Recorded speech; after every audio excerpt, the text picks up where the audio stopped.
Monday through Friday. Sactown Sports. Sactown Sports. Headlines. Good morning, Sacramento. My name is Kyle Ledbetter, and these are your Sactown Sports headlines. The Sacramento Kings won in overtime 121-118 against the Portland Trail Blazers. Malik Monk had a career-high 10 assists, made 12 straight free throws, and scored 16 points in the fourth quarter and overtime. Frankie Cardicelli has a must-read recap of the game up right now at SactownSports.com and on the front page of your Sactown Sports app. The Kings' next game is their first ever in-season tournament game at home against the Oklahoma City Thunder on Friday. Your Sacramento State Hornets are at home this Saturday at 2 o'clock p.m. against the Cal Poly Mustangs. Get your tickets at HornetSports.com. Those are your headlines. Let's get started with Stiles and Watkins. It's time. It is that time. Time for Stiles and Watkins. You can join the show by texting 916-339-1140. Find us on YouTube at Sactown Sports 1140. It's time for Alan Stiles and Chris Watkins. Yes. Stiles and Watkins, Sactown Sports. 10 a.m., 2 p.m., taking you up. Doing it real big today because the Kings did as they get back on the winning side of things, beating the Blazers in overtime, 121-118. And we said yesterday, we don't care how it looks. We just want a W. We just want a beam. And that's exactly what we got. They really pushed the limit on how bad it could look and still get a W. Chris Watkins, who was in the building, got home at about 1:30 a.m. and is still here, ready to rock and roll with us. Chris, how you doing? I'm good. Yeah, they definitely pushed the limit on what was acceptable in a win yesterday. It was definitely that's about as close as you could get to playing absolutely terribly and still winning a game. So beggars can't be choosers. I feel like I've said it 100 times in the past 48 hours, but you gotta just take the win and roll with it, because at this point, with how the Kings were playing these last two games, it didn't matter how it happened. It didn't matter if the final score was 8-4. You got to take that win and move on to the next one, and hopefully take some positive feelings into Friday, where they're going to play a really hungry OKC team who's going to come in and try and send a message. Right, and again, first matchup for the Kings in terms of the in-season tournament. We will see the new jerseys unveiled. We will see the new court unveiled. I will be in the building. We'll talk a little bit later about my game time with baby girl last night. I showed Chris the videos. It was adorable.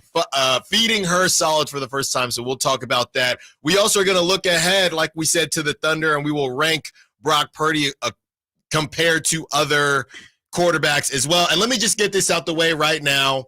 916-339-1140. I posted it. We talked about it on the crosstalk. We talked about it on the crossover.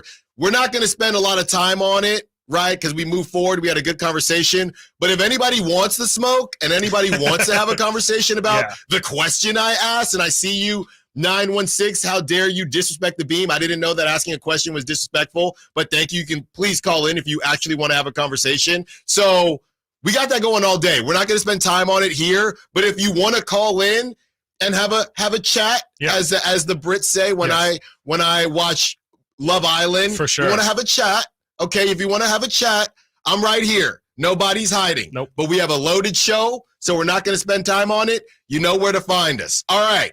So the Kings, Blazers recap, 121-118.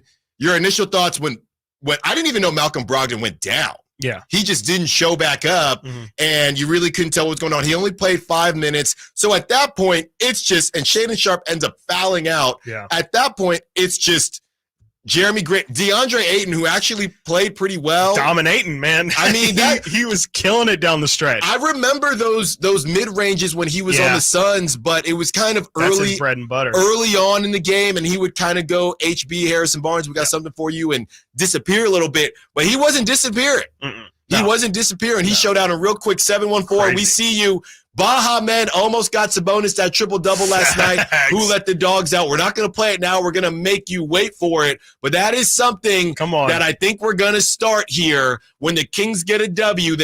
They've moved on to this DPOG crown, right? They got the beam. And here on Stiles and Watkins, if you win, we will name our dog of the game, of the game. Chris is going to have one. Kyle's going to have one. I'm going to have one. And you let us know who is your dog of the game. So that's a little bit later in the show. But getting back to the game last night, Chris, what are your initial takeaways?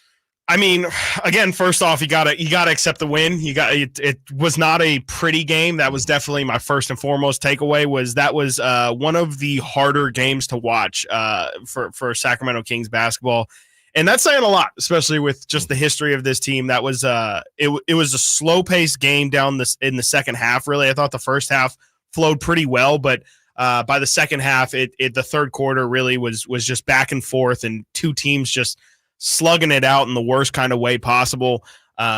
It was not entertaining. That's definitely the first thing that I would take from it. I think I tallied up the turnovers yesterday with the fouls. There was a combined 93, I believe, 92 fouls and turnovers in yesterday's game.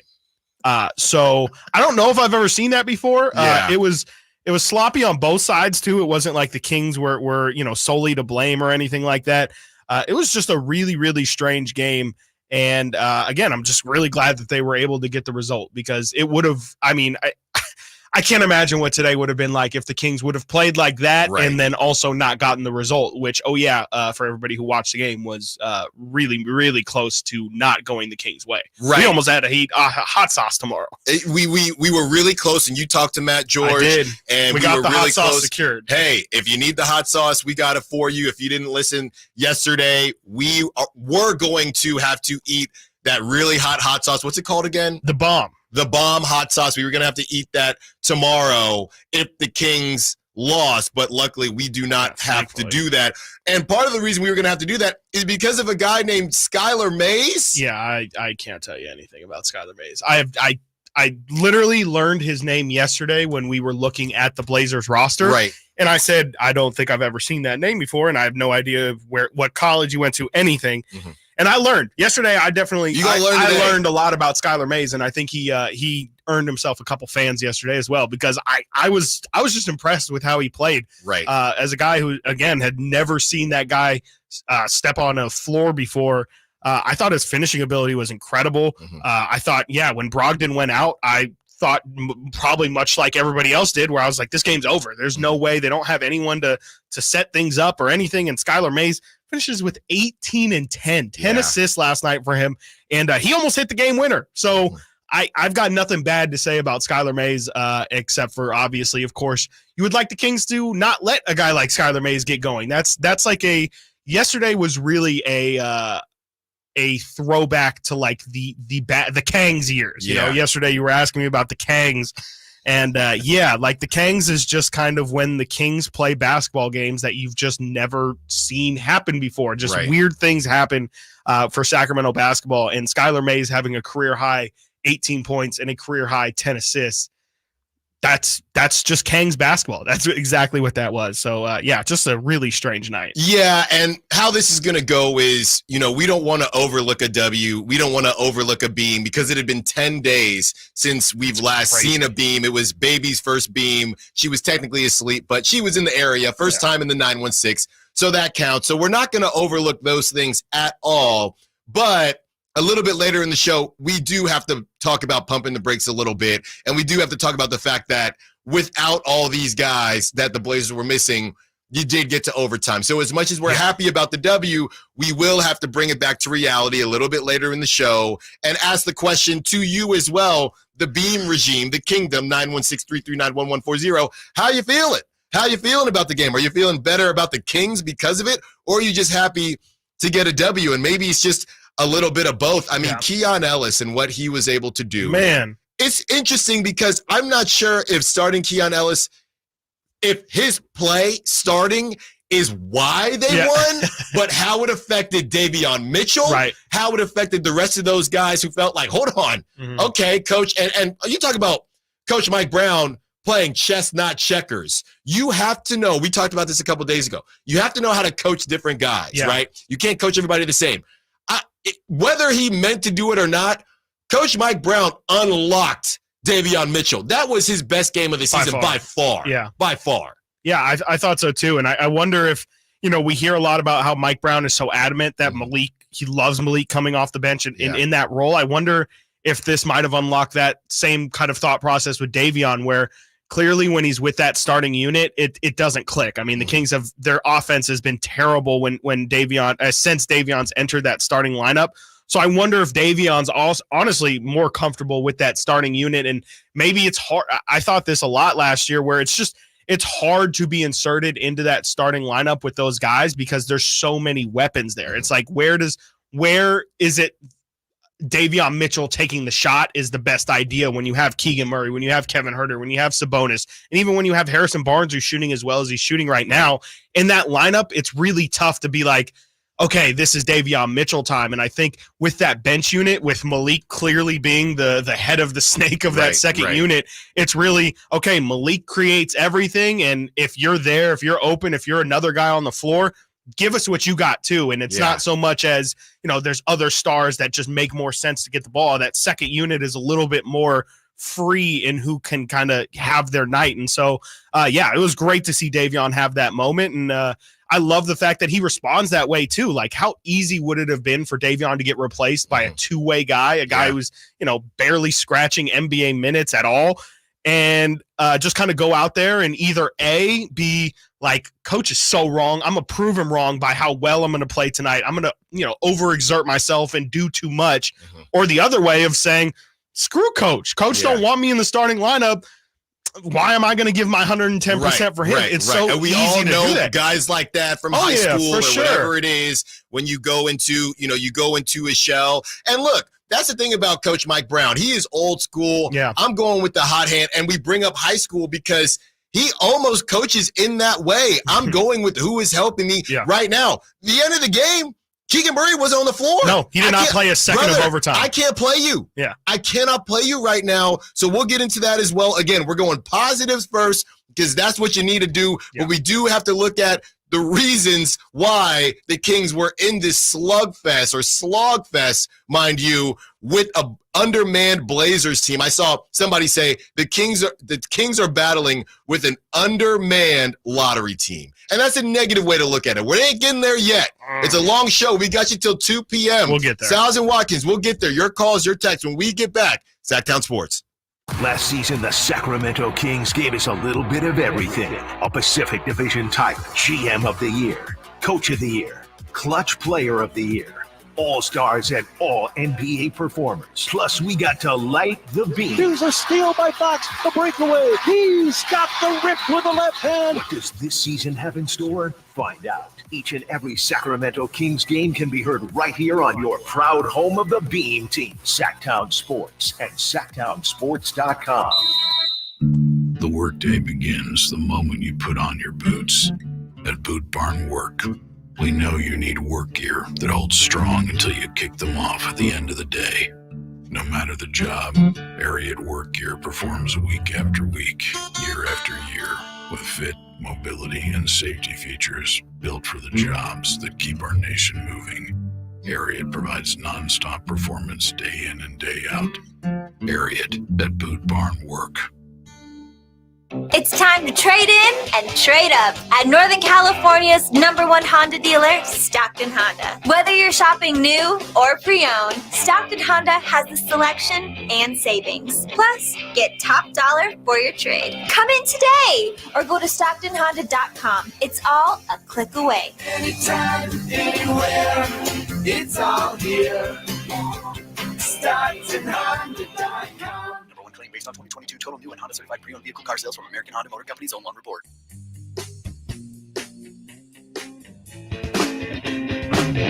Your home for Kings basketball for over 25 seasons. Sactown Sports. Stiles and Watkins, Sactown Sports, 11th official show. And people are feeling good. I know I am, and I know Chris is, as we talk about the Kings getting that W, getting that beam at home. And, from watching it on TV, it looked like the crowd was definitely getting into it. Yep. I heard some Keegan Murray, so it was great to see. And we will get into the brothers, Please. right? The jersey swap, which was great. I got to know about the broadcast. How many times it was brought up? I think it was under. From Really? what I Under listened, 3? and correct me if I'm wrong, because it was a little low because the baby was sleeping. Sure. But I saw they highlighted the parents a couple times when they face each other, and Keegan, it might have went over in that little sequence. 5-minute span. Right, in that sequence. And by the way, and we're going to get into Keegan Murray here at about 11:15, and our dog segment is at 11:30, so you're going to want to be a part of that. Get your dogs ready. I know the 714 is ready, because Keegan, maybe, and how many threes did he make yesterday? It didn't feel like a ton. I believe 1. That was the hardest 3 he took. Yeah.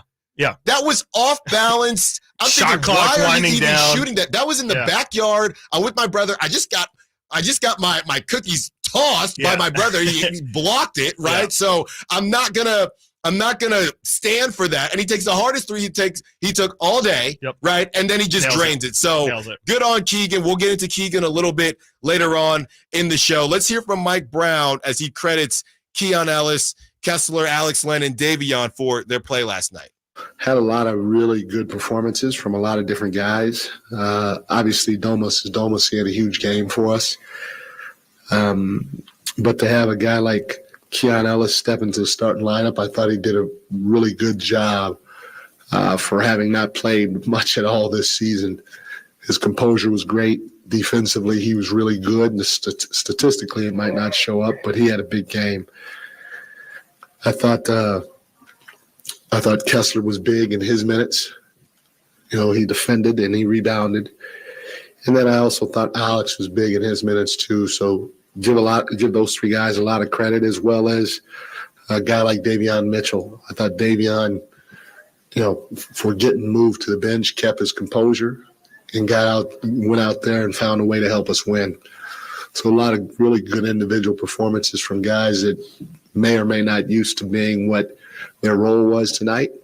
And, finding a way to win in a situation like this was a lot of fun. Great. That's just great all around. Yeah. And, we're talking about some of the guys that you don't expect, and Keon Ellis doing his thing, just like Coach Brown said, and Davion Mitchell. How will you respond? We challenged some people last night or yesterday. How will you respond to just getting smacked in Houston? And a guy that we really asked, and DeAndre Ayton didn't play bad, right? I wouldn't say he shut him down or anything like that. But Domantas Sabonis, there's been a lot of conversation. I get texts from my friends saying, "Man, your boy Chris just rides for Domas. He rides for him." I said, "Yeah, well, he's loyal. He's loyal to his soil. And I appreciate not even it." that. I'm telling you, it's not loyalty. Yeah. I'll call a spade when I see it. It's just I've seen that man play too many incredible games to just throw it away. Right. That's really. And he showed it last night. Like on a night like last night. He scored, I believe, 9 of the Kings' first 11 points, was really setting the tone, was incredibly physical with Ayton to start that game. And, I definitely thought he tailed off a little as the game went on. And, I would say you never really felt as impactful as he did in those first couple minutes. But I thought it was a quintessential Domas Sabonis game, 27 points, 11 boards, and 9 assists, just under a triple-double. He's looking more normal, and I think that's great. It's only 1 game, so I'm not going to say he's officially back, but definitely was good to just kind of see him look normal, and the offense as well just kind of looked a little bit more what we're used to. Did you notice? And it's so interesting. We talked yesterday about his push shot, or somebody on the text line said he kind of flicks it. Flick of the wrist. But did you notice how yesterday when he took that midi, he just shot it normally? Yeah. And at what point does he decide? Right? Does he decide? Yeah. Oh, I'm gonna do push shot, or I'm gonna just normally shoot it? Because it looked completely normal. Yeah. It looked completely. Domas, just do that. Yeah. Just do that. No, I love the confidence that he took that with too, because it was DeAndre Ayton was closing out. Normally, when he takes that shot, it's when he almost like has a second to be like, oh, okay, no one's going to step out and guard me. Well, yeah, I'll take it. But with that shot, if we're thinking about the same shot, like no hesitation at all, just pulled it. Ayton was closing out on him, and he drilled it. Like, it wasn't even like the the shot that he took at the end of the Warrior game where he hits it off the glass, and it just didn't look like it stood a chance. It was pure. He looked confident. He looked comfortable, and again, that's a really great thing to see. I heard Whitey and Draper talking about yesterday earlier in their show. Whitey was talking about how he wanted to see Domas really utilize that jump shot and use it to kind of pull defenders out so that they're not sagging off into the paint anymore and messing up his passing lanes. And I was shocked to see Domas use that moment yesterday to pull that shot, but I think that's just it's going to be a part of the development throughout this season, and I think hitting that shot's going to be big for him kind of getting out of this slump right now. Because I just think a lot of people are watching tape and taking notes and seeing what other teams, specifically the Warriors, did to bother Sabonis. And I think a lot of people are doing different versions of that. Yeah, and I don't think it's specifically a Sabonis thing. No. I think that with big men, that's just what you typically do. If teammates hit shots, it makes his life a lot easier. Right. I think it's, and you mentioned this yesterday, I think it's incredibly more important for him to have that jump shot with De'Aaron Fox out. Right, because you're just looking for some type of escape valve, and you just don't have it right now when you don't have De'Aaron. And by the way, we're hopefully going to have an update on De'Aaron Fox later in the show, because them Thunder, I'm very high on the Thunder. But we're not doing that now. We're not doing that now. We are doing that later in the show. Right now, it is all positive because we were just happy that we've seen a beam. We had not seen a beam in 10 whole days. It felt like it. It did. Doesn't it feel like a little bit like we're in a desert when there's no beam, and it's like the beam is almost like a water, like it's a little bit like a life raft. It's just like, oh my, you just kind of never feel like you're going to see it again. And then I'm telling you, man, every time it gets lit up, it hits. It hits every single time. And I see you on the YouTube chat as well, coming in from the break, and it was Eric S. I hope Stiles enjoyed the beam last night. I always enjoy the beam. I always enjoy the beam. You know that, and I know you're just messing around as we break down the Kings winning 121-118. And Malik Monk was a guy who, you know, you talk about Davion going to the bench and how you respond from that.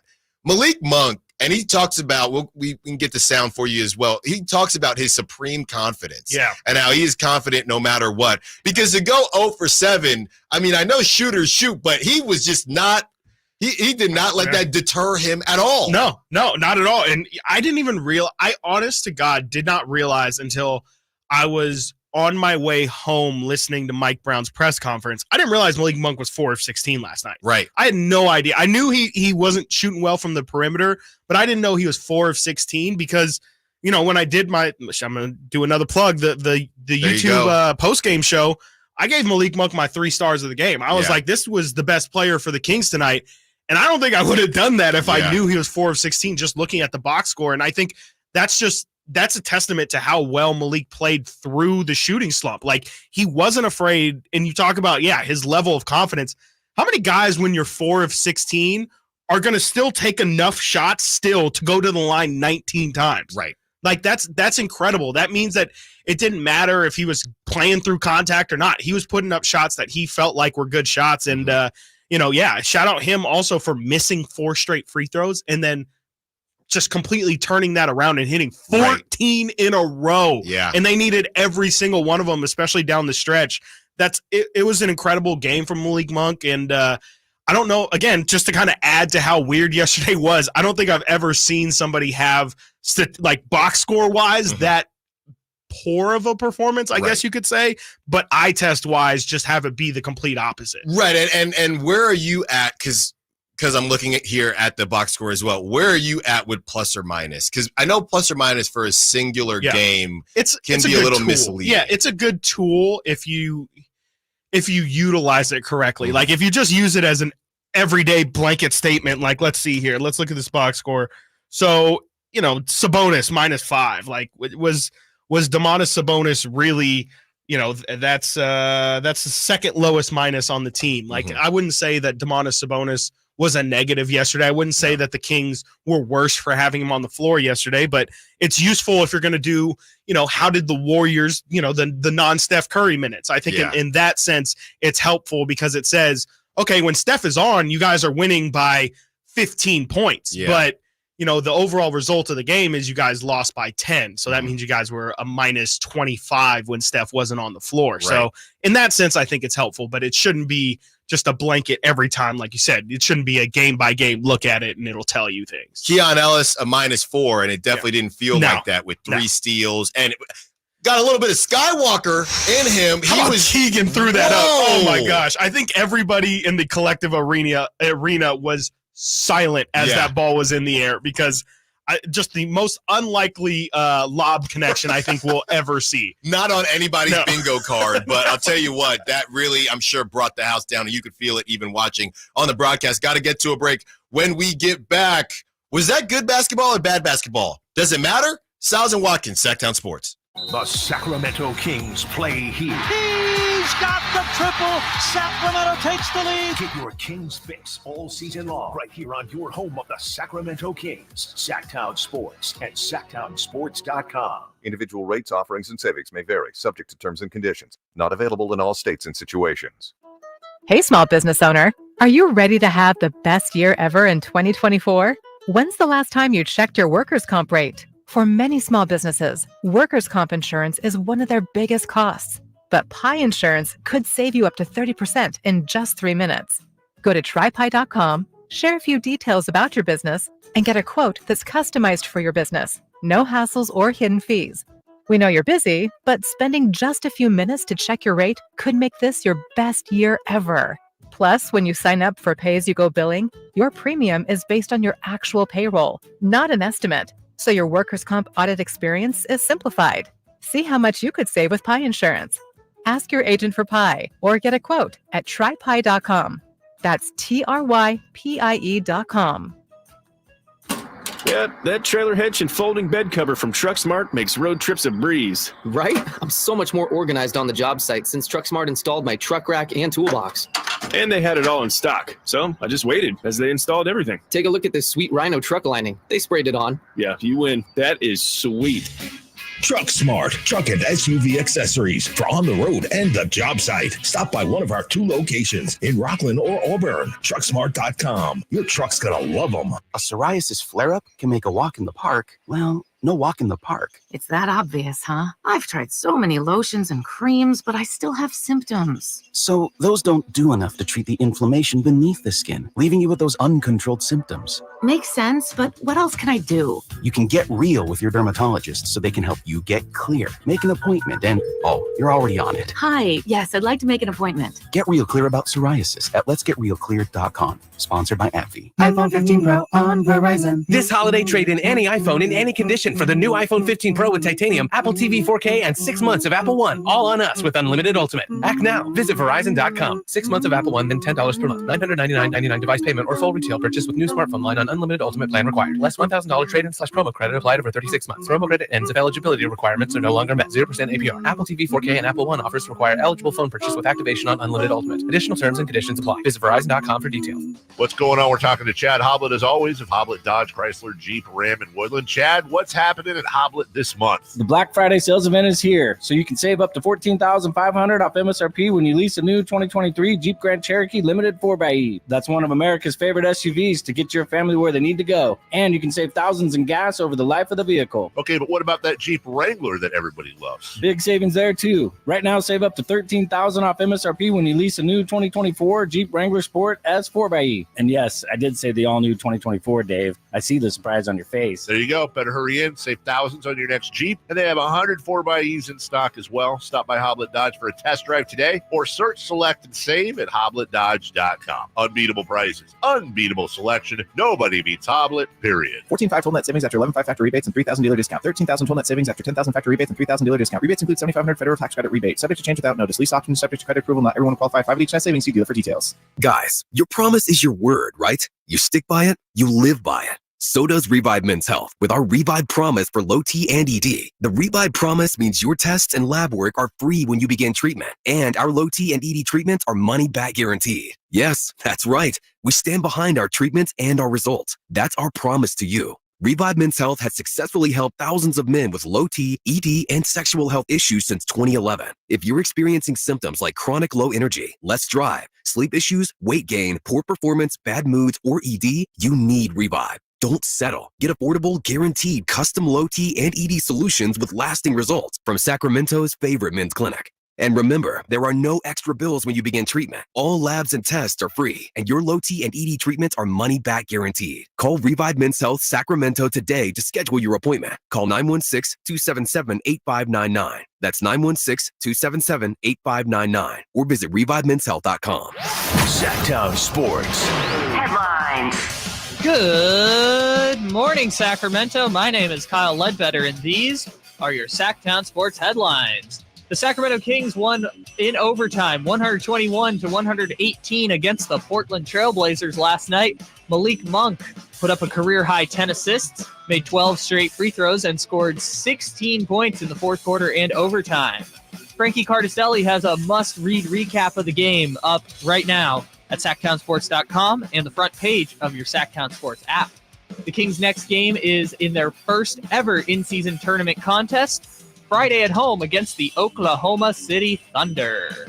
Your Sacramento State Hornets are at home this Saturday at 2 p.m. against the Cal Poly Mustangs. Get your tickets at HornetSports.com. Those are your headlines. Let's return to more of Stiles and Watkins on a Victory Thursday. Your flagship station for the Beam Team, Sactown Sports.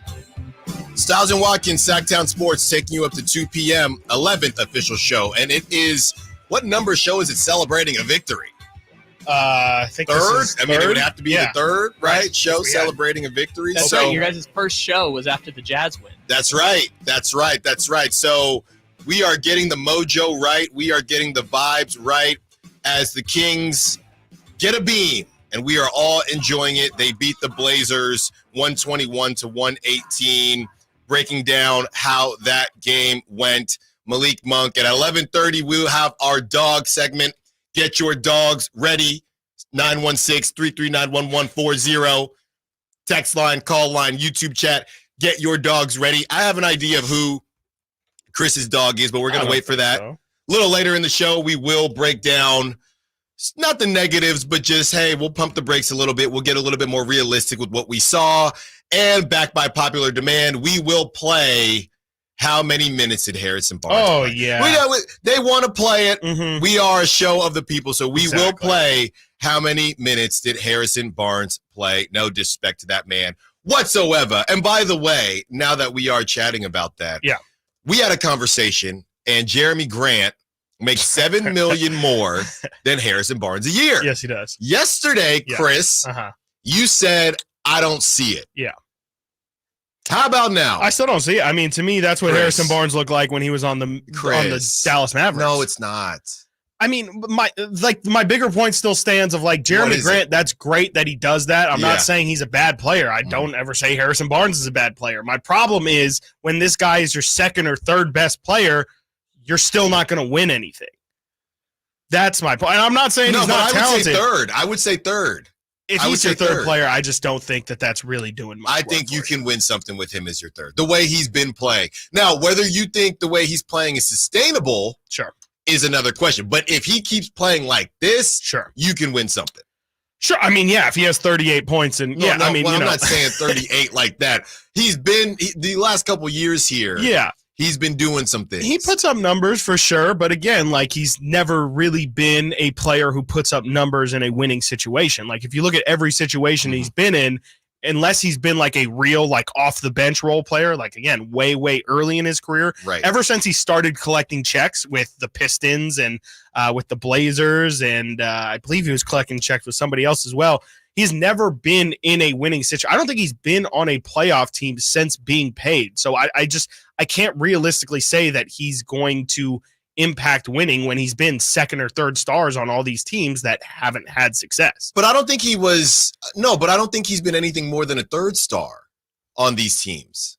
Yeah, and that's why I think that's his cap, and like I think his cap is being that third star. Like I think if he's anything more than your third star, I think you're just not going anywhere. I think if he is your third star, you can potentially make the playoffs, depending on who the other two guys are, of course. But with where he's being paid at, especially now, I mean, I'm just good off Jeremy Grant. So you are correct. 2020 was the last time he played a playoff series, but he also wasn't starting on that Nuggets team. Yes. Okay. There you go. The last time he was on a playoff team and a starter was 2019 OKC, which was famously when Damian Lillard waved bye-bye to the Thunder.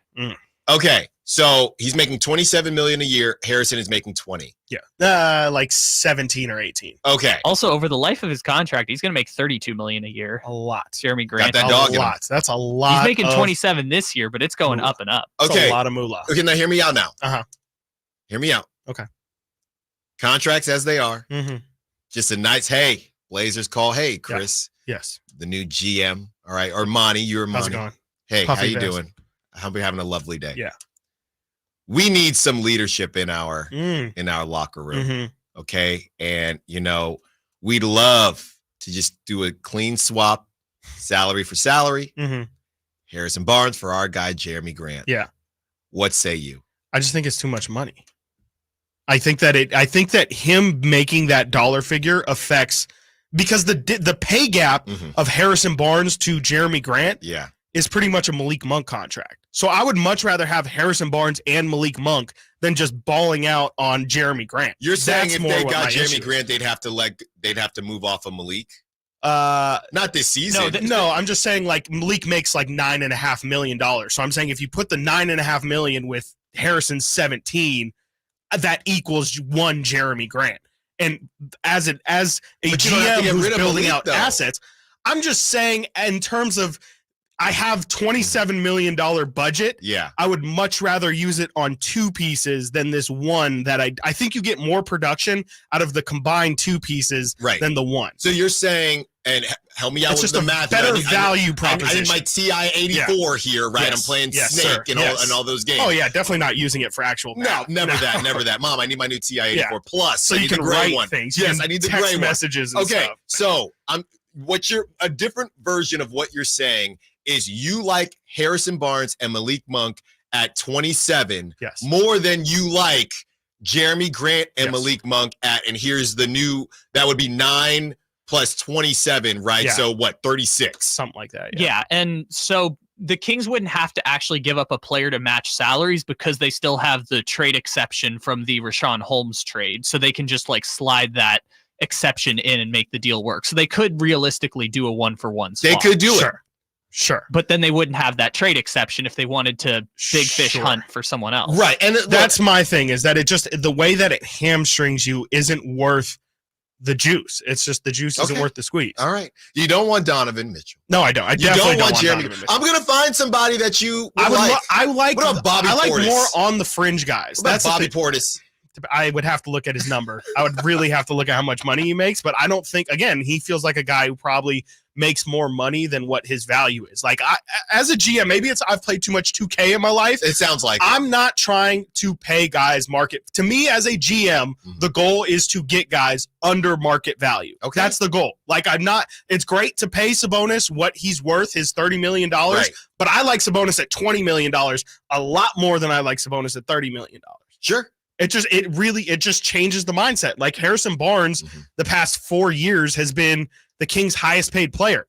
That was an issue, and that's what I was screaming from the rooftops. It's not that Harrison wasn't a good player or didn't deserve that money, but it was just when you're getting paid the dollar figure you are, it changes the perception of what is expected of you. And I think now the number that Harrison's at matches the level of production I think we can expect from him, and everything else. The 33 points is gravy in opening night. Like we're paying for Harrison Barnes more so at market value than guys like Kyle Kuzma, who ended up getting $23 million per year, Jeremy Grant, who ended up getting $27 million per year.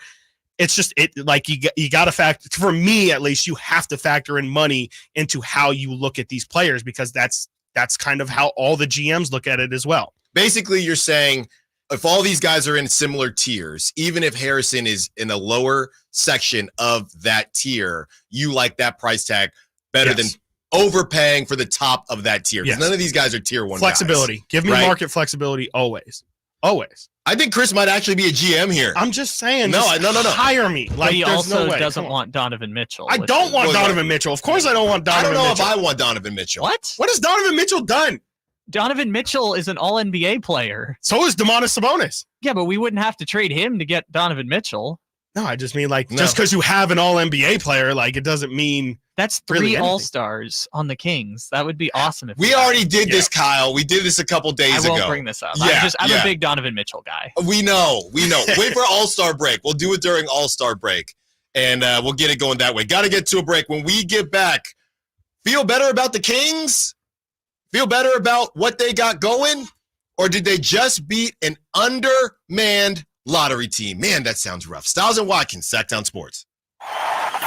Trying to find out where to catch your favorite team's games? Are you a fan of the Kings, Niners, and the NFL? Well, Sactown Sports has you covered. Touchdown! San Francisco! It's all on his shoulders. Fox rocks. He fires for the win. He's got the triple. Catch all your Kings, Niners, and NFL games all year long on Sactown Sports and SactownSports.com. All new spring deals are here at Lowe's. Start planting your garden this weekend with Bonnie 11.8-ounce vegetables. Buy 4 for $10. Plus, liven up your patios and decks with fresh blooms. Select 1.5-gallon hanging baskets or 2 for $20. Lowe's knows spring. Lowe's knows home improvement. Offers valid through 5/17. In-store only. Actual plant size and selection varies by location. While supplies last, excludes Alaska and Hawaii. Honey, can you swing by the post office and grab some stamps? Done. And drop off these packages? Sure thing, honey. Oh, and get the tracking info. Got it. But you haven't moved. I know. How great is that? This holiday season, the Postal Service is closer than ever with convenient ship-from-home services like label printing, free package pickup, and delivery notifications. You can send more holiday joy from the comfort of home. The United States Postal Service, delivering for America. Ship from home at USPS.com/holidayjoy. It's the model year-end sales event at Acura of Stockton. Elevate your driving experience with a vehicle that's built to impress. Lease a new Acura RDX or MDX. Acura of Stockton has a great selection of new Acuras and customer service that will exceed your expectations. Take luxury to a whole new level in a new Acura from Acura of Stockton or AcuraofStockton.com, where precision-crafted performance is at your fingertips. Mr. Clean, Mr. Clean. Of course I use Mr. Clean Magic Eraser to clean tough messes off my stovetop and bathtub. But then I discovered I can also use it to easily clean my patio furniture and even my shoes. I'm hooked. And when wipes won't cut it, I use Magic Eraser Sheets. They're thin and flexible erasers, perfect for everyday messes, like gunk on my counters and sinks. They really are magical. The reviews are in. Mr. Clean Magic Eraser and Sheets make cleaning look easy. You took the first step and quit smoking, but even former smokers may still be at risk for lung cancer. That's why SaveByTheScan.org wants you to know about a new low-dose CT scan that can detect lung cancer early. It takes only 60 seconds and could save your life. You took the first step, now take the next. Visit SaveByTheScan.org for a simple quiz to see if you're eligible and talk to your doctor about screening. SaveByTheScan.org is brought to you by the American Lung Association's Lung Force Initiative and the Ad Council. Carmichael Dave here for Jiffy Lube, your proud sponsor of the Drive of the Game. Now listen to every Kings game for Gary Gerald's Drive of the Game call, then listen to Jason and myself the next morning for a chance to win a $100 Jiffy Lube certificate, courtesy of all the Jiffy Lube locations in the greater Sacramento area. Get your vehicle ready for the holiday driving season at Jiffy Lube today. Oil changes, wiper blades, tire rotations, and more. For more information, go to jiffylube.com. Winter is coming. I know you know that, but are you prepared to keep your family warm all season long? At American Energy Heating and Air, their goal is to exceed your expectations of the heating and air industry by valuing the customer experience and making your home comfort system as efficient as possible for the most value. So book your $49 furnace tune-up and safety inspection today. Prevent dangerous gas leaks. Extend the life of that furnace and save on your energy bills. And here's the guarantee. This isn't a sales call. They're not getting in the door so they can try to sell you a bunch of stuff. No, they're just going to do what they say they're going to do. Call today to schedule an appointment at 916-520-9990 or go to AmericanEnergyAir.com. Been serving the greater Sacramento area since 1981. A-plus Better Business Bureau rating. Get your $49 furnace tune-up and safety inspection today. 916-520-9990. American Energy, making the uncomfortable comfortable. Live and local, 6 a.m. to 6 p.m., Monday through Friday. Sactown Sports. Stiles and Watkins, Sactown Sports. We are off and running. I know yesterday was Wasabi Wednesday, but we're a little spicy here today because why not? It's a Throwback Thursday, too. I don't know if you saw, I posted, I was listening to a little bit of Throwback Wiz Khalifa. Oh, no, I did see that. I thought he was going to be, I don't know about the GOAT, but I mean, some of the bars that he had back in the day, they were outstanding. And then it turned into Wiz likes to do one thing and likes to talk about that one thing. He likes to light the beat. All the time. Yeah. Thank you, Wiz. Yeah. And here's another. Would you be surprised if I told you that Wiz Khalifa was my first concert I ever went to? At No. Bill Graham Civic Auditorium. Wow, you mobbed to the city, huh? I did. It was great. Wow. It was great show. I got to see Big Sean open for him, and it was like a week after Finally Famous came out. Hold up. Were we at the same show? We were at the same show. We were at the same show. That was what, like 2016 or something? No, it was probably 2013, maybe 2012. We were at the same show. Yeah. It was like literally when Wiz's first album, which I that's very insane. much disliked all of Wiz's first. Look at his us. albums. Look at us. All these years later. Wow. That is actually incredible. It's really weird. Really wow. Weird. I was probably like 14. Yeah, and I have a picture Yeah. with one of the guys that is now texting me about you and your love of Sabonis. Wow. That was a great show. That is Chevy outstanding. Woods. You had, you had Big Sean. That You is had so Wiz. funny. That's crazy. Small world. Yep. Small world. Shout out Bill Graham. Yeah. Great place to see a Small, show. yeah, it is. Small world, big beam. And that's what we got to see. That's what we got to see last night as the Kings beat the Blazers 121-118, led by the head dog, Malik Monk. And as we talked about, get ready, get set. 11:30 will be our dog segment. Get your dogs. Who is your dog? 916-339-1140 to be a part of the conversation. Yeah. And the question now is, you have a night where the Lakers get smacked by the Rockets that are probably going to win the West. Yeah, at this rate. The Rockets are going to win the By West. like 40 points. And the Kings Everybody. win a very gritty game. It was not aesthetically pleasing, but they get the W. I asked the Kingdom, I asked the Beam Regime, 916-339-1140, call line, text line, YouTube chat. How much better do you feel about the Kings on a day like today? Marginally. Like, I can't act like Chris, we're supposed to do another hour. I'm sorry. It's just I can't act like I didn't get to do Wet Blanket Wednesday yesterday, That's so true. I gotta kind of throw some on today. It's just like I can't. It's hard for me to feel like the Kings have turned a corner. Like after beating, we can be harsh about it. It's okay. After beating a low level lottery team last night in overtime. Why don't we? You know what? As they didn't have three of their players. Hold on. Because yesterday we were talking about food a little bit. Yeah. And also resumes. When you want to make your resume look good. Yes. Let's try to do this in a different way. Because we're still positive until about 11, So we're going to go 11:30. BCS style where we try and hype up all of the wins. Let's try to describe the Blazers to make the win sound outstanding. Let's try it. I'm pulling them up right now. Okay, for sure. Former number one pick DeAndre Ayton. They beat a team with the former number one pick in DeAndre Ayton, who's got something to prove. Big time. Jeremy Grant, who is your do-it-all. He heard me yesterday. He heard you yesterday. He's averaged 20 points a game for 4 seasons. Dude, he's averaging 38 points per game against the Kings this year. He dropped 38. He almost dropped a 40-burger. Yeah. You have Shaedon Sharpe, who's one of the best up-and-coming guards in the league. Well, let's not forget that they game plan for Malcolm Brogdon, and then he just leaves. And then it's like, we don't have anything on this guy, Skylar Mays. Oh, Rookie of the Year front-runner Skylar Mays? Rookie of the Year front-runner Skylar Mays, who's also shut down defensively. I kind of want to say that's the most assists a rookie has had this year. I don't know it. I haven't checked it, but I'm going to say 11, it. I'm going to say it. Elite defender on the wing, Matisse Thybulle. Who just got dropped off from the Eastern Conference juggernaut in the 76ers. Kings survived the game where Matisse Thybulle had 13 points. You're not going to win a lot of games. He was whapping those threes when he out of nowhere. Yeah. Yeah. So pump the brakes a little bit, Chris. You should feel a little bit better. You should feel a little bit better. I'm starting to feel it. I'm really starting to feel it. Am I convincing you? No. But like we sounds said, good. No, but like we said, right? If I on Chopped or any of these cooking shows, I forgot when they forget to do something, it always becomes deconstructed, it's the worst, right? So the tortillas have broken.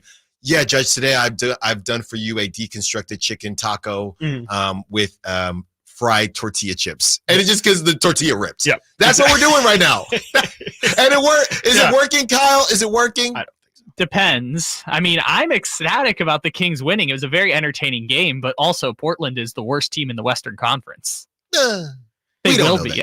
San Antonio might be worse than them, but those are the two worst teams in the West. But I will say, in all seriousness, I think it's the thing about what's going on with the Rockets right now. Remember last season how the Jazz got off to that hot start? They got off to a great start. This could be the Rockets doing their best Jazz impression, or Ime Udoka and the crew. Yeah. They spent a lot of money.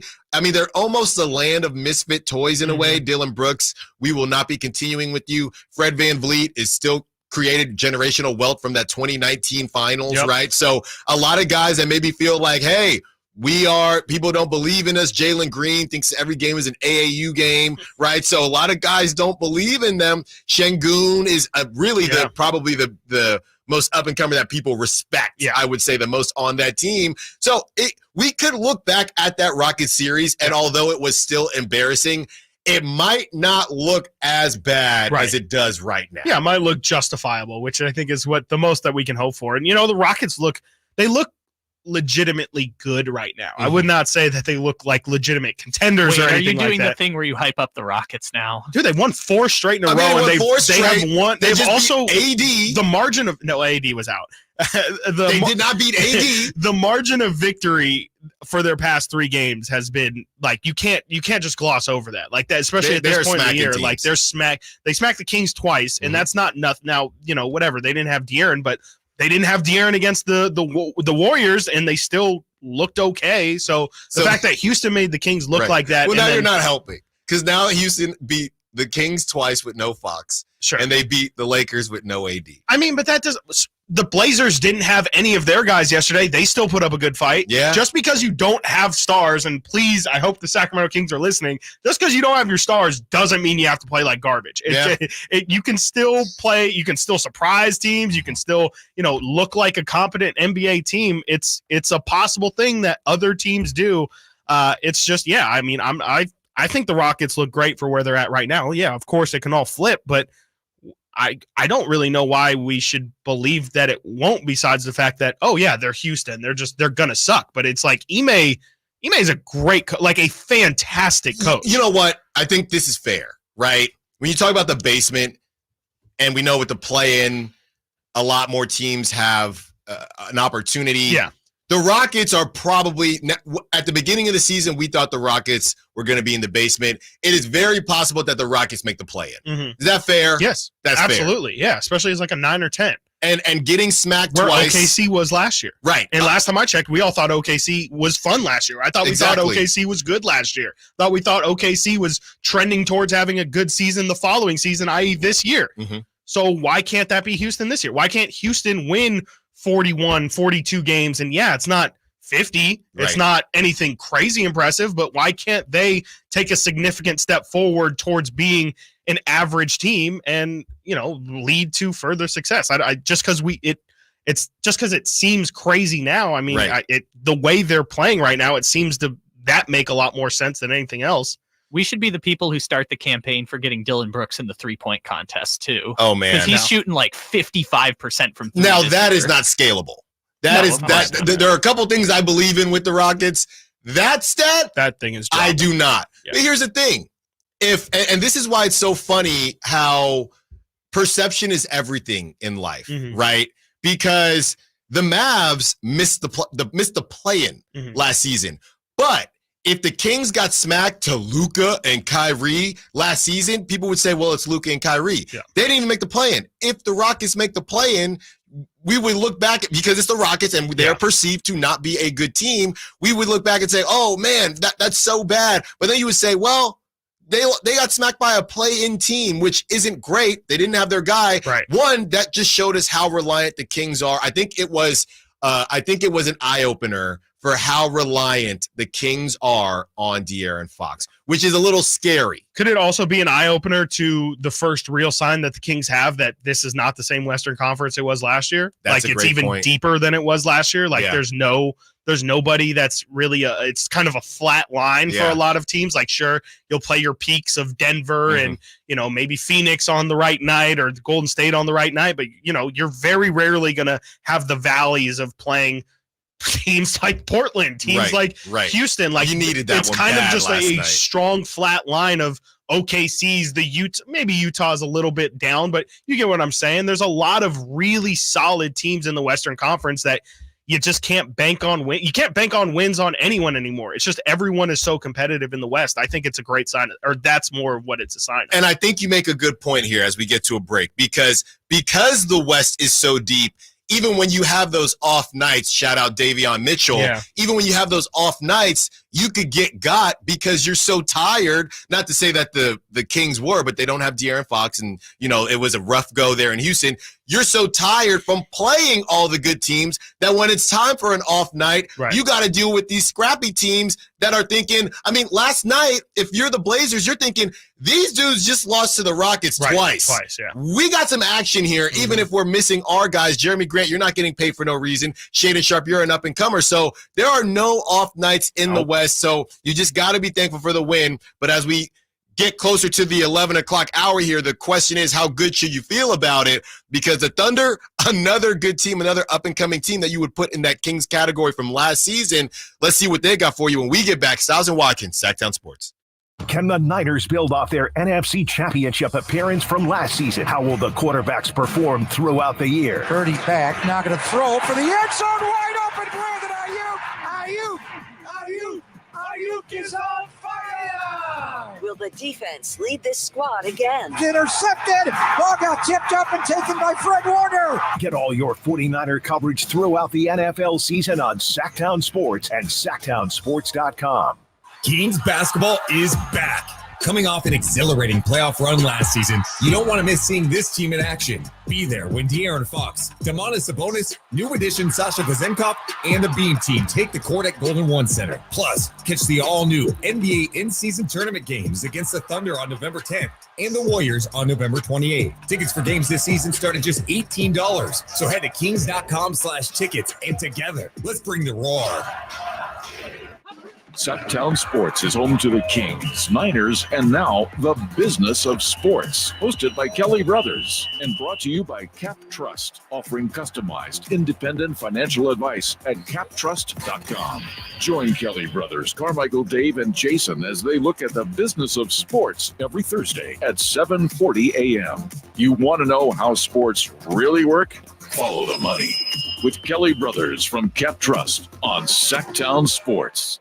For 35 years, TruckSmart has been your local leader in truck accessories. Find racks, toolboxes, and lighting for your work truck, and trailer hitches, side steps, and bed covers for recreation. They have shells for work or play and offer Rhino lining, the best bed protection in the business. You like overlanding? TruckSmart has rooftop tents, recovery gear, and heavy-duty bumpers. Trust your ride to their skilled installers and expert sales staff at the Rockland and Auburn locations. TruckSmart. Your truck's gonna love them. TruckSmart.com. The 49ers Report, brought to you by EB Stone. EB Stone for the life of your garden. Despite being on their bye week, the 49ers had a good Week 9 with all other NFC West teams losing. The Red and Gold sit at 5-3 currently, regaining a hold of the top spot in the division with Seattle's loss to Baltimore. The 49ers will look to rally in Week 10, heading to Jacksonville for a road clash with the AFC South leaders.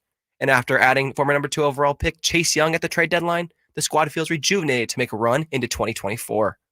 With over 100 years as a family-owned company, EB Stone's learned a few things about making plants grow. Start a healthy family hobby with indoor planting with EB Stone's Edna's Best indoor and outdoor potting soil to help your little plants grow into the perfect indoor plant for the kids and family to enjoy. EB Stone's indoor and outdoor potting soil is perfectly blended with all the important ingredients you need to create that perfect indoor and outdoor plant or garden. EB Stone for the life of your garden. Visit ebstone.org for more gardening tips, products, and locations near you. What's up? We're talking to Chad Hoblet of Hoblet Dodge, Chrysler, Jeep, Ram, and Woodland. What's going on at Hoblet this month, Chad? We're celebrating the Black Friday sales event all month long, which means you're saving big with up to $15,000 off MSRP on new 2023 Ram 1500 crew cabs with no payments for 90 days. That means you get your new truck with no payments until 2024. And we have new Rams starting under $30,000. That's probably why you're the number one Ram truck dealer in California and number 3 in the nation. Well, that, and because we also have huge savings on heavy duties too, with up to $15,000 off MSRP on new 2023 Ram 2500 heavy duty crew cabs. That means you can get the brand new heavy duty truck you need starting at $45,995 and no payments until next year. Well, there you go. Get your new truck now at the Hoblet Ram Truck Center or search, select, and save at HobletDodge.com. Unbeatable prices, unbeatable selection. Nobody beats Hoblet, period. $15,000 total net savings on 1,500 after 11,000 factory rebates and 4,000 dealer discount. 5 of this net savings. Under $30,000 VIN number 527379. 15,000 total net savings on 2,500 after 10,000 factory rebates and 5,000 dealer discount. 5 of this net savings. 45,995 VIN 502146. Rebates include 1,000 case construction bonus cash. Must have purchased eligible case equipment from qualifying dealer. No payments for 90 days through Chrysler Capital. Cooler temperatures mean it's time to reduce your outdoor water use. Water 1 day per week on Saturday or Sunday from November 1st through February 29th. Learn more about your home's watering schedule at sacwaterwise.com. From the Power Business Technology Toshiba Studios. Your home for Kings basketball for over 25 seasons. No look, Bibby to Weber down the lane, flying jam. There's your play of the night right there. It's inside is Sabonis, a two-hand rip, a brilliant pass from De'Aaron Fox. KHTKAM Sacramento, KYMX HD2 Sacramento. Sactown Sports.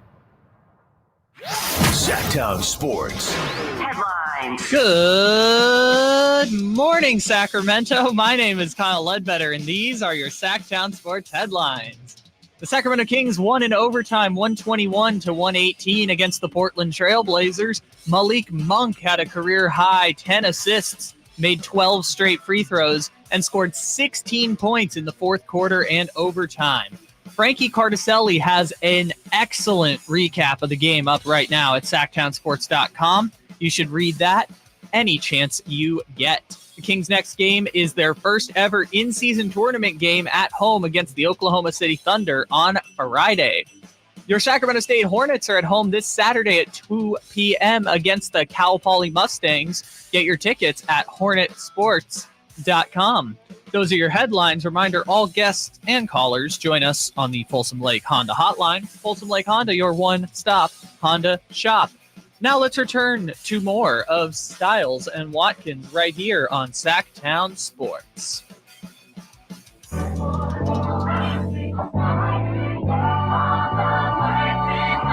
Your new home for 49ers football in the 916. Sactown Sports. Stiles and Watkins, Sactown Sports. You don't want no problems, want no problems. And I don't want no problems with the beam. Please. That's a remix. You don't want no problems, want no problems. With beams. With beam. With beams. And I do not. Stiles and Watkins, Sactown Sports. Taking you up to 2 p.m., breaking down all things Kings as they get a W.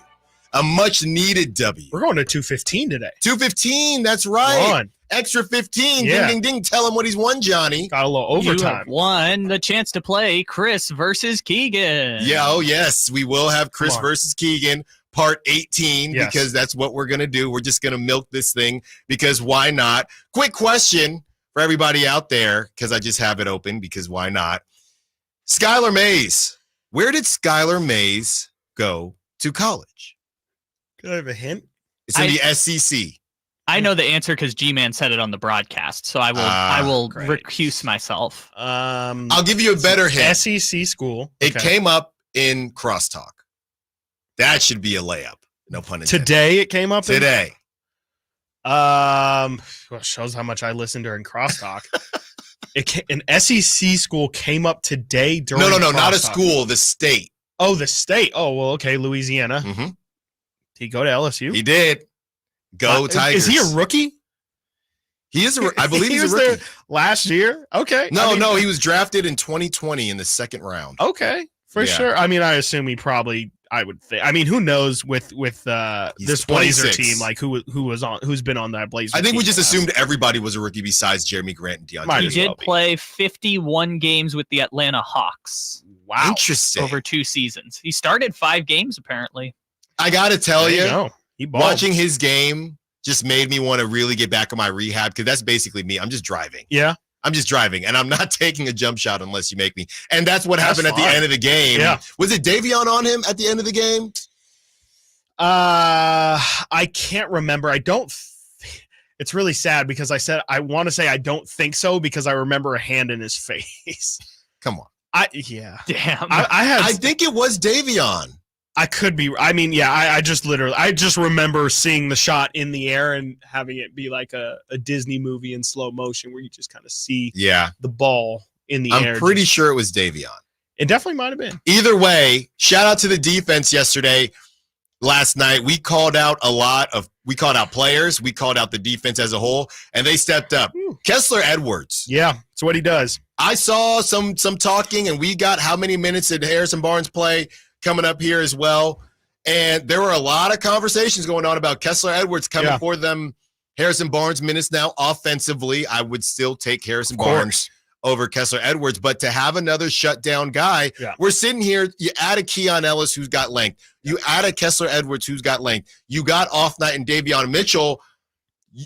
I think what I loved last night about the win, even though it wasn't the prettiest thing, we're learning that Mike Brown has a lot of different versions of a lineup that he can put out. If he wants to go, if Jeremy Grant is giving you problems, Kessler Edwards, figure it out. We going out there. If you got a guard giving him problems, Davion or even Keon, because Keon's got some more length. And Keon will be up and down. He won't be with the team the whole time. But you have so many different options here to play with that it didn't feel like the Kings had before. Now, offensively, I don't know if it's the same different dimensions, right? And we were a little bit surprised because we thought it would be like that, but some of the guys, Sasha hasn't really figured it out yet. Keegan's still struggling a little bit. So Kevin Huerter, who we have not talked about Red Velvet at all. No, we'll get into him a little bit later because I think he's back. Kevon showed up last night, and I think he's back.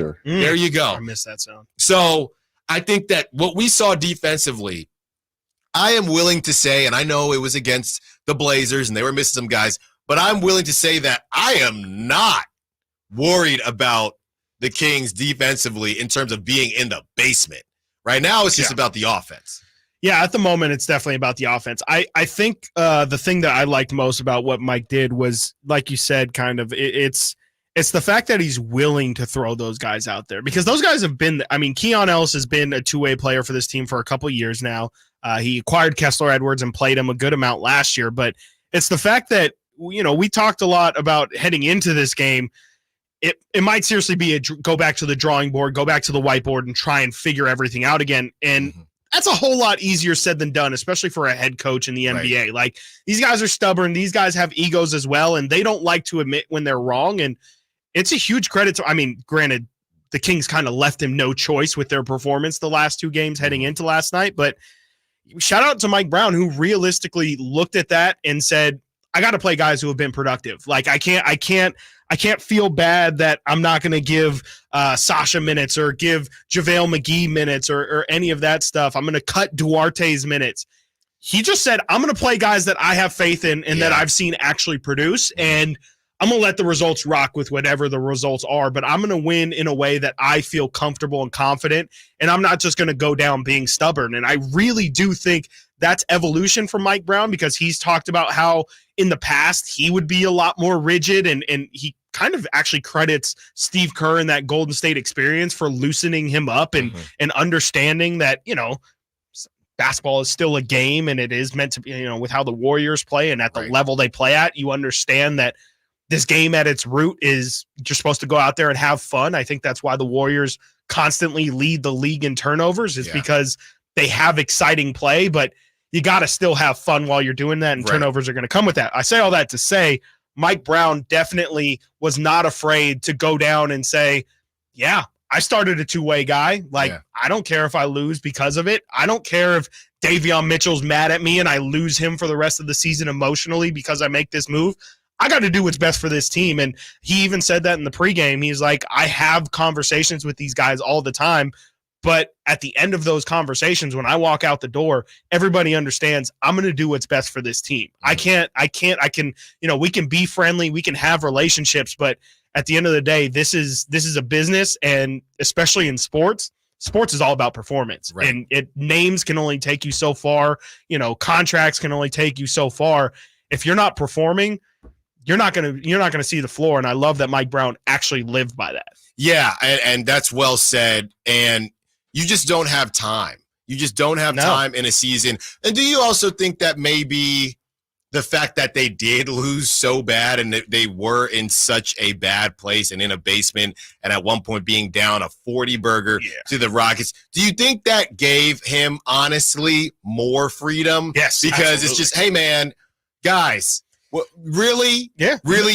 There can't be egos. That's the thing. There's no egos when you're down 40. Right. There are no egos. Yeah. Everything is on the table. So I do think that in a weird way, it gave him more freedom, the ability to do what he wanted, because nobody gave him that leash. Yeah. Right. Now, if you're Davion specifically, you could say, okay, I don't know why it's on me when the whole team played like trash, but why am I the only guy that has to, kind of hold this L and go back to the bench? But, it's all about knowing your players and knowing how they're going to respond. And Davion Mitchell responds with by far his best game. He was getting to the cup. He was distributing the basketball. Knocked down some threes, some big threes towards the end of the game. OT. Steals, right? That play where he picks the pocket. Can we how about the play before that as well? Harrison slapping the lob pass to Ayton as well. I thought that those two straight defensive possessions, that won them the game. 100%. Because that's the turning point. If the Blazers get those two buckets or even one of those two buckets, the momentum's too much, the point differential's too much, and that game's over. Yeah. So what he did, Davion Mitchell, I mean, this is straight out of slap the floor, basketball, March Madness, and hey, he's an NCAA March Madness champion. Yes, sir. So it makes sense. He picks the pocket, he gets ahead of him before the ball goes out of bounds and tosses it off the guy's leg, so it goes out of bounds and goes back to the Kings.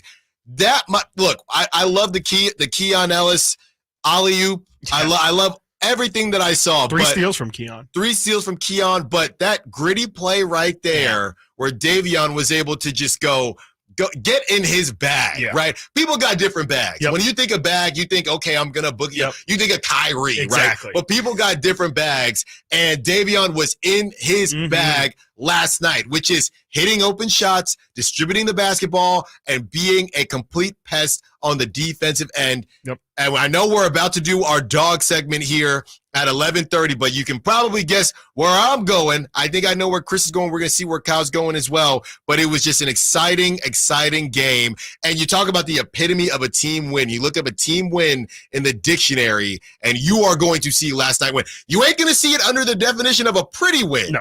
But you will see it under the definition of a team win. It was all hands on deck. And instead of doing a blame pie, we can do a success pie, because that's how good it was to see a beam, or a beam pie. That's how good it was to see what the Kings did last night. Got to get to a break. When we get back, it's time to have that conversation, though. We've been very, very positive, but there are some things that we're still a bit worried about. We'll get to that and much more. Dog segment at 11:30. Stiles and Watkins, Sactown Sports.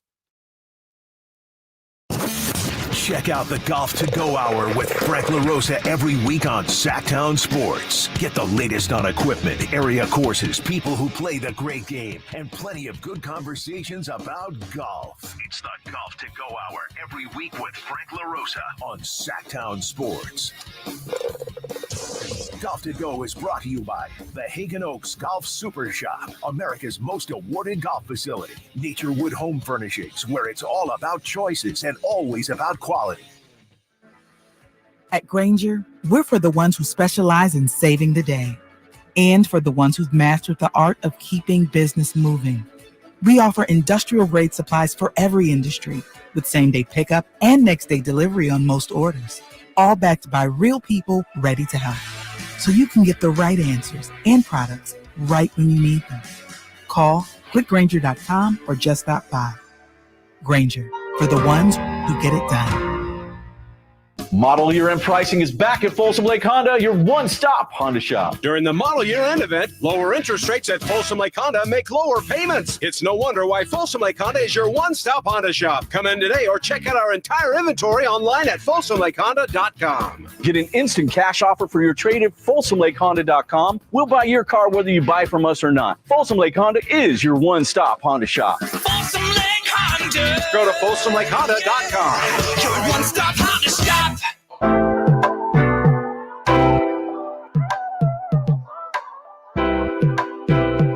Your home for Kings basketball for over 25 seasons. Sactown Sports.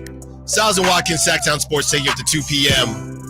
11th official show, and we're celebrating a beam. Yes. We are celebrating the Kings beating the Trailblazers and doing it in, I don't want to say convincing fashion, No, but definitely don't say that. basically a win is a win is a win is a win. And thank you to Kyle getting in my ear during the break. We were curious on that Skylar Mays 3, who was guarding him. Was it Davion? I thought it was Davion. I did. It was actually, well, you didn't know either, did you, Chris? I just don't remember a hand being in the, All right, in the face well, leave of him the alone. Okay, shooter, can you be a relative Zont? Because he's over 6, but he's an NBA Zont. I would say he's a spiritual Zont. How about that? 'Cause, He's like, an NBA Zont. It's all relative.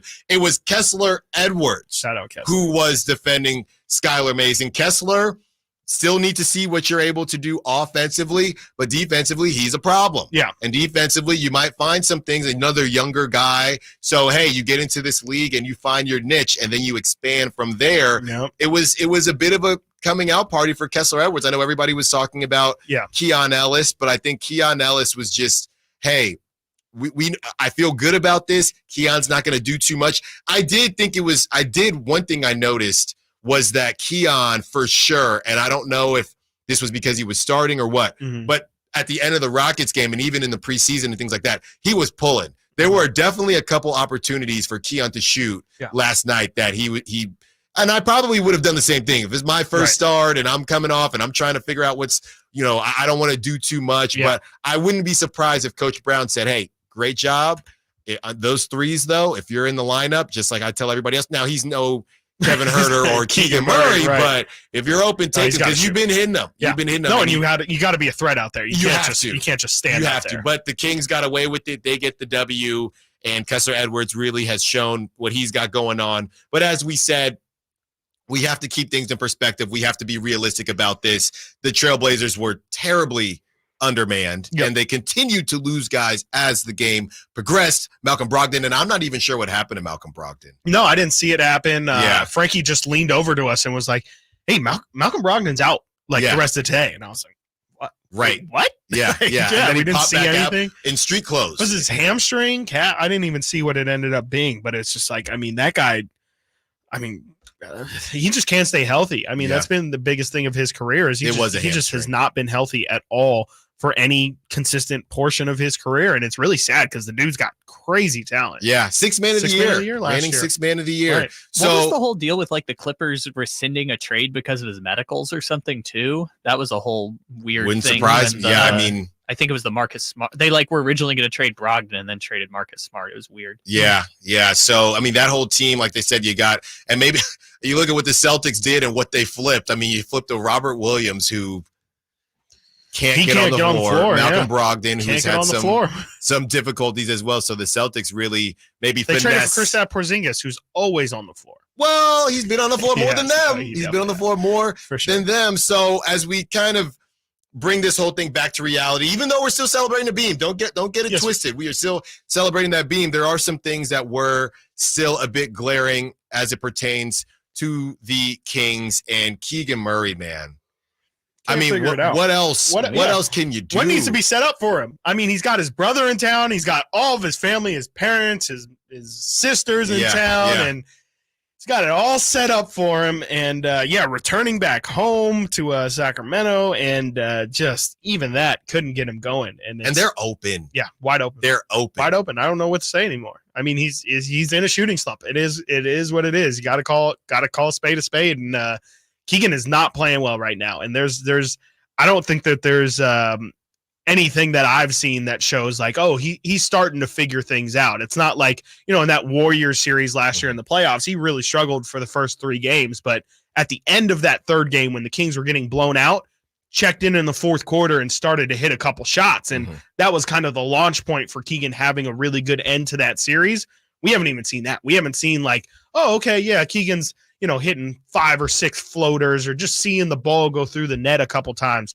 He's off, and he's really not really contributing these last couple games at all. Like not even on, in that Warrior game, it was couple Steph, blocks here and there. And he had 2 blocks last night, 1 for 6 from 3-point land, 4 for 17 from the field, 7 rebounds, which is decent. Good. 3 Gotta assists. Contribute somewhere. He was a +9. The assist was good. The assist was good. That was good to see from Keegan. I think I looked it up. And last year, he only had 4 games where he had 4 or more assists, and he had 5 in the overtime game against the Lakers. So it's good to see. Again, yeah, Keegan's not, he's not hitting shots, but at least he's still part of the offense. 9 points. And I'm almost going to sound like you here. Oh, that's nice. Because we can do a little Freaky Friday. We could. That is for tomorrow. Yep. Hang on. And we'll have a song for that as well. Because, I know it's easy to say. What, you never heard the Freaky Friday song by Lil Dicky? Yeah, that's the one I thought you meant, but I was like, I don't think we can really play that on here. No. Instrumental version. There you go. Shout out instrumental versions. Because as I watch Keegan Murray, and I know it's easy to do this, and I'm going to do it anyway, and I know it's a bit cliche to say once they start falling, but I'm going to do it only because I do see growth and I see the blocks. And that bag, some of the moves that he's making, those stop and pops, those up and unders that just aren't falling right now, he's basically growing his bag right in front of our face. Yeah. And it's just some of them just aren't falling right now because I don't know if he's ever done those moves before in a game. But he is pushing himself to do things that he isn't incredibly comfortable doing. Oh, you do sound like me. If it does click, and it's an if for this season. Yeah. We don't know how long it's going to take.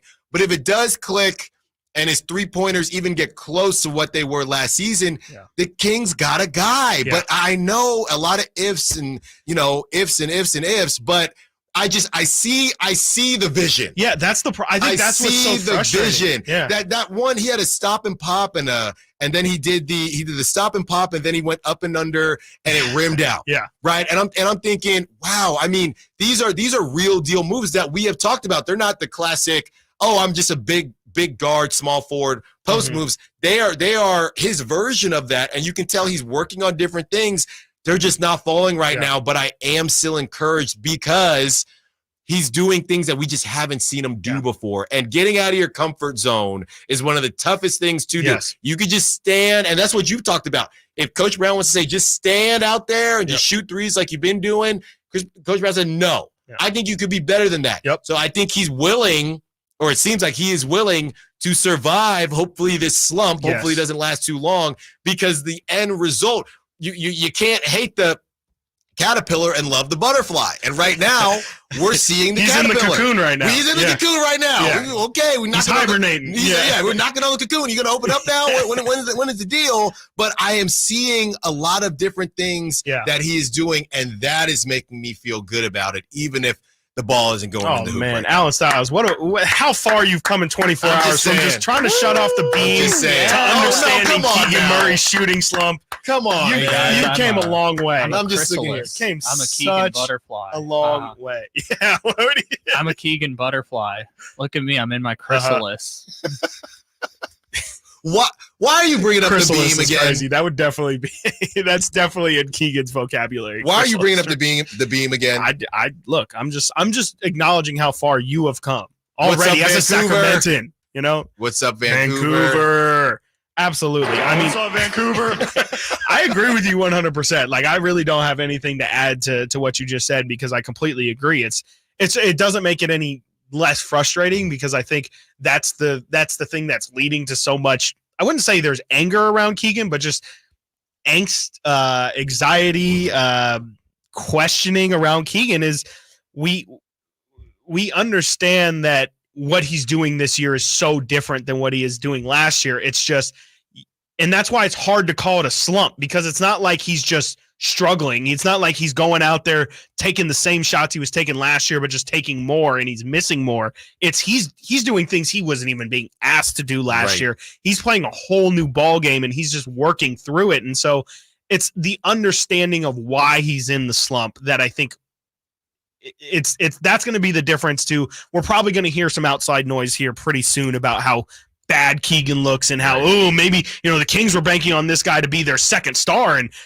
he's verging on getting taken out of the starting line. That's not happening, but that's what people from the outside are going to say is this guy is struggling so much. Maybe he's not the guy that we thought he was. And it's just frustrating. I think he's going to come to the other side of it at some point. But the problem that I have, if I could be on the devil's advocate side of this argument, is I don't know if he looks comfortable doing getting out of your comfort zone. Yeah. Yes, is very important, Yeah. but is he so far removed from his comfort zone that he's just wandering in an abyss of nothing where he's just like, I can't do anything right. Like last year, I was only doing a couple things, but the couple things I was doing for the most part, I was always doing it right.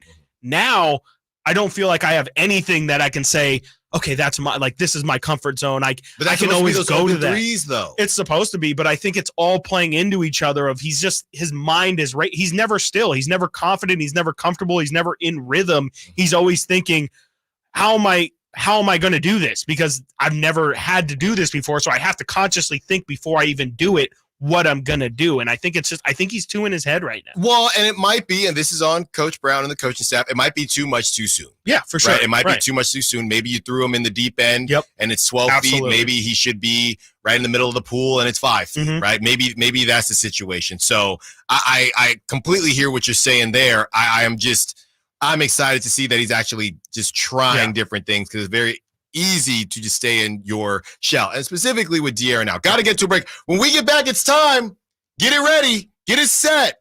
It's the dog segment. Get your dogs ready. Kyle better have one. Chris better have one. I know I have one. 916-339-1140. Who is your dog for last night's game? Call line, text line, YouTube chat. Keep it rolling. We'll read them off, and we'll take your calls. Stiles and Watkins, Sactown Sports.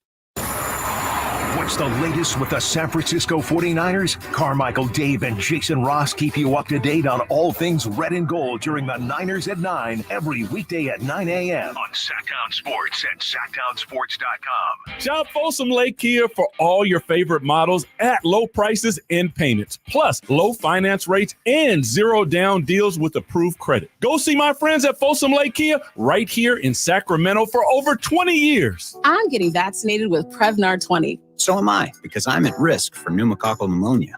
If you're 19 or older with chronic conditions like asthma, diabetes, COPD, or heart disease, or are 65 or older, you are at increased risk for pneumococcal pneumonia. Ask your doctor or pharmacist about Prevnar 20, pneumococcal 20-valent conjugate vaccine. It can help protect you against pneumococcal pneumonia in just one dose. Even if you've already been vaccinated with other pneumonia vaccines, Prevnar 20 may help provide added protection. Prevnar 20 is approved for adults to help prevent infections from 20 strains of the bacteria that cause pneumococcal pneumonia. Continued approval may depend on a supportive study. Don't get Prevnar 20 if you've had a severe allergic reaction to the vaccine or its ingredients. Adults with weakened immune systems may have a lower response to the vaccine. Side effects include pain and swelling at the injection site, fatigue, headache, muscle, and joint pain. For full prescribing information, please call 1-855-213-2138 or visit Prevnar20.com. Hagen Oaks wants you to know about the exciting new T-Series irons from Titleist, offering effortless speed, exceptional feel, and precise control. Working with tour pros and dedicated amateurs, Titleist T-Series are available in 4 different models. The fitting team at Hagen Oaks will find the perfect Titleist T-Series iron for you. Call 916-808-2531 to find your fit today. Hagen Oaks Golf Super Shop, Fulton Avenue at the Cap City Freeway, or online at HagenOaks.com. Guys, your testosterone level can impact your energy, libido, sleep, weight, hair loss, mood, and even ED. Book your testosterone level check at Revive Men's Health, Sacramento. They're the local experts with guaranteed treatment for low T and ED. There are no lab fees, and all your tests are included when you start treatment. And many patients find Revive more affordable than their insurance deductibles and copays. Book your testosterone level check today. Call 916-277-8599. That's 916-277-8599. Or visit ReviveMen'sHealth.com. Good Guys Heating and Cooling Cooling has a deal going on right now that you cannot miss. This summer was much shorter and cooler than normal, so that means Good Guys is overstocked and ready to clear out their warehouse. They've got inflation-busting pricing on a brand new heating and air system for just $82.99. No other company is offering a replacement system that low. Call Good Guys now at 530-GOOD-AIR to see if you qualify. That's 530-GOOD-AIR for a no-cost qualification appointment. Best service, best price, guaranteed. And that's no bull. License number 1057-618. Only one radio program captures the excitement of hunting and fishing as it happens. The award-winning California Sportsman with Sep Hendrickson. Only California Sportsman takes you where the action is. Live on the water, live in the blind, and live with the top pros and experts in outdoor sports. California Sportsman with Fishing Hall of Famer Sep Hendrickson is your premier destination for all things outdoors. Sep's Saturday Morning Outdoors. Ultimate Bass and California Sportsman, 5 a.m. to 8 a.m. Saturdays on Sactown Sports 1140.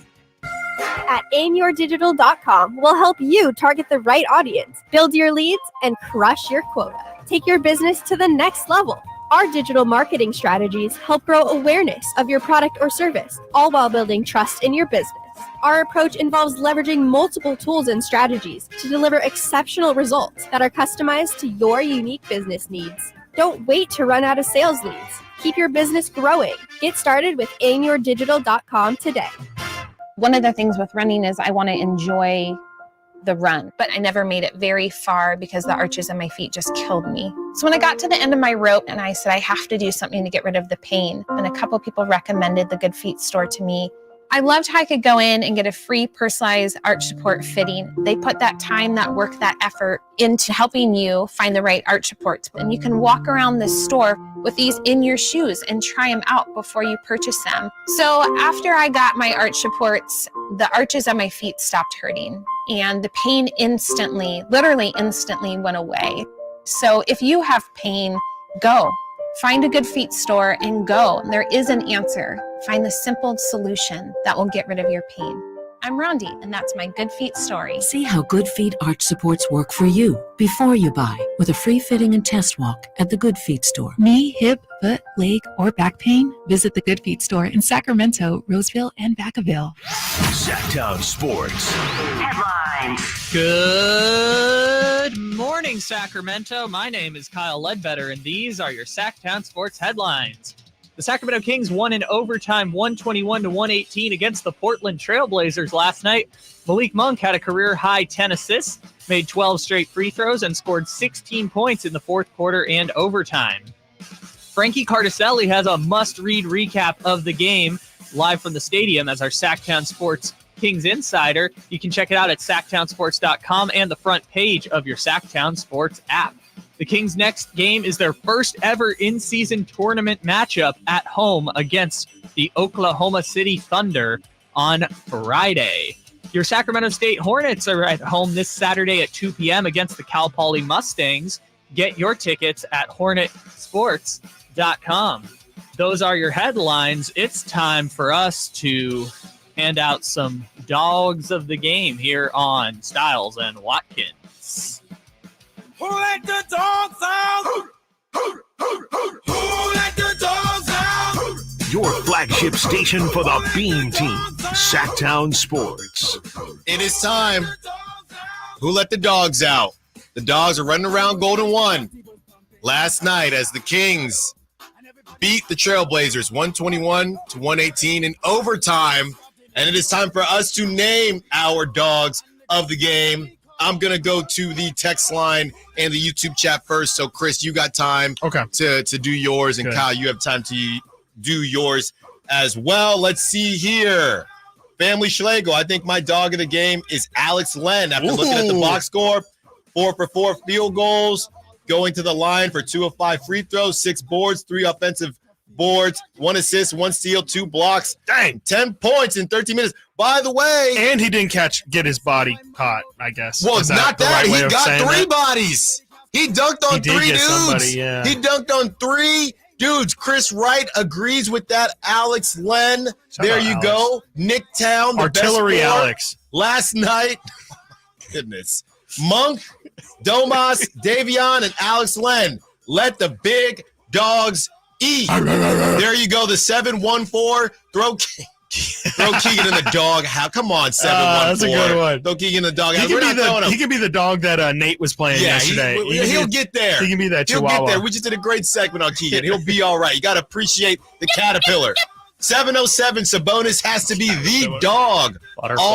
All capitals. 1 assist away from a triple-double against the number 1 overall pick. Needed him to show up, and he did. Malik Monk as well, honorable mention as a dog. From the 714, Mike Brown is a dog for changing up the starting lineup. I like that. Not being afraid to shake things up, just like the Baja men would want. Wow. Love that one. That's outstanding. Shout out to Baja. Jesse Scotto, dogs for me last night were Davion, Alex Len, and Kessler. Manny too legit. Man. My dog of the game was Malik Monk. He was the star of the show yesterday and made some big clutch free throws and even got a career high with his first 10 assists. Keep them coming. We want to see all the dogs that you have. Let's go to Kyle behind the glass first. Kyle, who's your dog? We threw out a lot of names earlier, but it's got to be leader of the bench unit, the Monkyard Dogs. Wow. Monkyard Dog. Row. The Monkyard Dog is the dog of the game. That's right. Okay, that is Kyle's dog of the game, Malik Monk. Sir. Chris, who you got? I got to agree with Kyle. Not Really? just because Kyle made a great point, but he also had a great nickname, the Monkyard Dog. Absolutely. That is actually pretty fire. Like the fact is that off the top? Okay, so last year we were trying to come up with that's a no. I don't need All right, let's hear it. This is old Sactown sports lore. On the old afternoon show with Nick and Rami, we were coming up with nicknames for the bench unit, and I loved Monkyard Dogs as the winner, and it didn't get the respect it deserved because Monkyard Dogs was excellent. And how about Kyle really being a man of integrity? Because a lot of people would have said, yeah, I thought of that off the top of the dome right there. Someone on Twitter or text, I don't remember what it was, but either Twitter or text line had a great idea. Wow, Kyle, just a man of the people, a man of integrity. Incredible. You love to see it. The Monkyard Dog making a return. We love that. Chris, who you got? Yeah, I'm going to go Malik Monk because, when you shoot 4-16 and you still have the perseverance and the confidence to just blow through that and get to the line 19 times and hit some of the biggest free throws of the game and set your teammates up the way Malik did. I mean, even when he wasn't hitting shots in that first half, he was diming people up. Like, his playmaking yesterday was the best I've ever seen it, and that was shown by his career-high 10 assists. He was so good yesterday. And the Kings, without De'Aaron Fox, they need that. Like, it's very clear that they need somebody down the stretch of close games. If De'Aaron's not out there, they need Malik Monk. And there's nobody else on this roster who can do anything close to what Malik did yesterday. And I hate to do it here because it's a nice segment. This is a fun segment. But I do have to ask the question. Sure. You see Malik Monk do what he did last night, and do you think to yourself, this is probably going to be the last year with Malik because somebody's going to say that guy can start for my team? I don't know enough about the very specifics of the cap, but from what I understand, a big part of Sabonis's extension or restructuring was to allow some money to sign Malik Monk. The last that I heard is the Kings are still very confident that they'll be able to re-sign Malik Monk. And do you think Malik, not that you know him personally or anything, or maybe you do, I don't. The question also becomes, I don't think Malik's a person you can ever try and guess. Right. He seems like a dude who just definitely marches to the beat of his own drum. Sure, but I guess the question is, hey, at some point will Malik think I want to be a starter? For sure. And if they do pay him, could you see Malik being a future starter on this team? I could see him being a future starter on this team for sure. I definitely think he wants a starting role, though. I think especially if this season goes well, if the Kings make the playoffs again, if he performs even near the level that he was in that first round last year, there's no way that the guy that Malik is, and we can't forget, again, I'd like to point out Malik is in the same draft class as De'Aaron, so he's still, young-ish in his career, year 7 of his career. He's looking to take that next leap. And if it's not going to be in this contract, I don't know if he's ever going to get it. And this is the best he's played in his career. He's going to have to leverage that into at least giving himself an opportunity to be a starter somewhere. So it would it would probably take this Kings situation being really perfect, and of course the money also making a lot of sense for Malik to stay. But I definitely think his first and foremost goal is going to be who's going to give me the most minutes next year, and I think he deserves it. Like that's all power to him. It's not like he's selfish in seeking that out. No, he's played well enough to show I can be a starter on one of these 30 teams. Yes, Come on. without a doubt. Yeah. I mean, there's some bad ball being played. I got League Pass now, and YouTube TV does all four of them. Ow, my eyes! I mean, I can't watch all this at one time. Just a reminder, Malik Monk, like you said, same draft class as De'Aaron Fox, 11th pick in the draft. Yeah, 11th pick in the draft. And if you watch that Kentucky team, I'm telling you, I love De'Aaron Fox. I would have told you, I would have argued with you all day that Malik Monk was the real guy to be worried about on that Kentucky team. Yeah. That dude was crazy in college. Just like that 50-point performance against UNC, I'll never forget it. Yeah. So that dude is the sky's the limit for him, truly. Like, I really think he can do everything out there on the basketball floor. Well, he's with the Beam team now, and according to Chris, he's staying with the Beam Who's team. your dog? My dog. I'm getting Come on. I'm like, yeah. It's Davion. Okay. It's Davion Mitchell, man. Look, whether it's happened in your own life or you've seen it happen to your kid or you've seen it happen to a friend, getting relegated to the bench and basically being demoted is really tough. Yeah. Right? So for you to be able to come back and have that willpower in this age of, and I'm going to go there, in this age of transfer portal, and I don't like this, so I'm going to leave, or I don't like my role, this, that, the third. And I love the transfer portal. Don't get me wrong. Different conversation for a different day. But the mentality this mentality of if the things don't go my way, I'm just not going to be happy. Davion Mitchell said, bump that. I know who I am. I know what I can do. Coach is challenging me, and I have a decision to either meet that challenge or fold. Yep. And I am a dog, and I'm not going to fold. Yep. Davion Mitchell, he's my dog. That's fair. He is my dog. Got to get to a break. When we get back, we take a trip around the NBA. Spurs, the Nets, Steph Curry. I know Chris is going to like that segment a little bit too much. Don't think so. And the Grizzlies. What's more expensive? Medium fries from McDonald's or a ticket for Grizzlies basketball? Stiles and Watkins, Sactown Sports. Last season, the Sacramento Kings gave us a little bit of everything. A Pacific Division type GM of the Year, Coach of the Year, Clutch Player of the Year, All-Stars and all NBA performers. Plus, we got to light the beam. Here's a steal by Fox, a breakaway. He's got the rip with the left hand. What does this season have in store? Find out. Each and every Sacramento Kings game can be heard right here on your proud home of the Beam Team, Sactown Sports at SactownSports.com.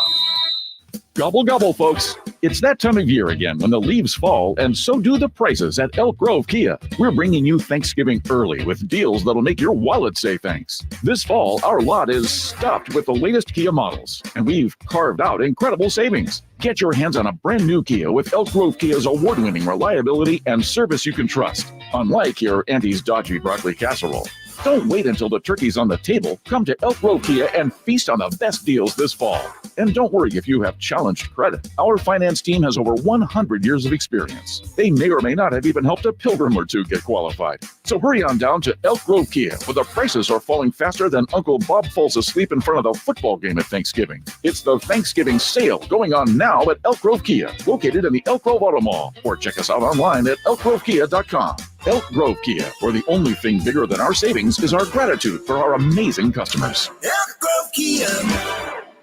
A psoriasis flare-up can make a walk in the park, well, no walk in the park. It's that obvious, huh? I've tried so many lotions and creams, but I still have symptoms. So those don't do enough to treat the inflammation beneath the skin, leaving you with those uncontrolled symptoms. Makes sense, but what else can I do? You can get real with your dermatologist so they can help you get clear. Make an appointment and, you're already on it. Hi, yes, I'd like to make an appointment. Get real clear about psoriasis at letsgetrealclear.com. Sponsored by AbbVie. iPhone 15 Pro on Verizon. This holiday, trade in any iPhone in any condition for the new iPhone 15 Pro with titanium, Apple TV 4K, and 6 months of Apple One. All on us with unlimited Ultimate. Act now. Visit Verizon.com. 6 months of Apple One, then $10 per month. $999.99 device payment or full retail purchase with new smartphone line on unlimited Ultimate plan required. Less $1,000 trade-in/promo credit applied over 36 months. Promo credit ends if eligibility requirements are no longer met. 0% APR. Apple TV 4K and Apple One offers require eligible phone purchase with activation on unlimited Ultimate. Additional terms and conditions apply. Visit Verizon.com for details. The 49ers Report, brought to you by EB Stone. EB Stone, for the life of your garden. Despite being on their bye week, the 49ers had a good Week 9 with all other NFC West teams losing. The Red and Gold sit at 5-3 currently, regaining a hold of the top spot in the division with Seattle's loss to Baltimore. The 49ers will look to rally in Week 10, heading to Jacksonville for a road clash with the AFC South leaders. And after adding former number 2 overall pick Chase Young at the trade deadline, the squad feels rejuvenated to make a run into 2024. With over 100 years as a family-owned company, EB Stone's learned a few things about making plants grow. Start a healthy family hobby with indoor planting with EB Stone's Edna's Best indoor and outdoor potting soil to help your little plants grow into the perfect indoor plant for the kids and family to enjoy. EB Stone's indoor and outdoor potting soil is perfectly blended with all the important ingredients you need to create that perfect indoor and outdoor plant or garden. EB Stone, for the life of your garden. Visit ebstone.org for more gardening tips, products, and locations near you. Want the best movie experience in town? Join Sactown Sports' IMAX Pass by visiting SactownSports.com and sign up today. You can win tickets to see this week's film at the Esquire IMAX Theater.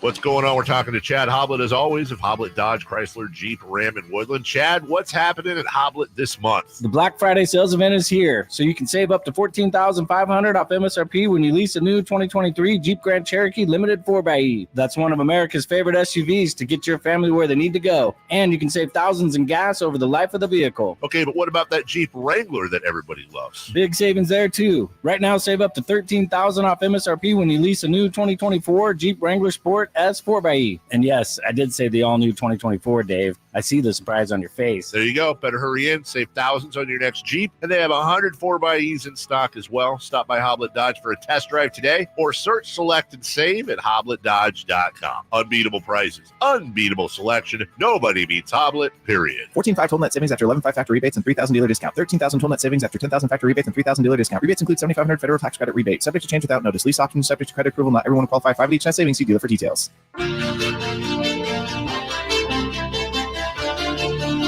Live and local, 6 a.m. to 6 p.m., Monday through Friday. Sactown Sports. Stiles and Watkins, Sactown Sports. Thank you for all of your dog contributions, and we're still keeping it going. Yeah. If you are just now joining us, thank you for joining us. If you've been rocking with us, then thank you for rocking with us. We just did a dog segment where we chose our dogs of the game. Famously, what was it after the Jazz? Was that the Laker game or the Jazz game, Malik Monk? Must have been the Laker game. Probably the Laker game, Yeah, because De'Aaron wasn't in, and it was Malik time. Right, yes. So Malik Monk was asked about the team in a post-game interview, and he said, we got a bunch of dogs on this team. And after the Kings lost to the Rockets in pretty terrible fashion, Chris and I asked the question, where are the dogs? We are looking for the dogs. And now it has turned into whenever the Kings win here on Stiles and Watkins, we will do a dog segment and we will play Baja Men Who Let the Dogs Out. Might not always be Baja Men. I know there are a lot of good dog songs out there. So be a part of the conversation if you think there's a better dog song. I saw somebody bring up DMX. Yeah, I was like, we have to get some DMX barks in there. Yes, we will definitely get some barks. That was my walkout song senior year, actually. It was X Gonna Give It To You. Oh, of course. Yeah. That's great times. Of course. Wow. Yeah, Great times. I don't know Great if there's a times. better walkout song. Like, if That's you're right. really trying to get the juices flowing, That's right. I really don't think there's like a better, 10 seconds that you can play? Yes, exactly. So we will keep that going. And again, if you want to be a part of the conversation, you have your dogs. We're going dogs all day when we see a beam and the Kings win. As we talk about feeling better about the Kings and whether you do or not, and we've been really positive on this show because why not after you get a W? But we do have to be realistic here. Sure. And as I sit here and I think about what's going to happen on Friday and Shea Gilgeous, which we were hoping that we get an update on De'Aaron Fox today. If not, we'll have one for you tomorrow when the game is going to happen. But I would love to see a matchup between Shea and De'Aaron Fox. Not sure if we're going to get it. But, man, Chet Holmgren, he's in a race with Wembanyama for Rookie of the Year.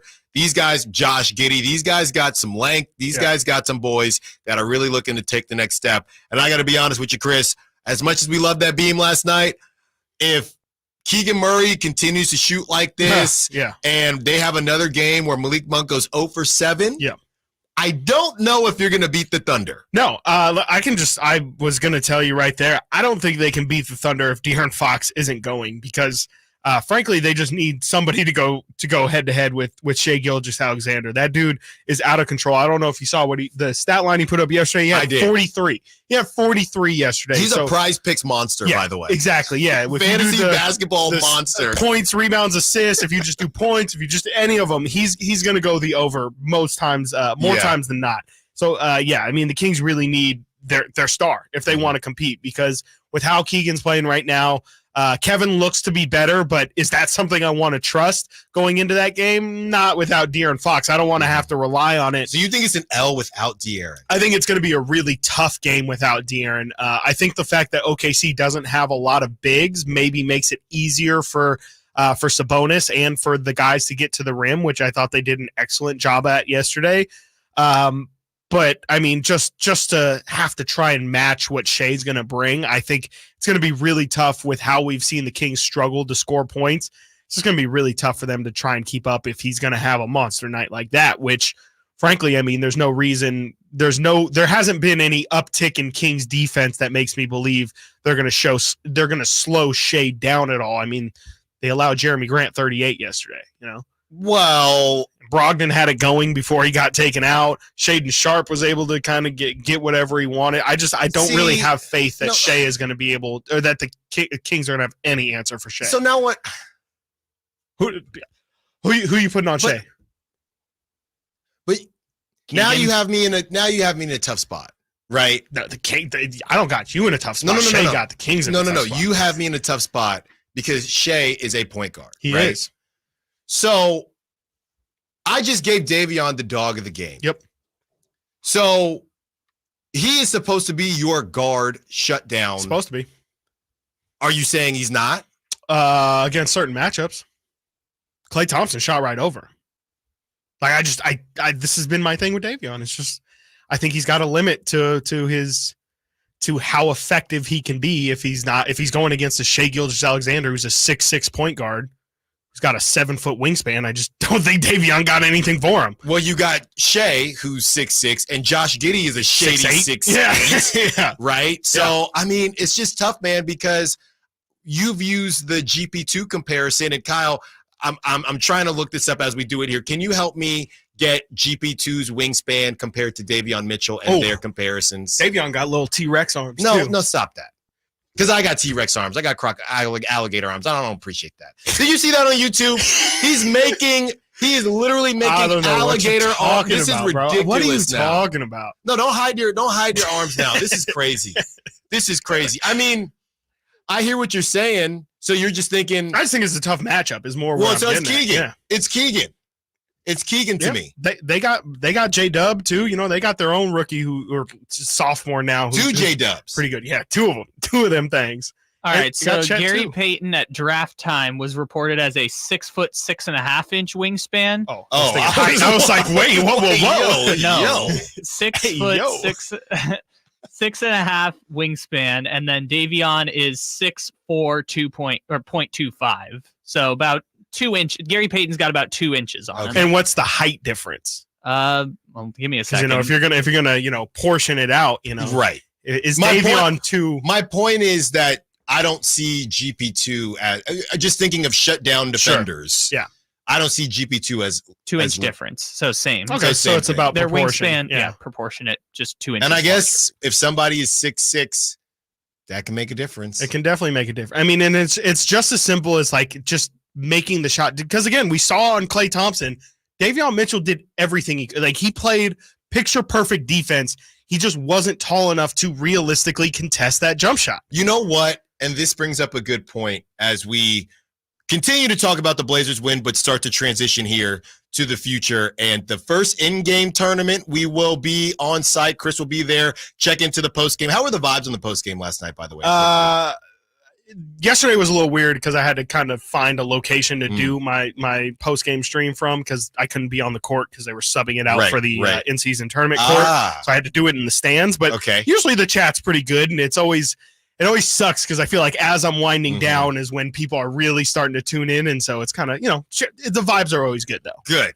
And, as we go around the NBA and Sixers get the W against the Celtics, last night. One thing that I thought was really interesting as we talk about the comps for Davion Mitchell, and I think Davion Mitchell is worlds better than Patrick Beverley offensively. Yeah. I don't even think that's close. And Patrick Beverley, I hope you're not listening. I don't want to end up on your podcast. Feel free to come on the show, Pat. Yeah. Feel free to come on the show. But one thing I noticed is Patrick Beverley's supposed to have one job. Yeah. Right? He's your shutdown guy. Yep. I'm watching SportsCenter last night, and it's one of the last possessions of the game. And Patrick Beverley, who can do one thing. Yep. Davion is better than Patrick Beverley offensively, and I don't even know how close it is. He can do one thing. Patrick Beverley was on Drew Holiday. Mm-hmm. He was on Drew Holiday. He wasn't even on Jaylen Brown, let alone Jason Tatum. Sure. So these guys who I'm a shutdown guy, you are in certain situations. They were talking about Drew Holiday not having a good enough offensive bag. That's why the Bucks move off of him. Right. So your number one defender, quote unquote, is on Drew Holiday when the game is on the line because he can't go up against a Jason Tatum or Jaylen Brown.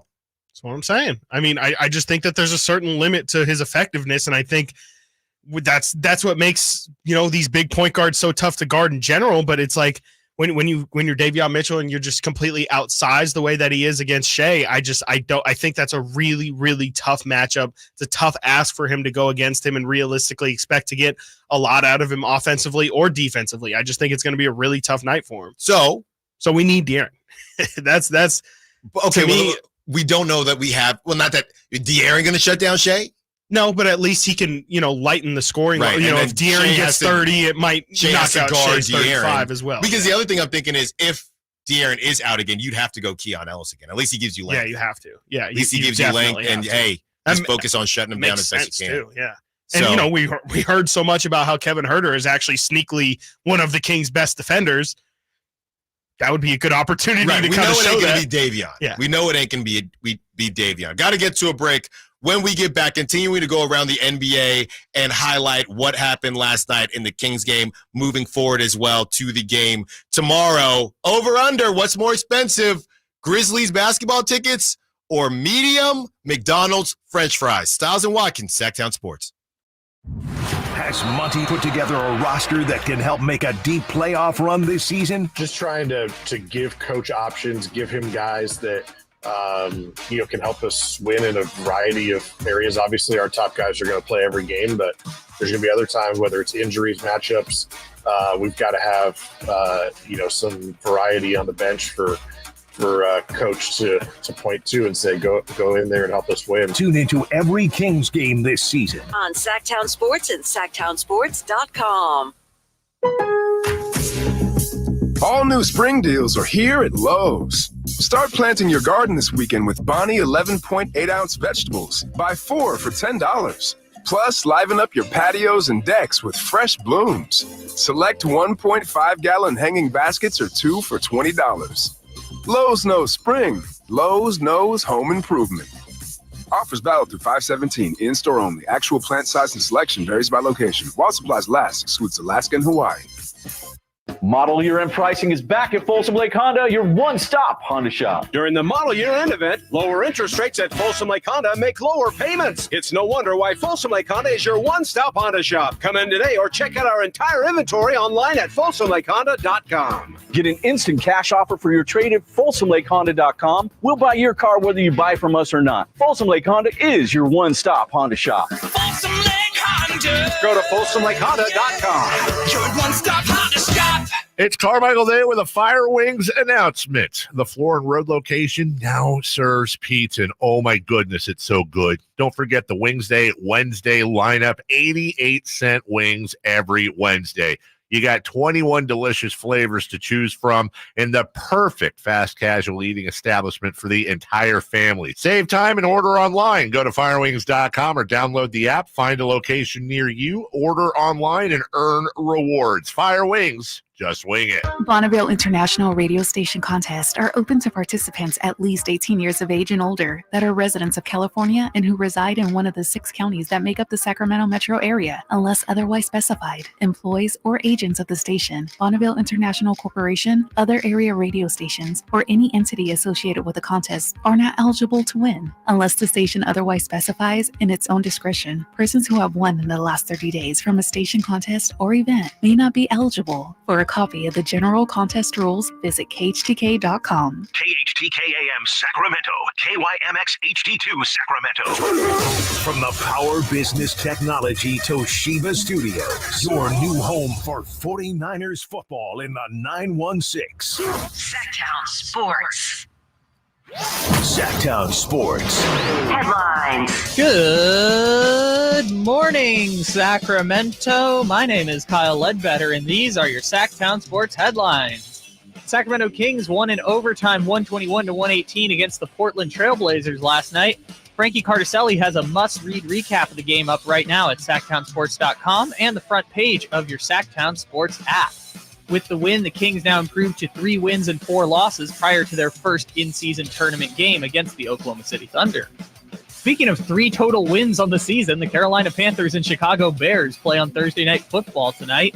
They are combined 3-14 on the season. 1 win for the Panthers, 2 for the Bears. Coverage of the game begins right here on Sactown Sports at 4:30 following UC Davis basketball.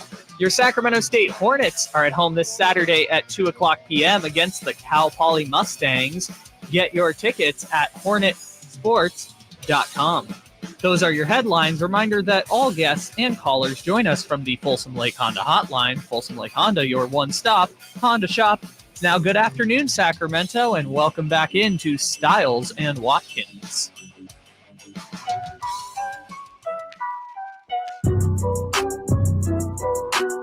Your home for Kings basketball for over 25 seasons. Sactown Sports. Stiles and Watkins, Sactown Sports, taking you up to 2 p.m. halfway through the show. It's been a great one so far, and it feels great to have a show after a W because, man, and the calls yesterday were outstanding. They were so good. And we love them, but we love beams more. Yeah. We love W's more. That is what we love. So thank you to all the callers from yesterday. Thank you for all the participation here in the dog segment and just in the show, for the show in general. As we take a trip around the NBA, we talked a little bit about the Rockets laying the smackdown on the Lakers, and they just might be good now. We might just have to accept that they're good now, and that will be a tough pill to swallow. Or maybe the Lakers are just the worst team in the NBA. Or maybe the Lakers are very good, which isn't good for the Kings because that was their signature. That's their signature win so far. Yeah, but they did it without De'Aaron Fox at the end, right? They did, and Sabonis did not have Sabonis either. If the Kings can say, "Oh, we started 0-4 last year, and look what happened," I think the Lakers can say, "I believe the Lakers started 2-10 last year." So, they made the Western Conference Finals. Well, they made that change, and they are missing Jared Vanderbilt. That might be. At least they're not like the Grizzlies and are fine in the West. Right, right. So they're not worried about the West at all. I know we did our dog segment as far as the players and what they brought to the table. But another way to ask this question is what stuck out most to you in this W? Mm-hmm. Because we do have a question on the text line. And again, if you want to be a part of the conversation, 916-339-1140. And 916 is asking, is JaVale McGee sick? No sight of him on the bench last night. I thought I did see him on the bench. He was on the bench, yeah. Okay, you were in the building. He was there. Yeah, he had on his knee sleeves. Mm-hmm. He was a coach's decision, did not play. There's been no reports of injury or anything like that. Nope. And 916, if you watch Alex Len, my question is, did JaVale McGee do anything more than what Alex Len did last night? No, definitely not. Except, if the only thing that we missed from JaVale was just random acts of what's going on. Mm-hmm. Like, to me, Alex Len he's the same body type. They're both 7-footers who are really I might even think Alex Len has the strength advantage over JaVale. And maybe even like the quickness at this. I would think Alex Len is an underrated athlete. Like, I really like the way he moves, especially for how big he is as a person. Like, he moves really, really well. We saw him stand in front of Shaedon Sharpe. I don't know how many humans are going to stand in front of Shaedon Sharpe as he's coming full speed down the lane and get a block. So I've yeah, I mean, I don't see why you wouldn't give Alex Len more minutes. And it really doesn't even have to do with JaVale. It's just for how well Alex looked. And frankly, it's how well he's handled his entire Kings tenure under Mike Brown. I think he deserves to be given a fair shake at that. If those rotational minutes are up for grabs, I think Alex Len definitely deserves to have a shot at him. Yeah, and I think it really depends on who you're facing, and it could be a matchup thing. This is your backup center position. Nothing has to be etched in stone, not in my opinion. It wasn't last year, let me tell you. Right. And I don't think it needs to be this year. The one thing I think we would all say JaVale has over Alex Len would be the jumping ability. Mm-hmm. So do with that what you will, how much that should matter. And you have the jumping ability for JaVale, but then you have the negative plays that don't seem to happen with Alex Len. Yep. So those kind of cancel out to me. And Alex Len, he caught 3 bodies last night, so he can catch an alley-oop too. If you're Malik Monk, you can get any big to play well, yeah, right? Maybe it's more so Malik that's elite in pick and roll than I mean, obviously JaVale is an elite weapon, but it's like, if you got a 7-footer rolling down the lane and Malik's just throwing it up there, I think it's going to work out more times. Right. And just some of the bizarre plays that we've seen from JaVale, and this is just what it is, right? If you are Mike Brown and you're searching for answers here, and I'm thinking back to the great outlet pass that JaVale volleyballed to LeBron James, which led to LeBron's his highlight dunk, his moment, right? And then some of the things, his Kodak moments. So some of the things we've seen from JaVale that are good. There's good JaVale and bad JaVale. Yeah. And you don't really have to worry about that as much with Alex Len. I'm just thinking off the top of my head, if you said, okay, because of the leaping ability, how does that translate to blocks? Alex Len got blocks too. He did. Right? Yeah, Alex Len had 2 blocks. He had 2 blocks. He was a +8 for those who do like that stat. He had 10 points, 6 rebounds in 13 minutes. So I think those guys could go back and forth, and as the game kind of, maybe you just go with the hot hand. Okay, this guy's been doing some good things in practice, or this guy's been understanding some things, or if there is a more of a leaper at the center position on the other team, right? Maybe you go with JaVale. Another guy who we did not talk about, and really this thing, 2 guys that escalated and de-escalated extremely quickly. And I want to go to one of them because this was an even bigger conversation. What in the world has happened to Chris Duarte? What happened? Yeah, I mean, I think it's just been a lot clunkier of a fit than what we all thought. I mean, Whitey was sitting next to me yesterday, and he was like, I think all that stuff that we were talking all summer about how Sabonis and Duarte just have this natural 2-man game that, was really, blossomed in Indiana, and we can bring it here to Sacramento. I think that was all propaganda. Because we haven't seen it. I mean, we haven't seen those 2 play off each other at all. Duarte really is just dribbling a lot, which is not a big part of what this Mike Brown offense is supposed to look like. I don't know what he does well. He plays physically defensively, but I haven't seen him play well defensively, if that makes sense. So, I mean, it's been an anomaly, because I really thought Chris Duarte was going to start. I thought he was going to start. Like, I really thought that he was going to push Kevin Huerter for starter minutes, and I thought he was going to get 20 to 25 minutes on a given night. And he got 11 last night. He's getting to the point where he played the least minutes of any player who stepped on the floor yesterday for Sacramento. So, yeah, it's definitely fallen. And I wonder also, what happened with Colby Jones' minutes yesterday? He went from being subbed in the first quarter to not being played at all. And, maybe it had to do with his, he didn't look great with the ball in his hand.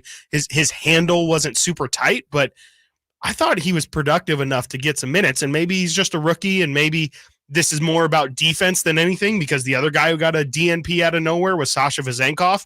Maybe Mike Brown is just kind of taking variance out of the equation. Right. Maybe he's like, look, Sasha might be okay defensively, and he might give us something offensively, and JaVale might have a stat line that looks similar to Alex Len, but both of those guys can have such big lapses or such big errors, just because, in Colby as well, just not knowing really how to play in this system. Like, I think he just kind of cut out all the possible random variations. And I think he just, again, went with guys that he felt like he knew what he was going to get from. Yeah, and one thing that we didn't talk about yesterday, I think it might have dropped right after the show or towards the end of the show, was the recalling of Petrushev. Yeah. So I think that's more of like that happened a lot last year too with Kada and Keon Ellis, where it's just GMs being GMs. Like you move up to the big squad just so you can be there on game day. Maybe you can get a practice with the big club. Then you get recalled down to Stockton and, you're playing full minutes over there. But I think that's just kind of like an administrative looking thing. Everything's on the table. Yeah, no, I mean, he's definitely the only one. I think the other night in Houston when they got absolutely boat raced, he's still the only person who is not suited up for the Kings. So that's definitely interesting. Maybe he's also just kind of getting a claim to everything that's going on. I mean, when the Keon Ellis news dropped, obviously the first thing we were thinking about was Davion Mitchell. Mhm. But I also thought if I'm Colby Jones, I might feel some type of way because we were sitting here thinking, okay, if it's not Davion, it would be Colby Jones if you were just refusing to put Malik Monk in the starting lineup. And he got completely passed over. Taken out. Completely passed over. And I don't know how much of that is I have Colby Jones in case Davion doesn't respond well. Yeah. And Davion responded incredibly well well. as he could, So maybe that's part of it as well. Yeah, But you have that going on. JaVale McGee, who JaVale is consummate professional. Yeah. He will be fine. He will be ready when his number gets called again. JaVale has done so much in his career. I think he's chilling. I don't think anybody needs to worry about that. Vezenkov, to me, we never really knew what was going to be the case with him. It's so early on in his career being a part of the NBA. But the Duarte thing to me is not strange. It's not worrisome because I don't necessarily think the Kings were going to be beaming or not based on Chris Duarte. Yeah. I think if you're saying you thought he might be a part of the starting lineup, then I think you think that he could have been a big part of it, but right now, and it's not over yet, I'm just watching, and he just looks like he doesn't really know where he fits. You have guys, if you go through this lineup and what they do, you have their Davions that penetrate and kick out or hit spot up jump shots, right? And they defend. Then you have kind of the creators, which is Sabonis and Keegan Murray. And I would put Herter in that first category as well. When I look at Duarte, he should be in that. And then you have Harrison Barnes, who, by the way, we're going to play when we get back. I'm letting Kyle know now. We are going to play how many minutes. And I'm looking at the box score. We've been looking at the box score. So it's up to you, Sacktowners and Chris, to guess how many minutes. Kyle, did you look already? I have not looked. Okay, because I'll run it today then because I accidentally saw. So Chris, Kyle, and the Sacktowners, we will be guessing how many minutes that Harrison Barnes played. So want to hang around for that after the break. But I mean, the Chris Duarte thing to me, not worrisome, but at the same time, you're going to need guys. And what we saw, the rotation we saw, I mean, yesterday, and I have it written down, you just talk about some of the some bizarre lineups last night up until, I don't know, I can't remember when it started, but it went until 8:15 in the fourth quarter. The lineup was Malik Monk, Davion Mitchell, Kessler Edwards, Alex Len, and Chris Duarte. Man, that was not on my bingo card. That's for sure. That is not. Hey, you got the W, but you don't want to see that too often. I don't think Mike Brown, what was like 3 weeks ago before the season started, if you would have said, hey, Mike, in 3 weeks, you're going to enter the fourth quarter with those guys in. Yeah. He's going to be like, well, did everybody, did our bus go off like a ledge or something? Okay? Yeah. In fairness, if you take out Duarte and put Trey Lyles in, that was one of our backup units last year, That's but not true. a fourth quarter closing lineup. Right, fourth quarter closing lineup just hanging on, and maybe that's like I said, Mike Brown really going high school here and just saying I'm right in the hot hands and seeing how long we can last. And if you get a W, nobody has any questions. Got to get to a break. When we get back, how many minutes did Harrison Barnes play? And we continue to look ahead to the Oklahoma City Thunder. Stiles and Watkins, Sactown Sports. Thunder! Trying to find out where to catch your favorite team's games? Are you a fan of the Kings, Niners, and the NFL? Well, Sactown Sports has you covered. Touchdown! San Francisco! It's all on his shoulders. Rocks. He fires for the win. He's got the triple. Catch all your Kings, Niners, and NFL games all year long on Sactown Sports and SactownSports.com. I was in foot pain for 20 years, trying to give it relief, buying all these different insoles, drugstore insoles, custom insoles. I spent thousands of dollars. I bought all these products and not a single one worked. I really, truly needed to have relief in my feet. And the Good Feet arch supports were what gave me the relief I needed. For over 20 years, we've been helping people like Teresa actually live the life they love without their feet getting in the way. They wanted to make sure that I got something that my feet felt good in, not somebody else's feet. I love the fact that I can wear these arch supports in all my shoes. I have boots, I have cowboy boots, I have running shoes, I have walking shoes, I have flat shoes, I have heels. Makes me so happy. If you ask my husband, he will crack up because there is no store I would rather go in than a shoe store. I'm Teresa, and that's my Good Feet story. See what we can do for you with a free personalized arch support fitting at the Good Feet store. Knee, hip, foot, leg, or back pain? Visit the Good Feet store in Sacramento, Roseville, and Vacaville.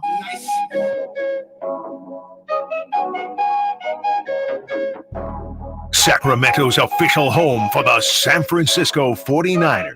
Sactown Sports. Stiles and Watkins, Sactown Sports. On the YouTube chat, before the break, I said Sacktowners, and Jess Escoto, huge friend of the show, but just despises any nickname that I create.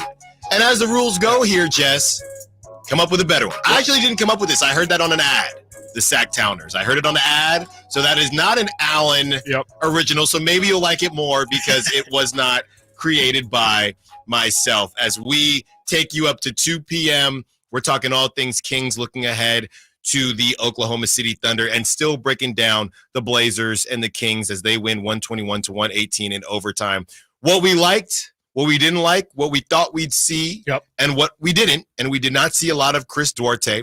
We did not see any JaVale McGee, but he was, for those asking, he was on the bench. I thought I saw him on the bench. He was. Chris was in the building. He was definitely there. He was definitely there. Sasha Vezenkov, the people's champ, did not get a lot of time either, but it's still early, and Mike Brown, above all else, does not care about your feelings. He cares about winning, and that's what the Kings did last night to see the first beam in 10 days. Other things that happened around the NBA, the Spurs got crushed by the New York Knicks. Brooklyn beat the Clippers, and the Brooklyn fan base roasted James Harden chanting Morey because they were best friends. Apparently, did you saw that report that Daryl Morey has a James Harden statue in his home? No. It's not a James Harden statue. It is a commissioned painting of it's a movie, man. It's almost as if like he's a Roman emperor or something, and he has a painting of James Harden that is like pretty angelical from what I understand, and it's just hanging in his living room. I wonder if he still has that after the beef. I think so. I think he does. So if he feels like Daryl Morey, if he feels that James Harden changed his career, right? And hey, without James, I don't know. James Harden built that house that the weird painting is in. What do you mean? James Harden's the reason Daryl Morey got all that money from the Rockets. Rockets. That's what I'm saying. So if you feel like, hey, without him, I wouldn't be here, so this is my homage. Sure. You got to think Brian Windhorst must have LeBron paintings in every house, right? Oh, yeah. In every room of his home. He's got a closet. He has to. He definitely has a closet. He's got a statue in front of his home. The all-time winner of this LeBron. game, right, is A-Rod having a painting of A-Rod as a centaur in his house.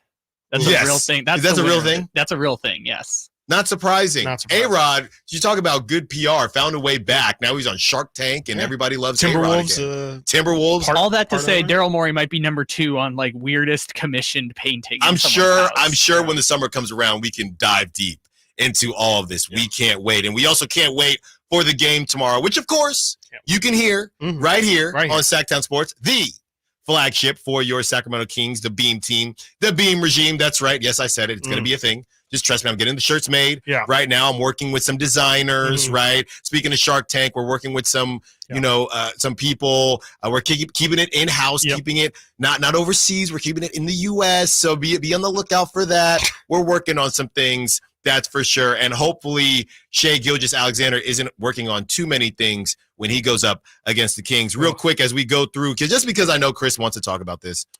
Steph Curry. I call him Wardell. I just think, Steph, enough. Steph Curry missed a potential game tying. They were down to Draymond Green. And again, bringing it back to the Kings, the Suns played last night. They got Bradley Beal back. Devin Booker's out, okay? So, and by the way, another team that I didn't include in this, but they played really long because they went to the finals, Jamal Murray. Terrible hamstring injury. He's out at least till the end of the month. Draymond Green, I don't even know what the injury is. All I know is Draymond didn't play, and I don't believe GP2 played either. So that is why, even if it's an ugly win for the Kings, these wins matter. They matter. So last night, the Nuggets down to Jamal Murray, the Warriors down GP2 and Draymond are in a battle, and Steph Curry has an opportunity to tie the game. I guess there was a goaltending that didn't get called. Yeah. I know. I will say Steph actually did handle that part really well. I heard him in the post game. He was like, "Oh, yeah, there was a goaltend. They didn't call it. Play on." I was like, "Hey man." So you're saying they didn't send anything into the league like the Lakers? Oh, I'm sure that's coming. Yeah, no, definitely. You play. It's like you show a front of like, oh yeah, no, that's fine. You know, play on, and then behind the scenes, you're like causing up the biggest stink that anyone's ever seen. So, do you want to describe what happened on the play with? No, with I have Steph? no idea. I was at the arena. So all Steph, night. so Steph Curry, they could have tied it up. Steph smoked. He had Clay in the corner as well. He did. I did see it. Steph smoked wasn't an easy layup, but it was a finger roll. Missed it. Nuggets end up winning the game. Did you see the last play with Clay when there was about, I don't believe so, 1.5 seconds left and Clay was on a fast break and he goes to shoot it and it slips out of his hands and goes about 2 feet in the air? It got memed everywhere. Yeah, it was, and it was just like, if you had no context and watched this, it's the most funny, it's the funniest thing.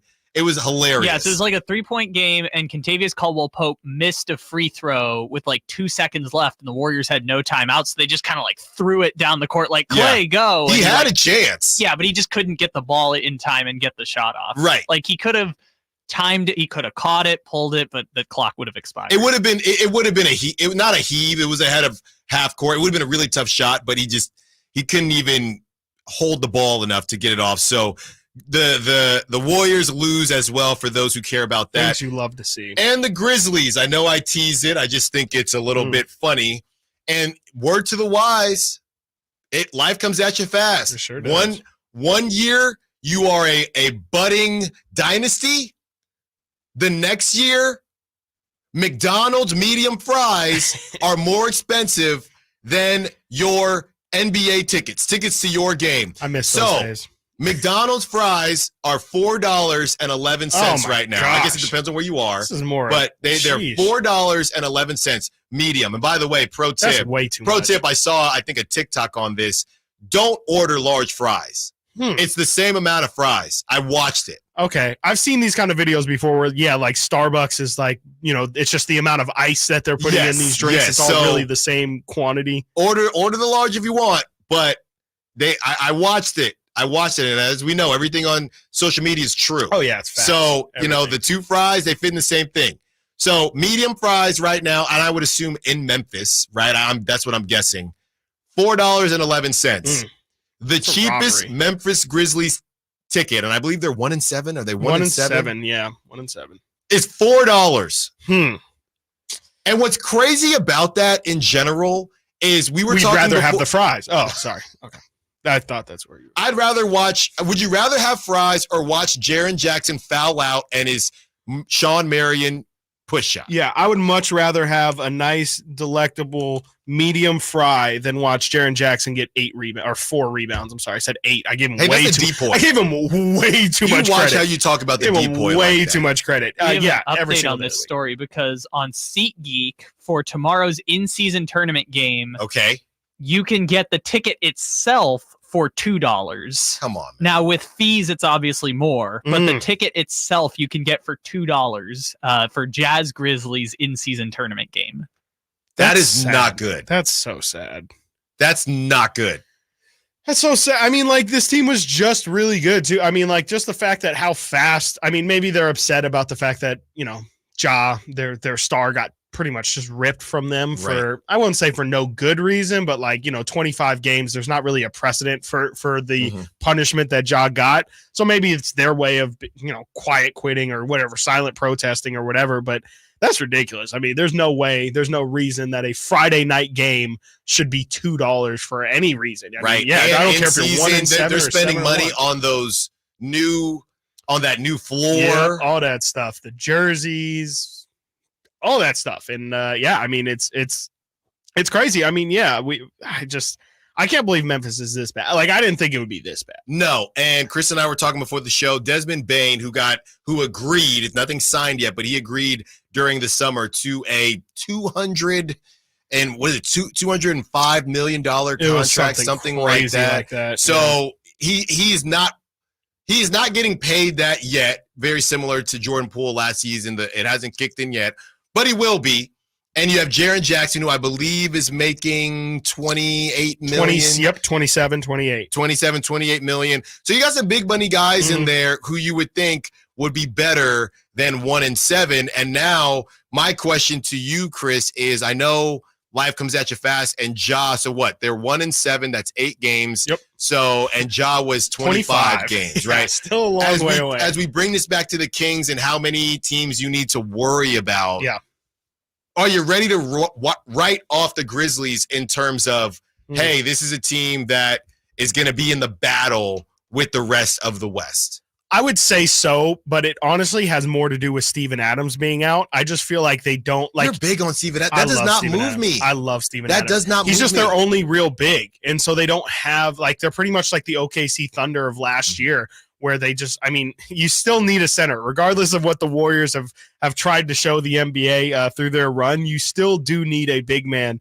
And yeah, I really think that Memphis is going to struggle to get rebounds and to really protect the paint. Like right now, their big problem is they can't make shot. Like they're much similar struggles to the Kings. They can't make shots. They don't have anyone who can create shots for others without Ja Morant just running at the rim and having everybody close in on him, leaving the open shooters on the perimeter. They're relying so heavily on Desmond Bain and Jaren Jackson, who, again, I will continue to harp. Jaren Jackson is the worst rebounding big man I have ever seen in my life. It's insane how bad he is at rebounding the basketball. I think at some point you need to have a physical low post presence, especially, do you think in the Western Conference, if you want to make it like deep in a playoff run, would you have to stop any dominant big man by any chance? Is there any? Oh, Nikola Jokic. Yeah, that guy. I was Anthony Davis. Yeah.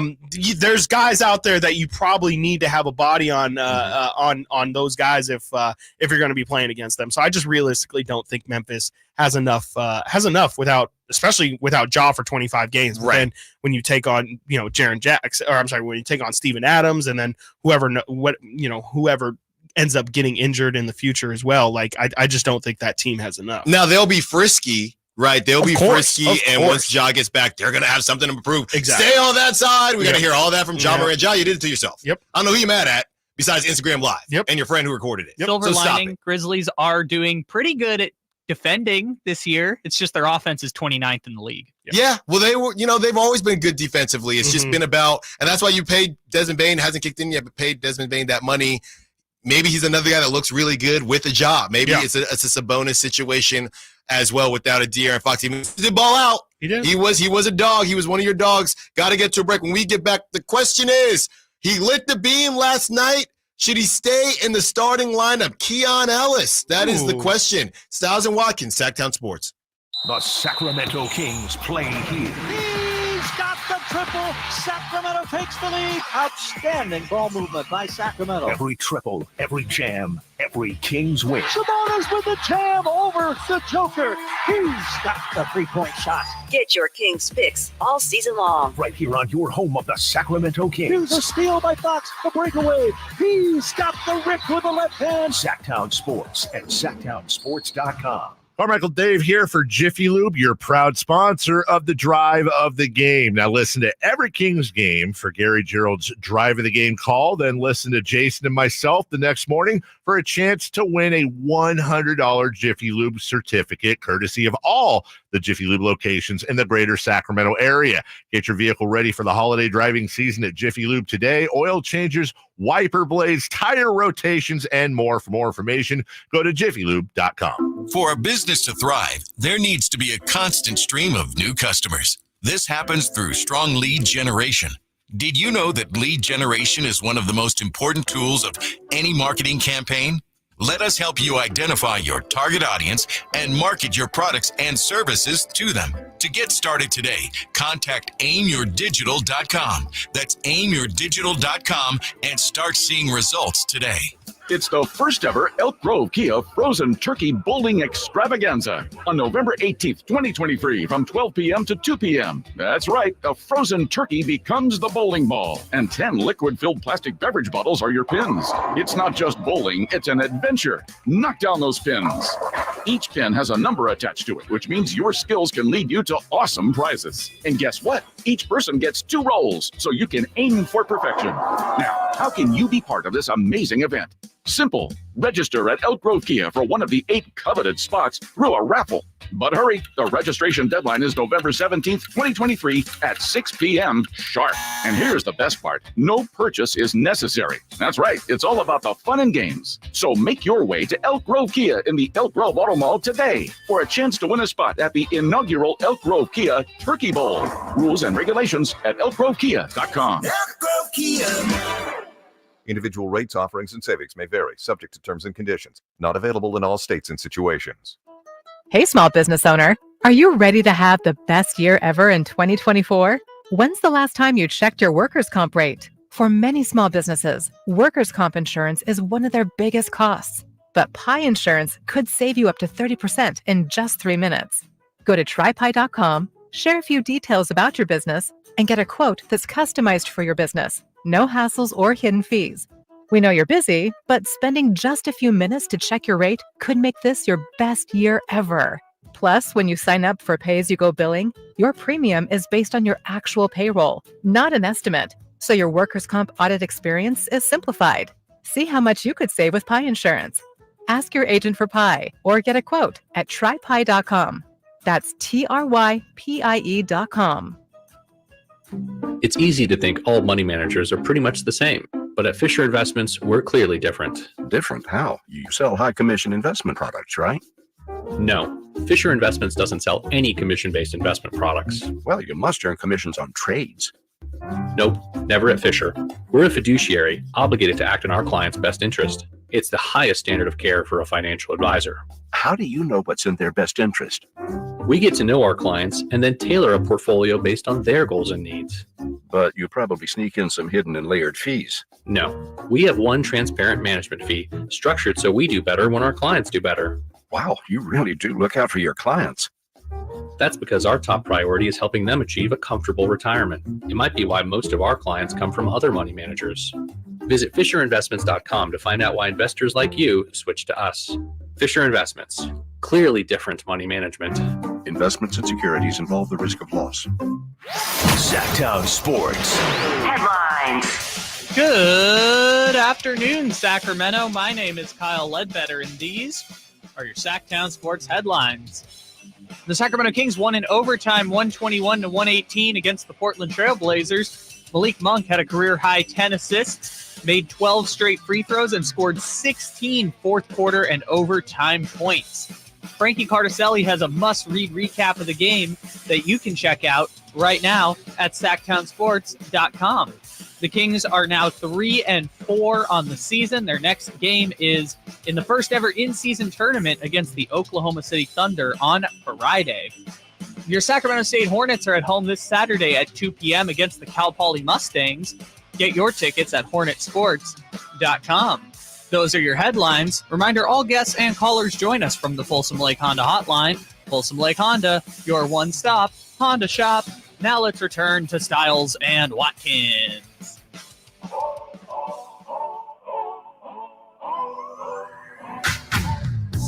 Your home for Kings basketball for over 25 seasons. Sactown Sports.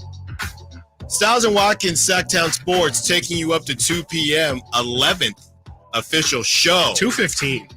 2:15. Come on, man. You're gonna leave me early. I'm just keeping you on your toes. I know. That's good. I thought you were gonna leave me during the show yesterday. Yeah. As I'm still fighting off Twitter trolls. Yeah. I am. Yeah. But you know what? I love it. You do love it. Dwayne Wade meme. You really I love it. I love it. Your Sacramentos. Haha. Is that gonna just be a part of it now?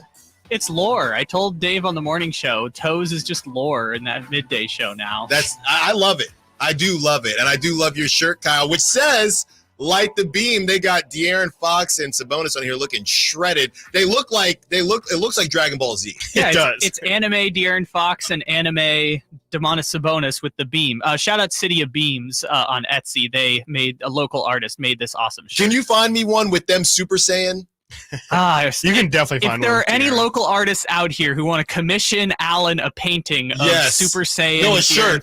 Oh, you want a shirt? I want Super Saiyan De'Aaron Fox and Sabonis, whoever. I want Super Saiyan versions of that. Help your boy out, and I will rock it here. What would the Keegan version of Super Saiyan look like? It's just slightly more. It would say yes. It would say, "What's up, Vancouver?" Yep. That's exactly what it will say. What's up, Vancouver? What's up, Vancouver? As we get ready to talk about Keon Ellis, but by the way, as we get this rolling, Kyle reminded me we are going to play right now, not right now, in a couple minutes before the segment ends. How many minutes did Harrison Barnes play? Now, today's version, I've already seen it, but Chris has not, Kyle has not, so they're going to guess. We want you on the YouTube chat to guess as well. This is a game we play here on the show when it is confusing as to how many minutes Harrison Barnes played. No disrespect to our guy. We want it on the chat as well. Kind of seems like it's a little disrespectful. Well, you started it. You started. I did. No, I definitely started. It's a legitimate question. It's a legitimate question. 916-339-1140 on the text line. It's all in good fun. We just ask questions. Yeah, right? That's all we're doing on this program. Sometimes he's just doing cardio on the floor. Okay, see, well, there you go. That Tony Snell meme. The Tony Snell. The Tony Snell meme. 0 points. He has never Tony Snelled. Trust me, I've been on the lookout. He has never actually Tony Snelled. No, which is of course kind of not. impressive. That's insane. It's like, you know what that kind of is? Wow, this is crazy. LeBron has this thing where he's allegedly, not allegedly, if you look at his stats, pretty much it's incredible how he's always 27 points, 7 assists, 7 rebounds. In his NBA career, which is now however many X amount of multiple thousands, I don't even know, hundreds of games, he has never actually had a stat line of 27, 7, and 7. And much like Harrison Barnes, he does do the Tony Snell, but he has never actually Tony Snell. But that LeBron one is way crazier because we're like, it's kind of crazy to Tony Snell. I don't know. It might be more. Which is more impressive, playing 20 minutes and literally not registering a single statistic, or averaging 27.7 rebounds and 7 assists? I feel like I've seen, never actually doing that. I don't know, like 30 people a year do That's 27, what I was gonna 7, say. and 7. That's what I was going to say. Yeah. How many?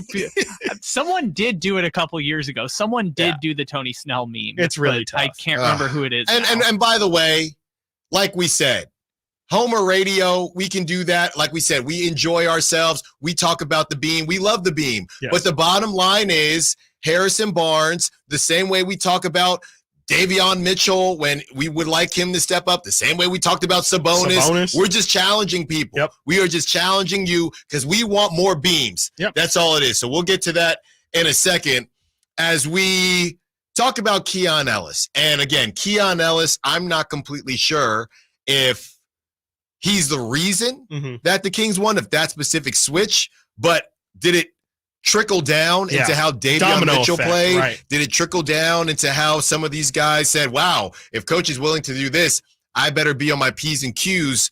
If De'Aaron Fox can't go tomorrow, which we hope he does, and we hope to have an update for you, would you like to see Keon Ellis out there again? I think so. I think because the conversation we had earlier as well, just with how the matchup goes against Shai Gilgeous-Alexander, it feels like you would need a guy like Keon who kind of does match Shai's physique, I guess, in a way. Keon's a 6'4" guy who's got a really long wingspan and brings a lot of defensive prowess.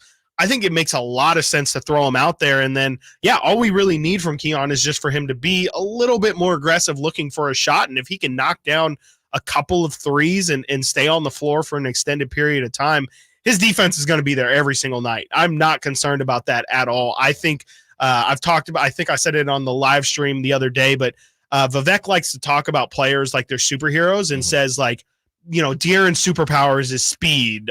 Keegan's superpower is his shooting ability. Keon Ellis's superpower is his defense. And I will continue to preach that I think Keon Ellis today is an elite defender in the NBA.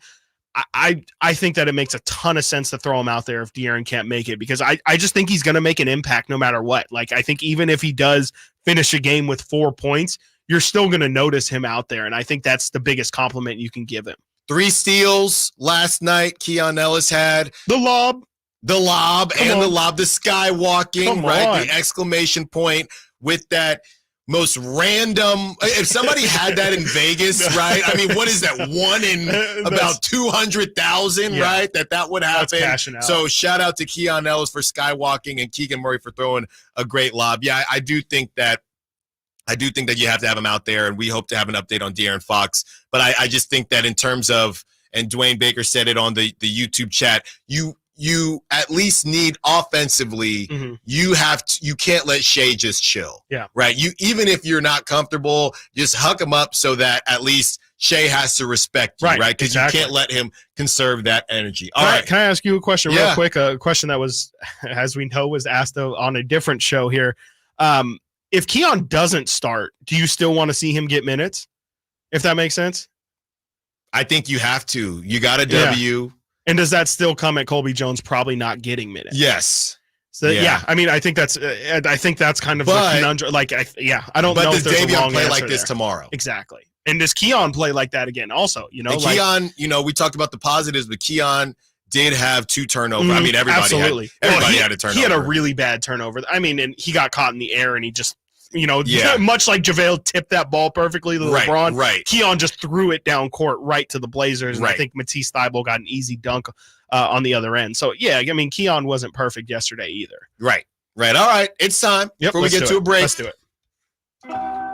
It's time for us to guess how many minutes did Harrison Barnes play? There you go. Okay. I see some. I'm going to go through the YouTube chat and the text line already. Okay. Ernie Castillo says Harrison Barnes played 31 minutes. That's respectable. Nick Town says he played 33. Okay. Kyle, let's go to you. How many minutes do you believe Harrison Barnes played? So I think those people are on the right direction, except there was also overtime. And I know I saw like Jeremy Grant played like 47 minutes or something, which was kind of funny. Sheesh. But the problem is I can't remember if Harrison was out there in overtime or not. Wow. See, that's why this is what we're not doing. No, but isn't that the segment? But we're doing it without doing it. I know, but that's kind of the segment. I assume he had to play at least part of overtime, so I'm gonna go. Keegan didn't. So Keegan.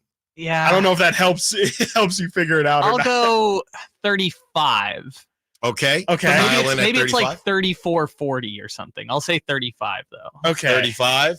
Manny Too Legit at 30 minutes. Epic Air Bees at 28. What say you, Chris? 28 sounds a little right, but I think, like Kyle said, the overtime makes me think a little bit more. I remember Harrison playing a good amount in the first half because, I mean, I think you had a prize picks as well. I just remembered him not doing well in the first half and me thinking, he was actually out there for a really long time. And then I also remember he hit that clutch corner 3 in the fourth quarter. And that was when I was like, oh my gosh, he's back out there. How many minutes has it been? So I'm going to go with, I'll agree with the chat. I'm going to say 31. 31 sounds right to me. Okay. We have Ernie at 31, Nick Town at 33, Manny Too Legit at 30, Epic Air Base at 28, Kyle what were you actually in at? Say 35. Okay. And you are in, Chris, at 31. I'm going to agree with some of the chat. The answer is Harrison Barnes played 36 minutes. 36 minutes. Of a possible 50, there's 5 minutes of overtime, 53? Yeah. Right? 5 of 8 from the field. Okay. 2 of 5 from 3. That's sure. 40%. Yeah.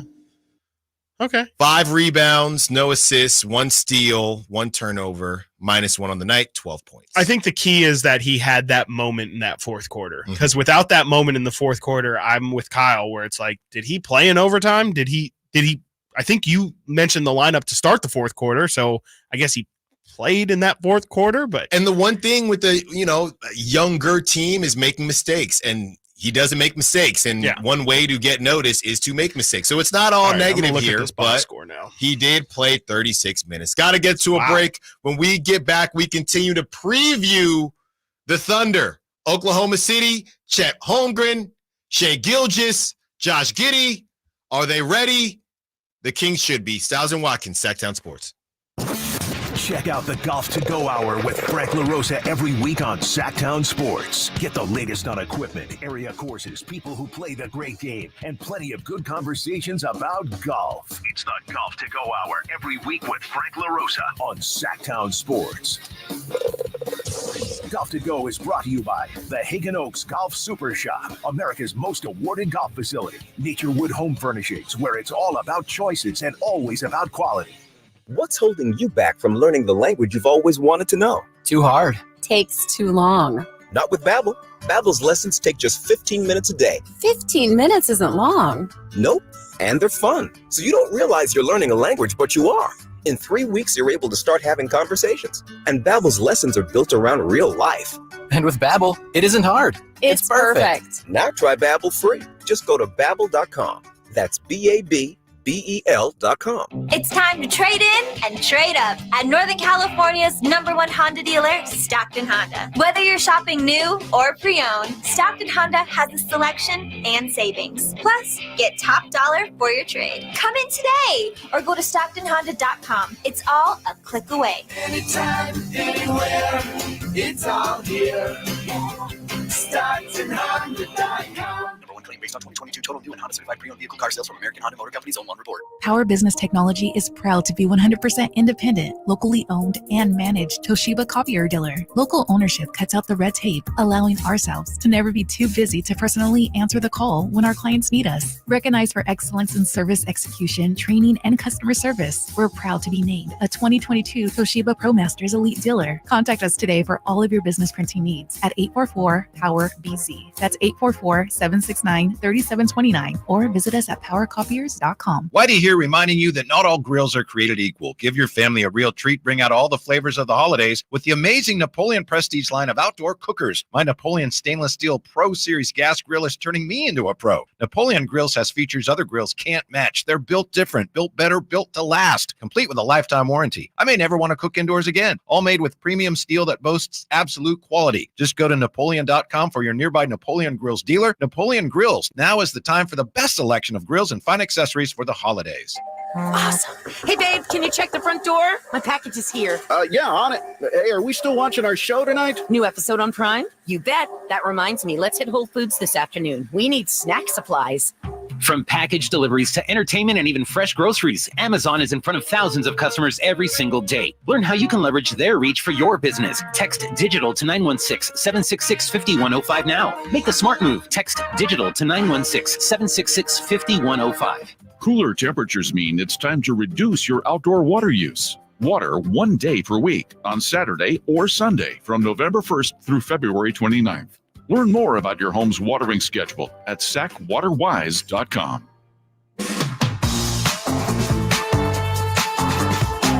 The only station in Sacramento giving you local sports coverage from 6 a.m. to 6 p.m. Monday through Friday. Sactown Sports.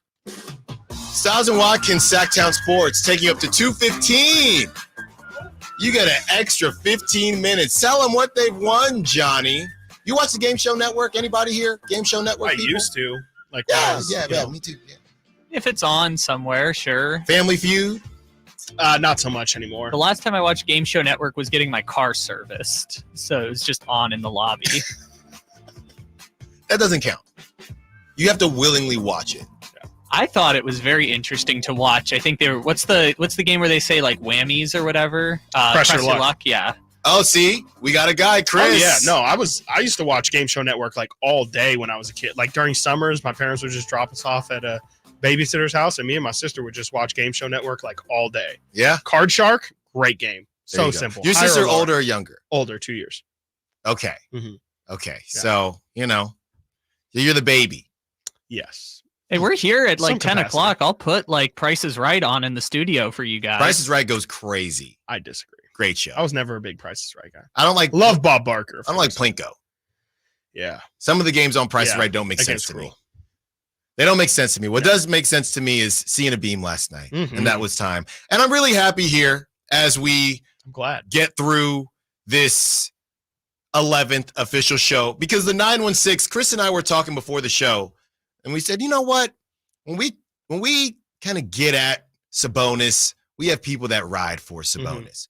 When we get at Davion, there's people that ride for Davion. When we get at some of these guys, they are, hey, the Beehive or for Beyonce or whoever it is. Hey, there are people that say, Swifties. Don't the Swifties. Don't talk about my guy like that. But when we talk about Harrison Barnes, a lot of times you don't hear too much. And here's the 916 that says, Barnes scored in overtime, you haters. I'm so happy to see that. There you go. I'm so happy to see that. Barnes scored in overtime, you haters. Good. Glad.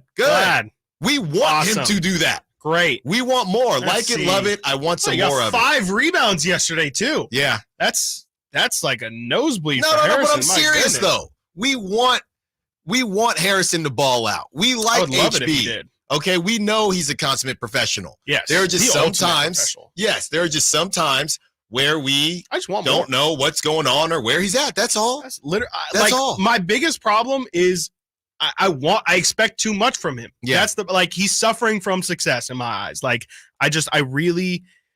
expect more. It's just he's so good, he's so talented that I just think he should be able to do more things more consistently, and he just doesn't. And that's my biggest problem. It's not that I think he sucks. It's not that I think he can't do things. It's literally quite the opposite.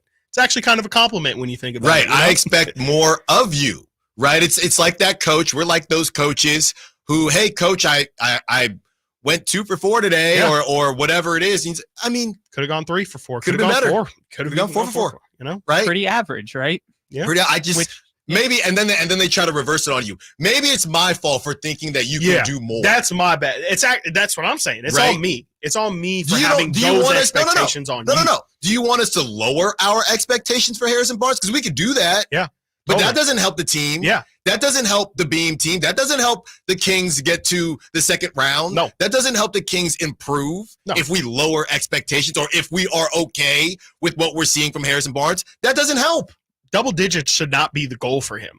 We shouldn't be excited by 12 points, 5 rebounds. Not on this team. No, that should be a bad night. 12 points and 5 rebounds for Harrison Barnes should be 36 a bad minutes. Night. That should be a bad night for him. He should say, I really didn't, he should say that was my Tony Snell game. I was just out there running and I really didn't make the impact I wanted to make. But this is what we're getting pretty much every. It's just, it needs to be more. It needs to be more. I mean, and we the problem is too, we already got the example. Game 1, we saw what this guy's capable of, and B, how easy that win was when Harrison Barnes played well. We had Frankie in the other day. Me and Frankie have been talking about this for years. It's really cut, dry, and simple. When Harrison Barnes has good games, the Kings tend as a collective to play really, really well. Because if Harrison Barnes is playing well, and that means you have to give extra attention to Harrison, well, that means that you're forgetting about Kevin Huerter. It means you're forgetting about Keegan Murray. It means you're forgetting about Malik Monk and De'Aaron Fox and Domantas Sabonis. It brings everybody else. It brings everyone else's game up because it makes people focus on a guy that, frankly, they don't game plan for because they expect this kind of performance out of him. And they're saying, if you just D him up a little bit, he's going to pass. He's going to be super passive. Don't worry about it. The problem is if you get him going, that's when everybody else gets going. And I think teams understand that. And that's why Harrison sometimes, I talked about it leading into this year where there was not a single game last year where I was like, Keegan Murray's pressing for his shot right now. Mm-hmm. It's been that nonstop this year. Keegan 4 of 17 yesterday. Right. We're seeing Keegan press. Now it's Harrison where it's like, dude, you're 5 of 8. I think he's shooting over 50% from 3 this season. Mm-hmm. Shoot more. Yeah. Shoot more until those percentages look like Keegan and Kevin's. Because at least I know those guys aren't, they're sucking, but not for try. Not for lack of effort. Yeah, right. And he really can be the X factor. And you talk about who is the best wing defender on this team. I think we would typically say Harrison Barnes because he's always been, I would say, a slightly above average defender. And then you see what Kessler Edwards did last night, and he didn't completely shut down Jeremy Grant, but nobody was going to shut him down. But then you start thinking, man, Harrison, what is your calling card at this moment in time? What is it that you do? And my question to you is the famous situation with Keegan, where Keegan doesn't take the shot and Mike Brown was going to take him out, and then he decides to keep him in because he hits the shot. That's all fine and good, right? So that happened, and there was a very lively exchange between the two. Mm-hmm. Then from a couple weeks ago, you have Mike Brown just laying into Malik Monk. If you don't get this, don't get this right, I'm going to lose a job. Yada yada yada. When it comes to Harrison Barnes, and I know you have to coach everybody differently, do you think Harrison gets a pass because he's the elder statesman and because maybe Mike Brown just feels like we're going to get what we're going to get? I just can't really see Mike Brown laying into Harrison Barnes the way he lays into some of these younger guys.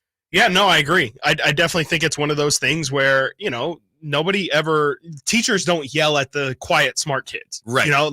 Because those kids are usually well-behaved and they usually take care of their business, and they're just not really anybody you need to worry about. You know, you don't need them raising their hands and answering questions because you're not concerned about them. That's the last of your thought. If you're concerned about those kids, that's how you know things are really going wrong. And I think we were getting towards that point with this Kings team. If they would have continued to slide, I definitely think it would have gotten to the point where Mike Brown would have had to say, look, again, like we Sabonis, you're not safe. Nobody's safe. Not even Harrison's safe. But I definitely think it's a little bit of Harrison is the elder statesman. He's a consummate professional. And I know we throw that term around a lot, but Harrison Barnes he's just the way he carries himself is that of like almost again, I call him a senator. Like he's almost like a politician with how well he carries himself.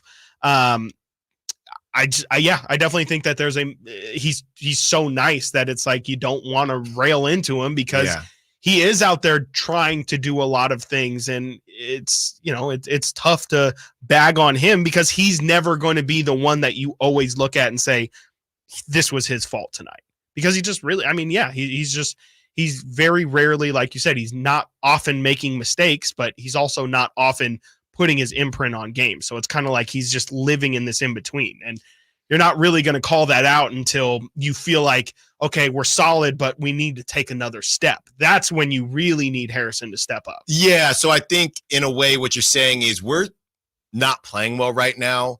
So there's really no point in singling him out if they start to improve and they're on a run and it becomes more glaring, because that's why the Chris Duarte thing went away. Yep. That's why a lot of these things went away, because nobody was playing well, right? And Davion, it wasn't even a matter of Davion. It was just a matter of we need to change something. Exactly. Right? So maybe I understand that, but at some point you have to expect more from your veterans, and I don't think it's I hate to use the F word here, but I don't think it's very fair as Kyle looks at me, whoa, not that one, but use the word fair in terms of I'm going to go at certain younger guys, and I trust Mike Brown, don't get me wrong, but at some point you're going to need more production. Maybe it's not right now because you got bigger fish to fry, exactly. But once you do figure some things out, that'll be the answer. Got to get to a break. When we get back, we'll still talk Kings, but we're going to take a little Kings breather here and talk Niners because the bye week is over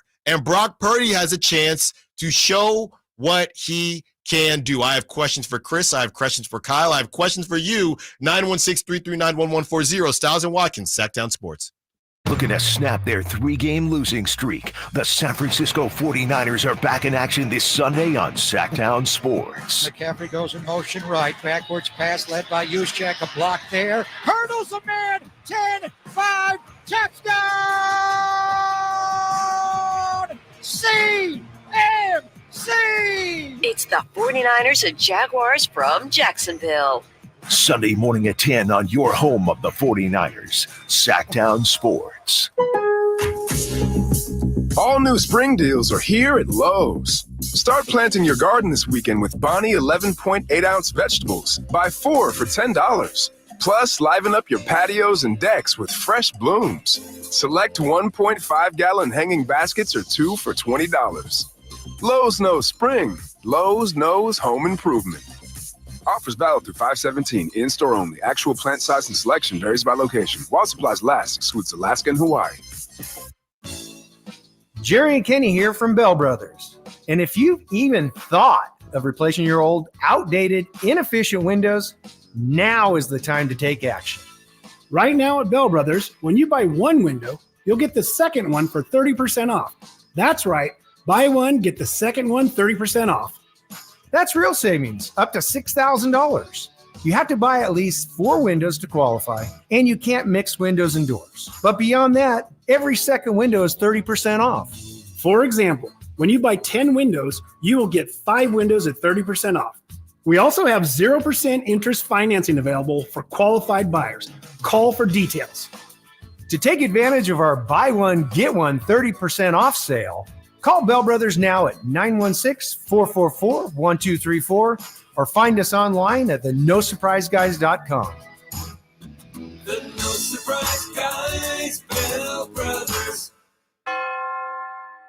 At aimyourdigital.com, we'll help you find the right customers. Spread awareness of your product or services. We can help build trust in your brand and services with a digital marketing campaign. Increase leads and get more customers. We create tailored digital marketing campaigns that deliver results. Don't wait. Get started today. Contact aimyourdigital.com. That's aimyourdigital.com and start seeing results. KHTKAM HD1 Sacramento, KYMX HD2 Sacramento. From the Power Business Technology Toshiba Studios. This is Sactown Sports. Sactown Sports. Headlines.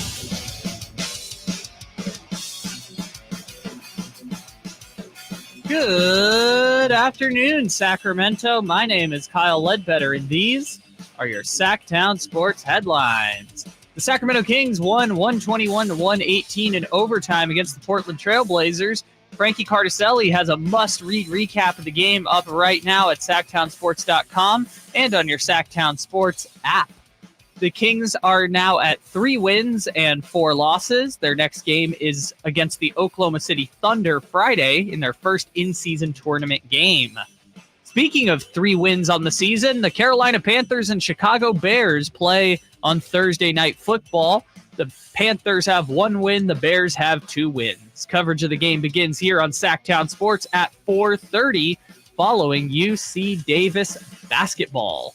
Your Sacramento State Hornets are at home this Saturday at 2 o'clock p.m. against the Cal Poly Mustangs. Get your tickets at hornetsports.com. Those are your headlines. Reminder that all guests and callers join us from the Folsom Lake Honda Hotline. Folsom Lake Honda, your one-stop Honda shop. Let's return to the final hour and 15 minutes of Stiles and Watkins.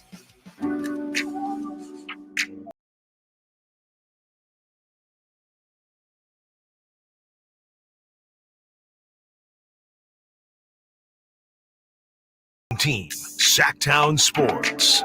Stiles and Watkins, Sactown Sports, 2:15. You get a bonus 15 because you listeners have been so good during the dog segment. Yeah. Okay. Yesterday, the callers, and I'm very much. We did this a couple. Stiles and Watkins, as I said, Sactown Sports. We did this. What was it last week in terms of the? Does it bother you when people say we when it comes to your team, right? For sure. And I will go on to say right now. Mm-hmm.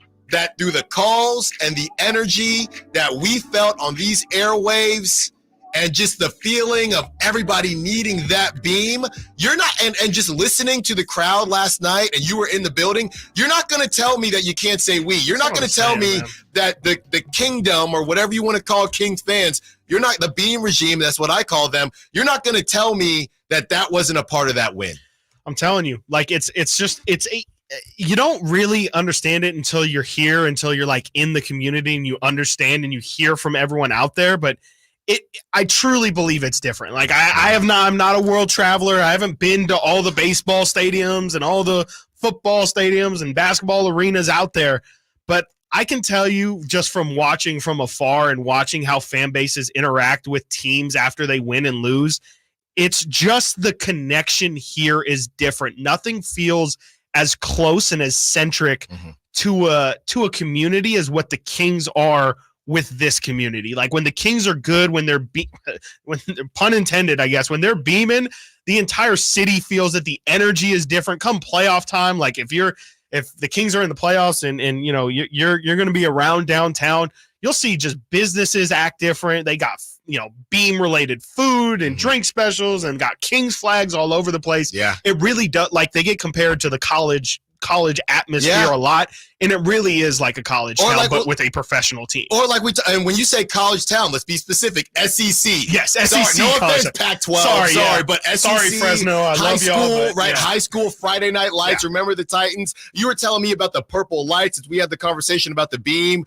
yesterday. We were talking about the purple lights. People have their own beams. Yeah. So we love that. We love it. That's awesome. 916-339-1140 if you want to be a part of the conversation on the text line and also the YouTube chat. Ernie Chavez, 1140, best station in Sacramento. Come on, Ernie. Come on now. Ernie. Come on. This is only our 11th show. That wasn't a question, though. This is only our 11th show, but thank you, Ernie. We know we appreciate that. Thank you for that as we continue to break down all things Kings after they beat the Blazers in not the prettiest game you've ever seen in your life, but a win is a win is a win, 121-118. And the number one dog, the man who started all this saying that there are a bunch of dogs on his team, Malik Monk. Malik Monk, he fought through his struggles, 0 for 7 from three-point land, 15 for 19 from free throw. That's where he made his bread and butter. He needed that dough, and he made some bread. He made some moolah out of it and got the W, 23 points and clutch free throws. Let's hear from Malik Monk and his confidence. Yeah, if I'm not hitting shots, I always find another way to try to impact the game. And I finally got 10 assists for the first time in my career. So, yeah, man, I just try to do stuff different if I'm not hitting shots. And I don't care about the misses. I got crazy confidence, so I knew I was going to keep going to the lane and getting fouled. And I knew they was going to drop at some point, so I didn't stop attacking. Yeah. Shoot or shoot. That's what that is. Yeah. Shoot or shoot. Crazy confidence. Shout out Malik Monk. Any friends? Anybody got any friends that have confidence like that? I'm trying to think. I mean, I feel like I'm a pretty confident guy. Yeah. But I don't even know if I touch Malik Monk's. If I was 0 for 7 from three-ball land, I'm Rajon Rondo for the rest of the day. I'm just passing. I'm so quiet. Yeah. There's no way. I mean, I've got a couple friends. I wouldn't say like to Malik Monk's level though, because like that's just a crazy and I respect it. Like I respect guys like Malik and I think JaVale's got a little bit of it too, where it's like you can't tell me nothing. Like you could tell me I had a bad game. You could say, Malik's a big fashion guy. I think the confidence kind of, comes in together with that as well, where it's like, I'm gonna wear this outfit because I like it. And it's really as cut and dry as that. And I think I'm pulling it off. And you could tell me you think these are stupid baggy pants or whatever, but I'm going to tell you this is what fashion looks like. Exactly. I like it. And if you can convince yourself and convince other people, that's what it is. Yeah. That's all confidence is, man. It gets you really far in life. And I think it's gotten Malik to where he is right now. Like the guy really is a different level of confident. And we've seen that just kind of play out throughout his career as well. Like, again, we were talking earlier about how good he was in college. How many guys end up looking like a bust their first 2 years and then turn it around? Right. Nobody. Without and correct me if I'm wrong, without the reason being injury. Exactly. You were playing. Yep, exactly. You were getting opportunities, right? So just shout out to Malik. Wasn't the right system, I guess. And shout out if you are somebody like me who decided to put in a futures on Malik Monk Sixth Man of the Year. Come on. Because he's got to be leading the charge right now. Yeah, because Cam Thomas has started a lot of games. I was going to say, like, Cam Thomas has been putting up buckets, but off the bench, if I had to guess, Malik's probably – I mean, last year I think he led in total points and maybe an assist as well. So, I mean, I'd be hard-pressed to find anybody else who's and it went to Brogdon. And it went to Brogdon, right. So, I think Malik is a prime candidate for it. He's just kind of got to stay on the bench in order to win. Well, that's what I was going to shout out Mike Brown. I should be shouting out Mike Brown because as much as I say start Malik, it's also going against what I had hoped in terms of that future. So, yeah, Malik Monk and what he's been able to do. Where would this team be without Malik Monk? Current odds, he's second right now. Behind who? Emmanuel Quickly. Oh, okay. Yeah, Quickly had a really good shooting year last year, too, and he kind of ended up taking a lot of votes. So he's tied for second with a group of three, including Tim Hardaway Jr. and CP3. Oh, come on, CP. man. I mean, CP hasn't played well enough. No, and he's gonna start. That's like a an good amount of impact games. thing, not necessarily like a. That's like his overall impact. I'm sure if you look at his numbers, it's not really there. I'm sure. Yeah, YouTube chat, Ron Malik tweeted that he don't care about your parlays last night. That was hilarious. That was hilarious. And you know what? That brings up a good conversation. So thank you, Ron. Good job. Because we were going to get to this anyway. I don't understand, and I do not police fandom. I don't, and neither do you. No. I think that you can fan how you want to fan. I've been accused of it, but no. Sure. Well, yes. Well, if we're not going to talk, no more beam talk. Okay, no more sorry. talk. We're moving forward. Yeah. But this is the thing that I don't get. And again, if you want to do it, that's fine. But I don't understand it. I really don't understand tagging players. Right. So when like Malik adding players on or social media, Instagram. Yeah. I don't like this Instagram stories either, where it's like, same thing. Right. And You're a they bum. all have so many privacies that I don't think you can't just DM Malik Monk. No, like that's not going to go through. Right. Trust me, I've tried them. Yeah, I'm trying to get him on the show. I'm trying to get him on the show. Anytime, man. Anytime, man. I got to use the Sactown sports account. We'll be all right. So I just want to know, do people just feel like, because it is a new frontier where you get to experience having a direct line to an athlete that was never had before. For sure. So I don't know if Malik Monk just happened to see stuff on social media, or if he kept getting tagged saying y'all didn't cover. Right. Because what the overs were for Malik, I know they all hit. So Yeah. it must have been about the team, because the spread was -7. It was 7. I think it was 8.5 yesterday when we were doing the show. Okay, yeah. It was 7, 8. They didn't reach it. They didn't hit it. So Malik goes on to say, I don't care about your parlays. So I'm just curious how that came up. Yeah. If people were just adding him. And if you do, and look, we don't police fandom. If you do at players, may I ask why? Why? Is it just because of that possible chance that they respond to you? Like, I don't know. I've seen Kevin Durant. Maybe Kevin Durant, he doesn't have as the same type of privacies, because Kevin Durant will quote tweet people and get a conversation started. Is that what it is, just in case?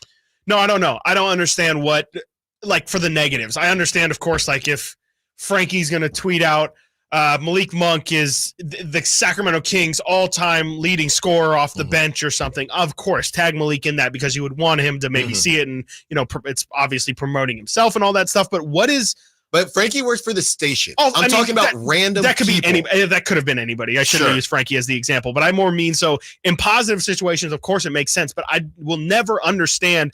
Like, are you trying to elicit a reaction? Is that what you're going for? You cost me money at Tyreek Hill. Yeah, you cost me money at Malik Monk. Exactly. What are we doing? Like, do you want? Like, is it? I also wonder how much you mentioned how this is the first time we've ever had direct access to these people. I think there's still a large population of people who still don't think that they see those things. They think, oh yeah, I added Malik Monk, but I did it as a joke, and like, he's not going to see it. He gets so many ats and replies. He probably has it blunt. I really think a lot of people use it more so in not in a joking manner, but more in the sense of, look, I'm not afraid to at him in this, knowing he's not going to say it. Because how many times, Alan, I mean, we're not Malik Monk fame at all. But how many times, I mean, you go at people all the time. Right. Where it's, they say something at you, you say something back, they say something back at you, you say something back, and then it's, I'm actually a huge fan. Like, I actually love the show. It happened to me last week. And then so it's like, and today. Yeah. And so, again, how much of this is just people trying to get a reaction, or just not thinking that reaction's ever going to happen? They just think they're sending it off and looking cool, because it's like, oh yeah, I just added this radio Alan Stiles because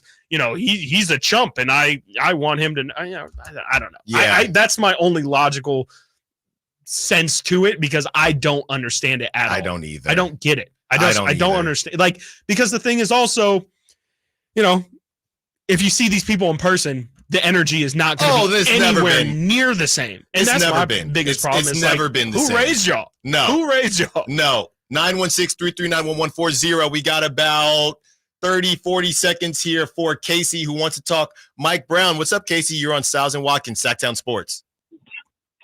Hey, guys. How you doing? Good. What you got for us? So I think Mike Brown hasn't done the greatest job coaching so far this year, and I love Mike Brown, but I mean, going into last night, Malik Monk was averaging only 22 minutes a game. I mean, he's clearly one of the best players on the team while Fox is out, and he's only averaging 22 minutes a game. And you got Harrison Barnes, who's basically putting up 10 points a game other than the first game. He's averaging 10 a game, and he's playing 33 minutes a game. You got Davion going into last night's game, averaging more minutes per game than Monk, and Duarte was almost equal to Monk. It's like, that's not okay. Like, Monk's one of our best players off the bench, and he's just messing with the lineup too much. He's bringing guys in and putting them out. Like, Vezenkov all of a sudden gets a DNP. Like, how are you expecting these guys to get in a rhythm when you're just yanking guys out after a couple of bad games and then trying something new? Like, we already know most of the guys at the end of the bench aren't going to be full-time role players. So why are you throwing guys in there and trying them instead of going with the guys that you know are going to be your top 9 at the end of the year? No, I think that's a great call, Casey. We got to get to a break, but I think the question is, Mike Brown doesn't know yet. He's trying to figure that out. Definitely. So it's just one of those fluid things, and not having De'Aaron. Again, we're figuring out in real time how important De'Aaron is, but that's a great call, Casey. We will answer that when we get back from the break. Stiles and Watkins, Sactown Sports. Last season, the Sacramento Kings gave us a little bit of everything. A Pacific Division type, GM of the Year, Coach of the Year, Clutch Player of the Year, All-Stars and All-NBA performers. Plus, we got to light the beam. Here's a steal by Fox, the breakaway. He's got the rip with the left hand. What does this season have in store? Find out. Each and every Sacramento Kings game can be heard right here on your proud home of the Beam team, Sactown Sports and SactownSports.com. You took the first step and quit smoking, but even former smokers may still be at risk for lung cancer. That's why SaveByTheScan.org wants you to know about a new low-dose CT scan that can detect lung cancer early. It takes only 60 seconds and could save your life. You took the first step, now take the next. Visit SaveByTheScan.org for a simple quiz to see if you're eligible and talk to your doctor about screening. SaveByTheScan.org is brought to you by the American Lung Association's Lung Force Initiative and the Ad Council. Why choose a Sleep Number smart bed? Because only the Sleep Number Climate 360 smart bed lets you each sleep up to 13 degrees cooler or warmer on either side, while you both sleep at your ideal level of firmness, comfort, and support, your Sleep Number setting. And now our all-new next-gen smart beds have temperature benefits, so you sleep better night after night. And now, during our Veterans Day sale, save 40% on the Sleep Number Special Edition smart bed. Ends Monday. To learn more, go to sleepnumber.com.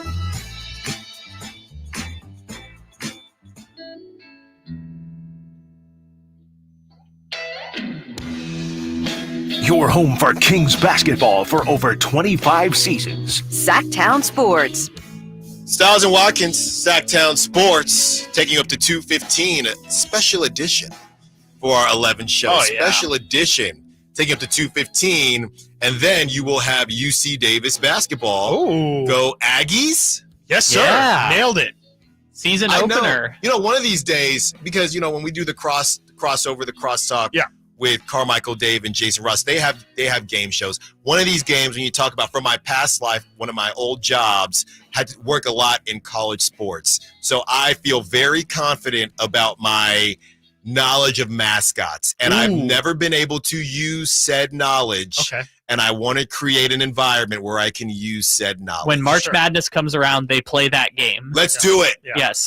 They do on the morning show. They did last year because I got known for knowing that Northern Kentucky was the Norse. The Norse. Yes, so, that is correct. Yes, they will play that game at March Madness. I cannot wait for that. I really can't wait for that. And I can't wait to see what the Kings do tomorrow night against the Thunder. So when you saw the in-season, just because sometimes the colors look a little different. Wonky. As far as the in-season court is concerned, the Kings did not have anything crazy from what I saw. It was just a different logo. So they have a different logo at center court, but it isn't as crazy as what I believe Oklahoma City has blue down the sides. The Bulls had a red court. Yeah, the Kings aren't doing that. They still have the purple court. It would have been interesting for sure, but they're going with a different color scheme as well. They're doing the throwback color scheme, so it's going to be red, white, and blue. The logo at center court is going to be the alternate Lion logo, which is going to have red, white, or I believe it's going to be gray and red or gray and blue or something like that. And then the outside of the court is going to be its normal I don't know, pine wood or something. I don't know what it is. Right, I don't know right, woods. right. And then down the middle, it's going to be a blue streak. So we've seen all of the courts have that blue streak going right down the middle. Right down the middle of the court, the Kings is going to be blue, not purple. Okay, and big game for the Kings here for the Drive guys because Whitey Gleason has the Kings pick to win the in-season tournament, beating the Hawks, which the Atlanta Hawks. I think both picks hasn't aged well. Hasn't aged well, but hey, it was we were in the middle of summer and it felt right. It felt like I don't know where he got the Atlanta Hawks from. I thought it was a bold enough prediction just to say the Kings were going to win, but Whitey Gleason, he likes to take it a step further. You know what it is? I'm gonna tell you what it is. It's propaganda. Okay, because there's been a lot of Trae Young propaganda. There was a lot of Trae Young propaganda this summer. Yeah. And I think Whitey got pulled into it. People saying that Luka, the way that they talk about Luka and Trae Young is a little bit disrespectful. Trae Young very much feeling like he has been disrespected, and this is supposed to be a breakout season for Trae Young. When I win I think he said something, when I win my championship or something like that. Okay, we'll get in line. We're going to talk about this Luka thing differently. We'll get in line with everybody else that's going to cross that bridge. And I like Trae Young. I hope he does, kind of figure things out there in Atlanta. They had the John Collins situation. I don't really know what John Collins has going on, right? As far as who the players, they moved on from him, right? It's interesting out there in Atlanta. Maybe just sign Quavo. Would you sign Quavo? Yeah, he seems decent. He can hoop. Yeah, he can hoop. He can hoop. I think he's lefty too. Why do I know that? I don't know. He's good in those celebrity tournaments. He is. Yeah, I think he might have won into celebrity MVP so is the Point. Biebs. Yeah. So is Bieber. So is Kevin Hart. Yeah. And him alongside Clint Capella would be a nice pick and roll tandem. Clint Capella, that guy. Yeah. What are we doing with Clint Capella at this point? I think they're just waiting out his contract. They really like Onyeka Okongwu, who's pretty much just like a younger Clint Capella in a lot of ways. So, it feels like, and Clint Capella has been a name that's thrown around Sacramento throughout the years. Bring him. I feel like he's a little bit past the hump. He feels like, he was, even when he was good, he was DeAndre Jordan, and I think we've seen how DeAndre Jordan's career has kind of tailed off. JaVale. A little, yeah. I would say it's similar to that, and I think the problem with Clint Capella right now is just how much he gets paid. I have a thought on this because as we move towards it's a wing-centric league, and you have the Wembanyamas and the Chet Holmgrens of the world, the traditional bigs, right? It feels like their time is not running short, but it's hard to find, okay, well, this guy, the last traditional big to go number one is DeAndre Ayton, and people really can't stand DeAndre Ayton in terms of thinking was he worth the number one pick, Definitely right? not. Yeah. Not sure. He's also not a traditional big in like the Dwight Howard sense. Like he's out there on the perimeter. He's as close as you're going to get in today's day and age, though. He's close. Along with, I would say James Wiseman is more hybrid than DeAndre. That's just what we have. That's just what we have these days. So my question is, is it a reach to say that you will always there will always be a need for a traditional big, the same way there will always be a need for hang with me here, a pure pocket quarterback? Not to say that that's going to be the main guy, but the idea that you will fully move away. Those things in will 20 be extinct. years will be extinct. Yeah. Will you ever move away from a pure pocket QB?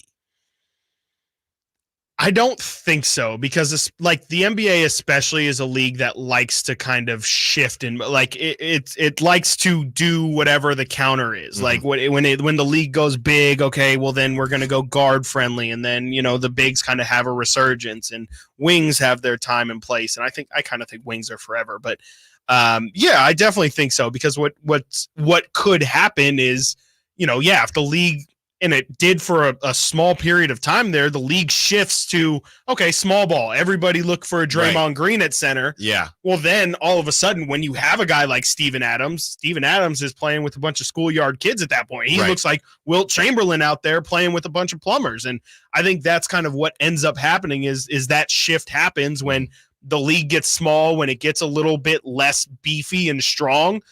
That's how those guys are able to eat. And so, I don't ever think that you'll fully eliminate them.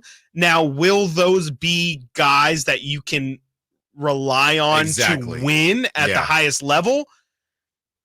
I kind of don't think so. And we can have a larger discussion about the situation the Kings are in right now, because you could argue that's kind of where the Kings are at. I think Sabonis is a lot more of a traditional center than he is a, Nikola Jokic. Though we like to compare the two, the difference is Jokic is a lot more modern than Sabonis is. And so I think, and I frankly think that's the biggest difference between the two, because, so we see Sabonis play make, at least statistically, to an even level of Jokic. But the big difference is Nikola Jokic can hit threes and can pull perimeter jumpers, and we're praying that Sabonis can hit a mid-range elbow jumper.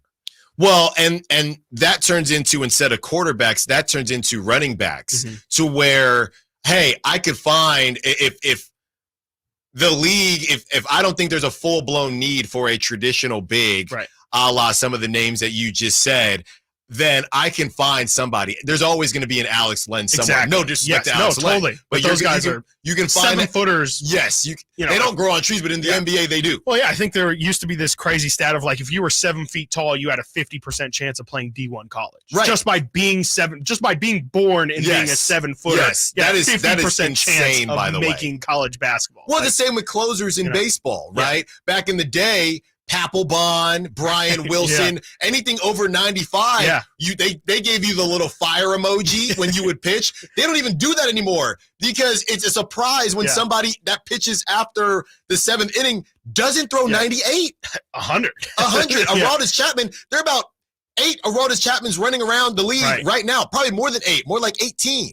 Running around the league right now. The St. Louis Cardinals have had like 3 in a row, and I can't name any of them. Every week, the St. Louis Cardinals has somebody else throwing gas like that. So I do think that the Kings are in an interesting position, because Sabonis is right on that cusp, that traditional cusp of whoever it is. And that also is why the Thunder are thought so highly of, because they look like the Monstars. You got a 6'6" point guard. You got another 6'6" guard. You got a 6'8" guard. Then you got a 7-foot. What is Chet? A small forward? Kind of, yeah. Yeah, pretty much. Like, he plays like a small forward, but he's 7'2" or 7'1" or something like that. Yeah, I mean, they're a team of freaks, really. And I think it's going to be I really want to see De'Aaron play, because I want to see these two teams. You want to see a W. I just want to see, yes, I would like to see the Kings have a chance of winning that game, but I just think it would be really competitive. And stylistically, you're really painting it perfectly. Stylistically, these two teams almost counterbalance each other in such interesting ways. I think it would be a great matchup. And I mean, it's two really young teams that are kind of fighting for the same territory a little bit. They're both trying to be those young upstart teams that, now that the Grizzlies have kind of fallen out of favor, they could be oh my gosh, look out for these guys the next 4 or 5 years. Right. That's really what it comes down to. Got to get to a break. When we get back, we will get the odds for you in that Thunder Kings game. Don't know what's going to happen with De'Aaron Fox yet, but let's see what Vegas thinks. Stiles and Watkins, Sactown Sports. Can the Niners build off their NFC Championship appearance from last season? How will the quarterbacks perform throughout the year? Purdy back, now going to throw for the end zone, wide open, Brandon Ayuk is on fire! Will the defense lead this squad again? Intercepted, ball got tipped up and taken by Fred Warner. Get all your 49er coverage throughout the NFL season on Sactown Sports and SactownSports.com. Sacramento weather is brought to you by Bonnie. I'm Tamara Berg in the KCRA 3 Weather Center. Look for those clouds to thicken up a bit as we head through the afternoon with light winds today. Highs will peak in the upper 60s. Get the latest forecast on the KCRA 3 News and the KCRA 3 app. Imagine taking a nice warm bath in your shower. Let us fix that. Right now, get that clogged drain unclogged for just $97. Bonnie, plumbing, sewer, electrical, heating, and air. Bonnie.com. Some restrictions apply. License 696-355. At Ashton & Price, over the last 25 years, we've won just about every injury case you can think of. Slip and fall, falling merchandise, fell through rotted decking, we won those. Dangerous stairs, falls into holes, dog bites, won them. Injured while pedestrian or on a bicycle, auto, motorcycle, big rig, company vehicle, Uber, or Lyft accident, we've won them all. And the best news is there's no fee until you win. So no matter how you got injured, Remember, for the best advice, don't think twice. Call Ashton and Price. It's time to trade in and trade up at Northern California's #1 Honda dealer, Stockton Honda. Whether you're shopping new or pre-owned, Stockton Honda has a selection and savings. Plus, get top dollar for your trade. Come in today or go to StocktonHonda.com. It's all a click away. Anytime, anywhere, it's all here. StocktonHonda.com. Based on 2022 total new and Honda certified pre-owned vehicle car sales from American Honda Motor Company's own lawn report. Finding great candidates to hire can be like, well, trying to find a needle in a haystack, but not with ZipRecruiter. Its powerful technology actively finds and invites qualified candidates to apply to your job. So while other companies might deliver a lot of hay, ZipRecruiter finds you the needle in the haystack. See why 4 out of 5 employers who post a job on ZipRecruiter get a quality candidate within the first day. Try ZipRecruiter for free at ZipRecruiter.com/free. That's ZipRecruiter.com/free. Your defending Big Sky champion Sacramento State Hornets are home this Saturday afternoon against the Cal Poly Mustangs. It's Military Appreciation Day at Hornet Stadium as we honor our local heroes. And don't miss the pregame flyover as kickoff is set for 2 p.m. Let's pack Hornet Stadium for the final regular season home game of the year as the Hornets strive for a 4th straight trip to the postseason. Don't miss any of the action or excitement of Hornet football. Get your tickets now at hornetsports.com. Stingers up. The game of football is about pain. Ever since I was 5 years old, it's been all about football. It's been about running, jumping, blocking, tackling. I stopped playing at 31. You're listening to Michael Robinson, retired pro fullback. I thought that foot pain was going to be with me for the rest of my life. I'm so glad I met Good Feet. I'm so glad that those arch supports are in my shoes. I had terrible foot issues that prevented me from really having a normal life with my kids. With the Good Feet arch supports, man, I'm always ready. My kids actually got to enjoy me in the yard more, racing each other, backpedaling, teaching them some things, being a dad. If I had known about the Good Feet arch support earlier, I would have more than one championship. I would have 2 championship rings. See what we can do for you with a free personalized arch support fitting at the Good Feet store. The Good Feet store in Sacramento, Roseville, Stockton, Modesto, and Vacaville. Sactown Sports Headlines. Good afternoon, Sacramento. My name is Kyle Ledbetter, and these are your Sactown Sports headlines. The Sacramento Kings won in overtime 121-118 against the Portland Trailblazers. Frankie Cardicelli has a must-read recap of the game up right now at SactownSports.com and on the front page of your Sactown Sports app. The Kings now have 3 wins and 4 losses. Their next game is tomorrow against the Oklahoma City Thunder in their first ever in-season tournament game.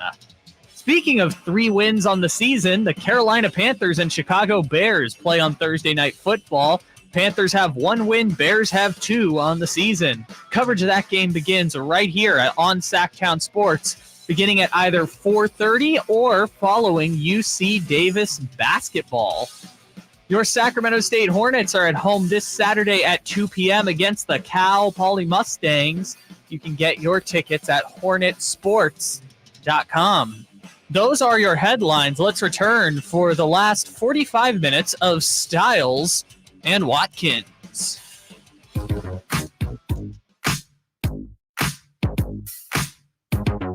Your flagship station for the Beam Team, Sactown Sports. We are back, Sactown Sports. Stiles and Watkins taking you up to 2:15 today. Yes, you get an extra 15 minutes as we break down all things Kings. And Kyle, I'm glad you came in with this song because we had a conversation a couple weeks ago about all the covers, right? And I saw something on Twitter, and what it was a quinceañera or something, and it was a DJ who posted it. And what's the Sweetie one? I know she's done a bunch. The one that was a part when she sampled, right? Blow the whistle, the blow the whistle. Yeah. So this DJ, it made me want to cry. So this DJ, Stiles and Watkins, 10 a.m., 2 p.m., 2:15 today, 11th official show, made me want to cry because the DJ said this girl comes up to him and says, and he's playing Blow the Whistle, and she goes, "Hey, can you play the original?" And he's saying, what do you mean? What you mean? And she goes, the one by Saweetie. Shout out Sweetie, who's Sacramento's own. I thought she was Oakland. She claims Sacramento. She claims a lot of places. Yeah. But we'll both take her. Yeah. But yeah, that was pretty sad. Yeah. It reminded me getting these moments where you're finding out that you're old. Huh? Well, yeah. So my nephew is 10 years younger than me. And basically, so he's 20, right? 20, 22, whatever it is. This was a couple years ago. And I'm playing the Maria Maria by Santana. Sure. Yeah. And he goes, oh, man, did this come from the DJ Khaled one? Yeah. And I was just so sad, man. Yeah. Which is, for those listening, Wild Thoughts. Yeah. Wild Thoughts is the song that I'm referring to. And it was so sad. Yeah, that's terrible. That's a really sad time. Like that's just, I mean, that's literally what getting old is, though, is when the songs that you grew up with are now like, I didn't even know this song existed. That's literally step one. See, I understand it from the young people's perspective because it's happened to me before where I know a song and then I hear it and I'm like, oh, hey, that's I hear an older version of the song. I'm like, oh, that's like whoever remade it. Right. Oh, for sure. Right. That's fine. Like, I think it's fine. But the problem is like the lack of knowledge. But how would they know? I'm not a music person because we're in 2024 and there's never been easier. Whatever. Okay. I'm in the future, bro. No, I don't want to get older. I'm living in the future. No. And there's as much information at your fingertips as there's ever been in your life. Like I remember back in my day when Gym Class Heroes came out with what was that? Take a Look at My Girlfriend. Oh yeah, yeah. I thought it was an original song at the time. No, that's a good point. And then my parents instantly, and I think the radio actually, shout out people who actually listen to music on the radio, would make it known that, hey, that's a rendition of one of our all-time favorites. That's true. That's true. Ignorance is not an excuse, man. No, never. But I think what's interesting is that song. The problem is sampling songs that aren't that old. Yeah, for sure. Right, we're talking about sampling songs from the 70s and 80s. So Weedy sampled a song from the early 2000s. Yeah, but those are becoming throwbacks. Like Blast with an X. I call it Lixt, but I love Blast. I went to his concert last year. Oh, you did? Awesome. He did a remake of 21 Questions by 50 Cent. Right. But like that song came out when I was born. So like I know the song, but I would have like no reason to know that song otherwise. It's not like relevant in pop culture anymore. That's true. All I know is I saw that on social media yesterday. It made me sad and it gave me flashbacks to my little cousin saying, oh, that's not a DJ. He's like, DJ Khaled flipped it. I'm like, nah, come on, man. Nah. I'm in the future. Come on. 2024. Light years ahead. Stiles and Watkins, Sactown Sports. We wanted to answer Casey's call and what he had to say. Because Casey had a lot to say he came in hot about Coach Mike Brown. Casey, call of the day so far. Love to drop the mic like that right before break. Good for you, Casey. Isn't Casey our only caller of today? That's up to you. Yeah. I remember a couple. Okay. I don't know if you were No. And it doesn't change the fact that he's caller of the day. No, I know that you were out late. Yeah. Well, that's like when that's like, when one of my sisters say, you're my favorite brother. Yeah. Of course. I'm in the future. Yeah, you're in the future. Maybe that we won't have any more. That's my bad. Yeah, that's on me. Sorry, I shouldn't have spoiled the rest of the show for you guys. Just chill out. I'm in the future. 2:15, y'all. 2:15. You got us. And Casey wanted to talk about the different changes that Mike Brown's been making. Interesting enough, after a W. But we did see some very unique lineups, right? You get the W, and Casey had to say, hey, somebody like Sasha Vezenkov hasn't been in and out. Casey wanted more time for the Malik Monk, and you had some good points on the Malik Monk stuff. Why don't you kind of break that down? I mean, first and foremost, I just want to say that I think I would have received that call probably a lot better before yesterday. I just think that after the job of what Mike Brown did yesterday, like he clearly was just looking like I respect him. We talked about it earlier, but I just really think it took a lot of guts for him to go and throw Keon Ellis into the starting lineup and take Colby Jones out of rotation, put Alex Len in there, give Kessler Edwards minutes because those guys are they're not names. That's not Chris Duarte. That's not your high second round draft pick that you brought in Colby Jones. It's not JaVale McGee, who, you signed Nerlens Noel and Skal Labissiere and Neemias Queta in the offseason because you were looking for a backup center. And then JaVale McGee comes in and you're like, oh, that's actually what we wanted. So those guys can go. So clearly there's a plan for him. For Mike Brown to just kind of scrap all that and acknowledge the plan that I had for this season clearly isn't working well, and to put all that stuff aside, I think I think Mike Brown deserves credit for that. And you were talking about it being a team win. I think Mike Brown is definitely included in that team victory. I think everybody played a nice little hand in the Kings getting the result yesterday. But specifically with Malik Monk, foul trouble a couple nights ago. Yeah, for sure. Right, the blowout. So because basically Casey was saying Malik Monk's minutes weren't that high. He was saying he needs to play 30+ minutes. Right. But he was in foul trouble. They had a blowout. So these are some of the things that we're still only on what, game 7? 7 now? Yeah. So that was game 7. Everything is still fluctuating a lot. I think it'll even out. Harrison Barnes, yes, we played the Harrison Barnes game. I don't know. That's the one, Casey, I can't really disagree with you on. Yeah. But the devil you know is better than the devil you don't. And Sasha Vezenkov, for as much as we think could be a good story, Harrison Barnes is a champion. Harrison Barnes has been in this league. And and again, that's the issue. He's teased us. Yep. Because he's come in and had 33, right? 27 and 1/2, which he didn't have last night, which I really could have used for personal reasons, right? So he's done these things before. So that's why it's hard to pull the plug on something when you know what he's capable of. So that's a tough one. I get the Sasha Vezenkov thing. It's still early. But last night in particular, without De'Aaron Fox, and that's the other thing, how much can we really put into what Mike Brown is doing right now without De'Aaron Fox? Yeah, it's really tough. And to go back to the teacher thing, I think, Harrison Barnes, he kind of messed up and showed the teacher his potential. It's you showed that you can get an A on a test. Right. So now when you get B- and C+, I'm going to keep pushing you because I know what you're capable of. And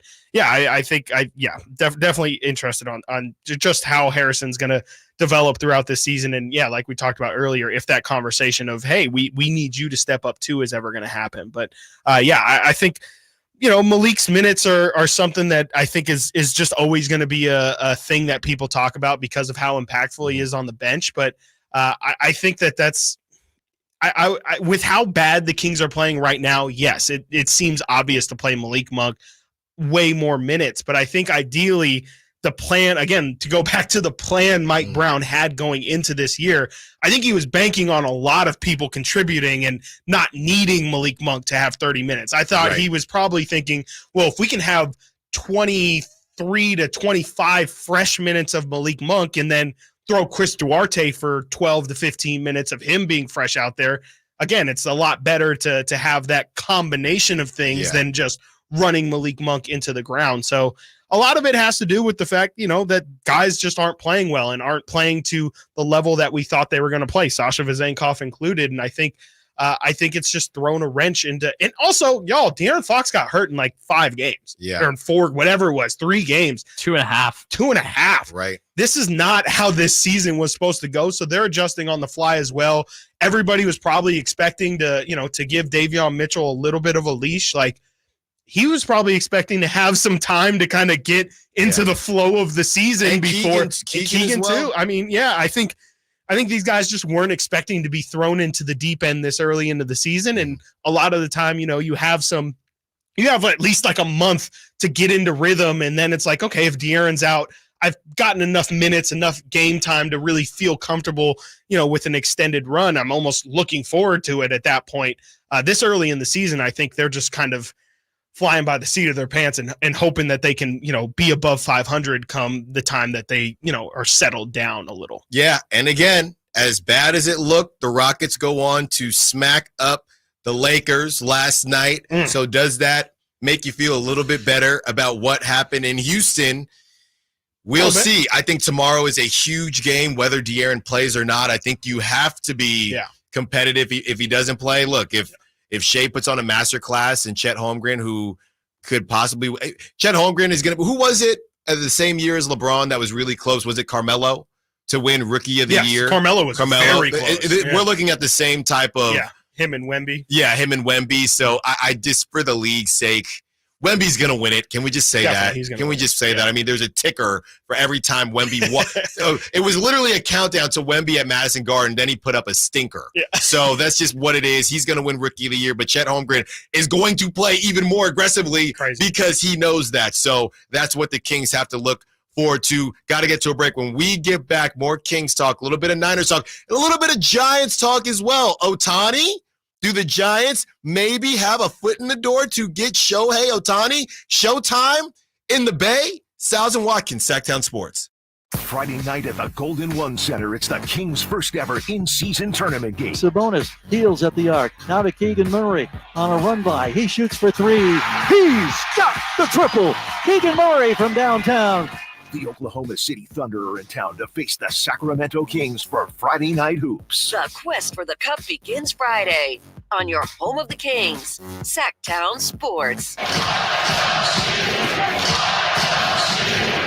Golf to Go is brought to you by the Hagen Oaks Golf Super Shop. Here's Frank LaRosa. Most people know that the term birdie in golf refers to a score of 1 under par, but where did the term originate? According to Scottish Golf History website, it comes from the early 20th century American slang term bird, which meant anything excellent. While a 1911 edition of Maclean magazine described a golf shot as bird, straight down the course about 215 yards, the country club in Atlantic City lays claim to the first use of the word birdie. In 1898, A.B. Smith was playing the par 4 second hole when his second shot went within inches of the hole. That was a bird of a shot, he said, and claimed he should get double money if he scored 1 under par. He did indeed hold his putt, and the group thereafter referred to such a score as a birdie. In 1913, acclaimed writer Bernard Darwin wrote in the September issue of Country Life of his visit to America. He explained that it takes a day or two for the English onlooker to understand that a birdie is a hole done in a stroke under par. And now you know. That's Golf to Go. I'm Frank LaRosa.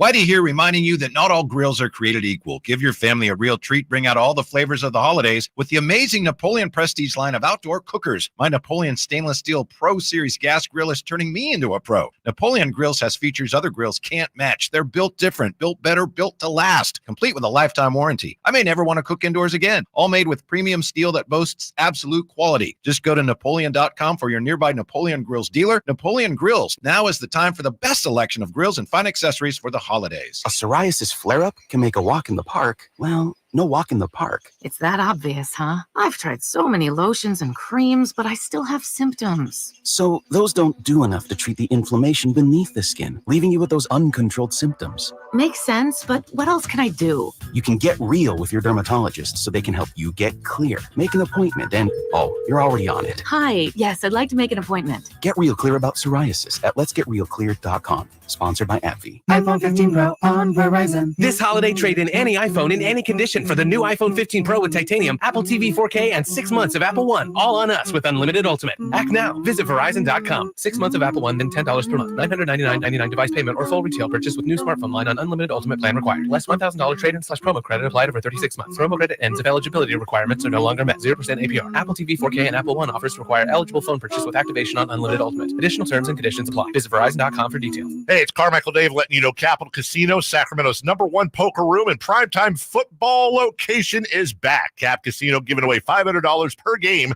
in high hand bonuses for every Sunday, Monday, and Thursday night primetime game, offering the best food, best service, and the best action with the most variety of games in the region and conveniently located in downtown Sacramento. Check it out, Capital Casino. And as always, please remember to gamble responsibly. 1-800-GAMBLER. It's the model year-end sales event at Acura of Stockton. Elevate your driving experience with a vehicle that's built to impress. Lease a new Acura RDX or MDX. Acura of Stockton has a great selection of new Acuras and customer service that will exceed your expectations. Take luxury to a whole new level in a new Acura from Acura of Stockton or AcuraofStockton.com, where precision-crafted performance is at your fingertips. Cooler temperatures mean it's time to reduce your outdoor water use. Water 1 day per week on Saturday or Sunday from November 1st through February 29th. Learn more about your home's watering schedule at sacwaterwise.com.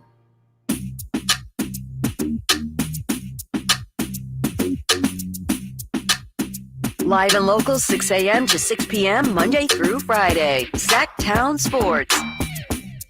Stiles and Watkins, Sactown Sports, taking up the 215 special edition for this 11th episode, breaking down all things Kings, a little bit of Niners, and a little bit of Giants. Thank you. If you are just now joining the show, thank you for joining. If you've been joining, thank you for rocking with us, and thank you to Kyle. Last segment we talked about, we're talking about it again, the difference in music, and Kyle is now playing the original Blow the Whistle, as I saw something on social media with a kid who didn't realize that the Sweetie version was not the original version.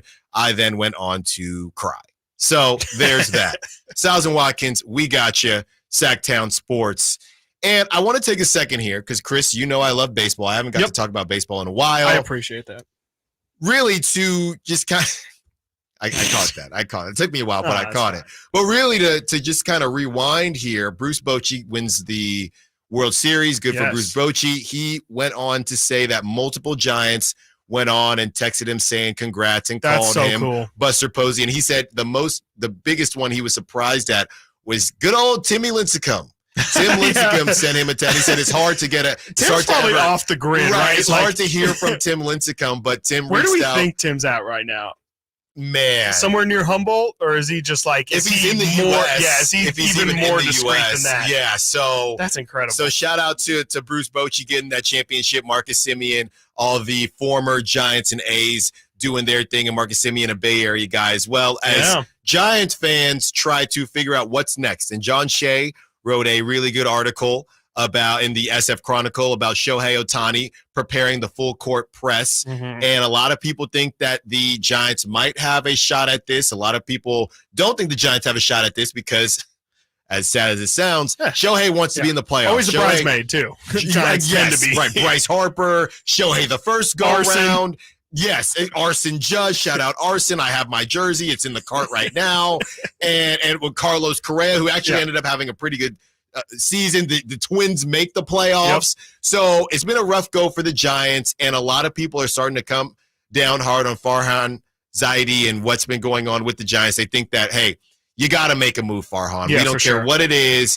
And with what happened with Shohei Ohtani, he was set to make a record-breaking amount of money, which in baseball is very, very hard to do because baseball has monopoly money, just monopoly money everywhere. If your kid don't play baseball right now, put a ball in their hand. Yeah. Put a ball in their hand. It doesn't matter because Shohei Ohtani was about to break some records, and unfortunately, he injures his elbow. He's got to get Tommy John. This is the second time, which I did not realize when it first came out, that he's getting the surgery, and it's scaring some teams off. For sure. We're saying, hey, Shohei, we're going to pay for you, and it's a whole season where you could only DH. We don't even know if you're going to be able to pitch again. Mm-hmm. So now it's a matter of Farhan being a guy who normally likes to underpay.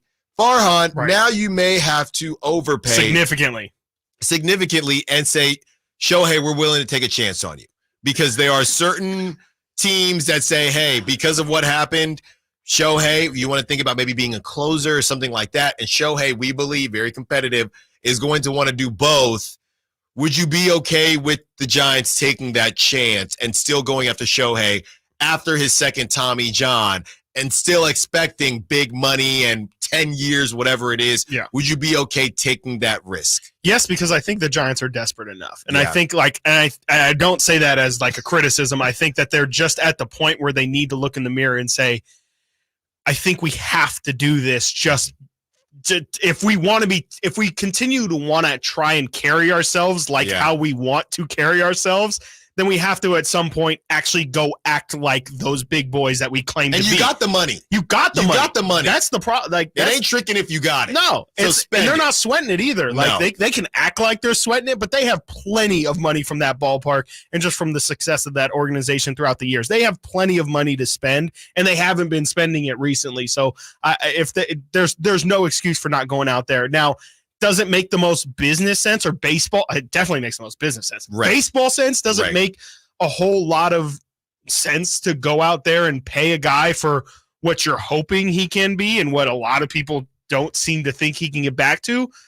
Probably not. But again, I think the Giants are in a desperate enough situation to where if they don't go and get Shohei, what's the next move then? What's the pivot point? Because you guys, the Giants are going to keep talking again like they're one of those NL West contenders, but I'm looking at the NL West and I see a Dodger team that continues to spend money no matter what, and that's the most likely Shohei destination, especially I think kind of like the KD thing to the Warriors. I think in a weird way the Dodgers not succeeding opens the door even more for Shohei to go over to LA. And then you have the team who just, was in the World Series in the Arizona Diamondbacks who they're not going anywhere anytime soon. So I think if the Giants want to seriously contend over the next couple of years or be even in the conversation, they almost have to overspend for Shohei. And that's not even saying they're going to get him, but at least just throwing him. You have to, or Giants fans will riot. Their attendance dropped off a cliff. Sorry, Giants. Nobody wants to pay. As good as the lobster roll is, nobody wants to pay. What about the view, though? Yeah, nobody wants to pay for the lobster roll or your Ghirardelli ice cream when I don't know who's playing. Yeah, I don't know who's playing today. I'm going to take my daughter for Daddy. Who's playing? I don't know, honey. I don't know. But here's a helmet. Here's a helmet bowl of nachos. Michael Conforto, who I believe is coming back. Yep. I believe they exercised Michael Conforto. He will be returning. So here are some of the free agents. You have Shohei at number 1, some of the top free agents. Shohei at number 1. Yoshinobu Yamamoto, that is the right-handed pitcher coming from Japan, and he is another guy who I would be willing to take a chance on. I'd be willing to take a chance on anybody. Have to. Blake Snell, we all remember that famous World Series where Blake Snell got pulled when he was doing his thing, doing his fizzle. Shout out to the Bay if you're going to come on over here, Blake Snell. He is 31 years old. I would definitely take Blake Snell. Here's another one. And I love Mike Yastrzemski. I think that year, that 2020 year, he finished, 4th in MVP voting? Ridiculous. It's over. Yeah, he's not that guy. Give me, and this is a name, we did it with Jock Peterson and it worked. Let's take another ex-Dodger. Cody. Give me Cody. You want Belly at about 150? I was going to say, aren't you going to have to pay for him, though? From what I've seen, I mean, I think it's the Yankees and the Cubs are the two teams that are most in on him. Those are two teams that got some pretty deep pockets. Going to be about 8 years, 160 probably. The question for me is health because the way he swings. Yeah. Right, he's going to throw out a shoulder every time he swings. But with the fact that they changed, right, you can't. The shift rules a little bit different. Lefties have a higher batting average. Everybody's got a higher batting average. I like Cody Bellinger, his ability to still play center field, even though he will be first base. Later in his career, I would take him. Aaron Nola. You can't pay for everybody, but would I be off him? No. Josh Hader, I'm out on. Yes. I think Josh Hader has kind of gotten figured out. Hader. Sonny Gray, shout out the A's. Sorry, I'm not going with Sonny either. That's probably somebody who I can give him for a discount. I can get him for a discount. Come on down. Guys up against the break. So a lot of people weren't in on Matt Chapman. Matt Chapman was a guy with the A's. He balled out. He moves on. Hasn't really been who he was with the A's. But to me, that has Farhan written all over him, right? Down year. I'm in on Matt Bob Chapman. Melvin guy, too. Right. He goes to the Blue Jays, gets the bag. That's a good point. Bob Melvin guy gets the bag, didn't really work out. But I would be in on Matt Chapman at third base. I like the young guys, but there's just too much going on here. So these are some of the guys that I would say I would only go in on Shohei if you're doing more. Just Shohei doesn't move me. It can't be Shohei. Shohei and Brandon Crawford doesn't get you excited? Well, Brandon is probably not going to be a Giant anymore. And honestly, if that's the one person I could say to my daughter, no, I know who that guy is. That guy, that's Brandon Crawford. That's a Bay boy. That's our guy. But that's really all I got. So in the cleanup spot and Mitch Haniger after him. I don't want to hear it. I don't want to hear it. We got to get to a break. When we get back, we got a fun one for you. America's favorite segment. In our 15-minute segment, a really fun one for you. You're going to want to be a part of this because we're going to let you participate as well. The question is, who's talking? Is it Chris Murray or is it Keegan? Kyle will lead that for us when we get back. Sactown Sports, Stiles and Watkins. Friday night at the Golden One Center, it's the Kings' first ever in-season tournament game. Sabonis heels at the arc. Now to Keegan Murray on a run by. He shoots for three. He's got the triple. Keegan Murray from downtown. The Oklahoma City Thunder are in town to face the Sacramento Kings for Friday Night Hoops. The quest for the cup begins Friday on your home of the Kings, Sactown Sports.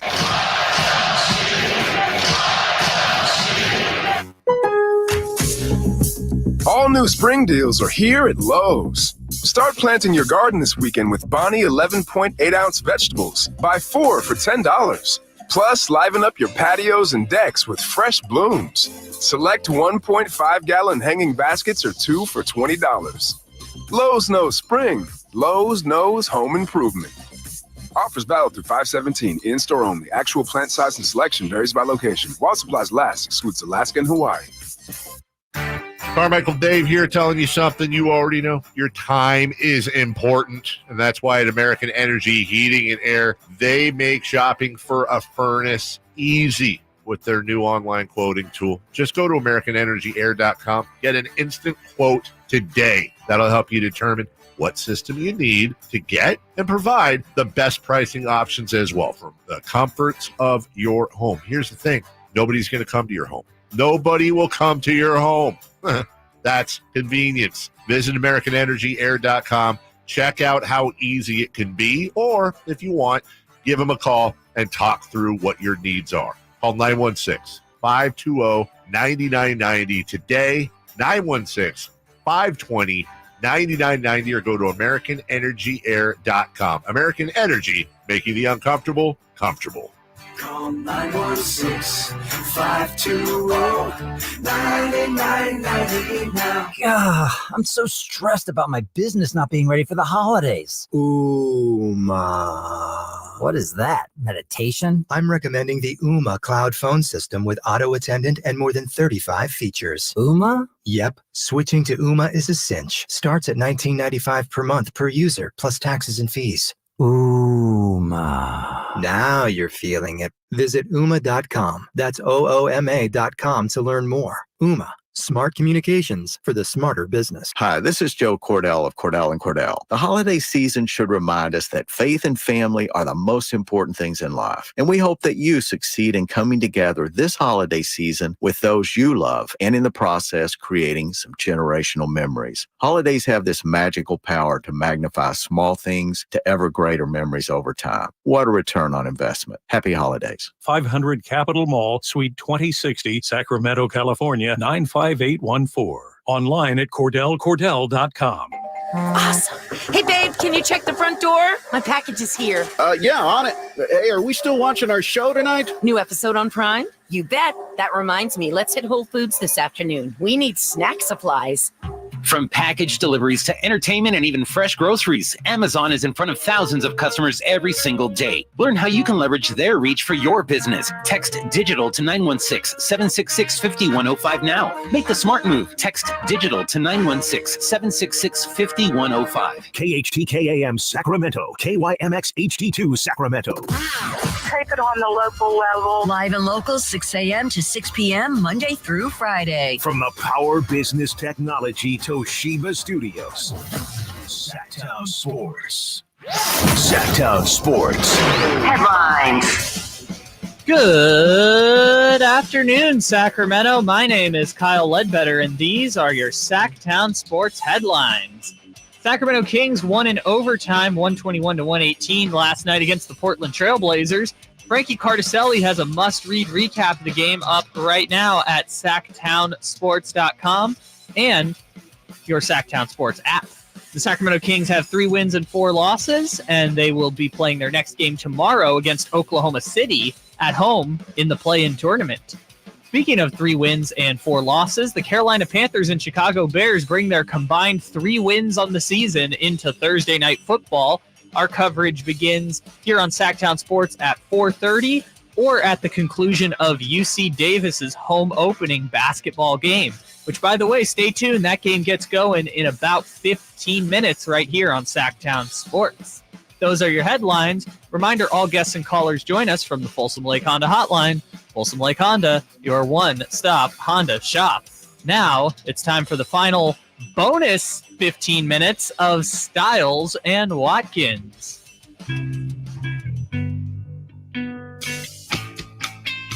Your home for Kings basketball for over 25 seasons. Sactown Sports. Stiles and Watkins, Sactown Sports, been a loaded show for you today, like a baked potato. Ooh. That's what we like to say. I could go for one of those. Yeah. Oh, yeah. Might be going paleo, though. Yeah. I need to take a break from the carbs. Have you ever done a potato bar, like a baked potato? Like, yes, I guess it would be called a bar, like a salad bar kind of thing, but with a baked potato. I've only heard legends, but it sounds so good. Yeah. I would love to just have a baked potato and just tons anything you want, just everything. Give me the sour cream, the chives, the bacon bits, all that stuff. Are baked potatoes underrated? Yeah, probably. Actually, I would say definitely. Absolutely. Yeah. Depends on what part of the country you're from, I feel That's like. also probably really right. Well, I was going to say, probably when heavily I go back, utilized in Idaho. Right. When I go back east, but it's like central PA, I'll have a baked potato, but I rarely have a baked potato out here. Yeah, almost never. It's just not really something like, I feel like you only have it with like, when you're grilling or something like that, you'll throw it on the grill. But maybe it's just me personally. I just never think, oh yeah, let me have a baked potato. Maybe you should have one tonight. I probably should. My problem is though, doesn't it take a really, really long? No, you can microwave them. Okay. You go home, take your nap. Okay. Because I know you. I'm not a napper. No, I'm not. So it's too late now. Yeah. You just go to bed early tonight. No, I just stay up late. You just fight. Don't throw off your sleep every day. I just ruin everything. Fair enough. Stiles and Watkins, Sactown Sports, taking you up to 2:15 as we finally play what everybody's been waiting for. Kyle has this all loaded up for us. Here we go. The segment is called Chris or Keegan. Okay. We want your calls, text 916-339-1140. Guess. We want you to guess with us as we will listen to Kyle play a sound. And Kyle is the ringleader here. So Chris and I will be who guesses. And Kyle will let us know who's right or wrong. Well, see, I had to work hard for this one because Chris Watkins is impeccable at this game. Just nails it every time. He never will be. We will see about that. So I had to try and be a little sneaky. He warped the sound a little. Which, by the way, is this Christopher Lodd's game idea? Should I give him credit? No, for this is all me. This is all you. That's all Chris. No, this is all Chris Watkins. This is one of the best ideas we've had at the station. There you go. All right, here we go. Round one. So are you going to do both? So I'm going to play the first one for you here. This is one of the brothers talking about the scouting report against the other. So each one is just going to be, we're just going to guess per one. Yeah, so we've got 5 rounds. This is round 1. Okay. Is it Chris or Keith? He plays hard, good shooter and stuff like that. So I know his scouting report better than anyone. So that's Chris. No, that's Keegan. That's 1,000% Keegan Murray. I'll play it one more time. Yeah, go ahead and play it again. He plays hard, good shooter and stuff like that. So I know his scouting report better than anyone. So no, that's Keegan. That's definitely Keegan. I feel confident. I'm not going to just ride Mr. I know I'm the telling you, tones the best here. there ever was. I'm going to go Chris. I'm the third Murray. Let's see that jump shot. Ryan in Sactown says that's Keegan. All right. The correct answer is Keegan Murray. Yeah, come on. Come on now. Come on. And no one? No. All right. 1-0. Just me. Wow. I feel like Alan's got to go first because he's just clearly going to hop on my answer, I didn't last time. I went first last time. All right. Here's the second sound we have. This one is one of the brothers talking about playing against the other brother. I mean, it was cool. We were playing in the backyard. It doesn't seem like too long ago. So being able to play in NBA against each other now it's a really good feeling, and we'll have more battles. That's Chris. That's Chris Murray. That's Are you Chris. sure? I'm positive. I am 100% positive. You're going to stick with your guns? Yeah. All right. That is Chris Murray. There you go. Come on now. I'm telling you, I can tell the difference. 2-1. I can see John Cena. Okay. No, you can't. Yeah, I can. All right. Number 3. Yeah, for me, it's just honestly just a learning experience. I learn every single day and just try to get better. So for me, it's just trying to get better every single day and get right. All right, that one's a little bit tougher. You go first this time. Can I hear that one more time? Sorry. Yeah, for me, it's just honestly just a learning experience. I learn every single day and just try to get better. So for me, it's just trying to get better every single day and get right. That's Chris. That's Chris. That's Chris. I think we found it. I think we found So what is the tell? What is the explanation? I'm telling you, Keegan has a deeper voice. That's what Chris just has a little bit of a higher tone. That's what it is. Yeah. Okay. And once you hear it, you can't unhear it. I'm telling you. Ryan in Sactown says that's Keegan. Oh, so he thinks the third one is Keegan. Mm-hmm. Okay. So you guys are both going Chris. Yeah. I'm going Chris. Ryan's going Keegan in the chat. I don't know if anyone else is playing in the chat, but the third sound was Chris Murray. Ah, yeah. We got that right. Okay. We got that right. There you go. Yeah. So now it is 3-2. 3-2.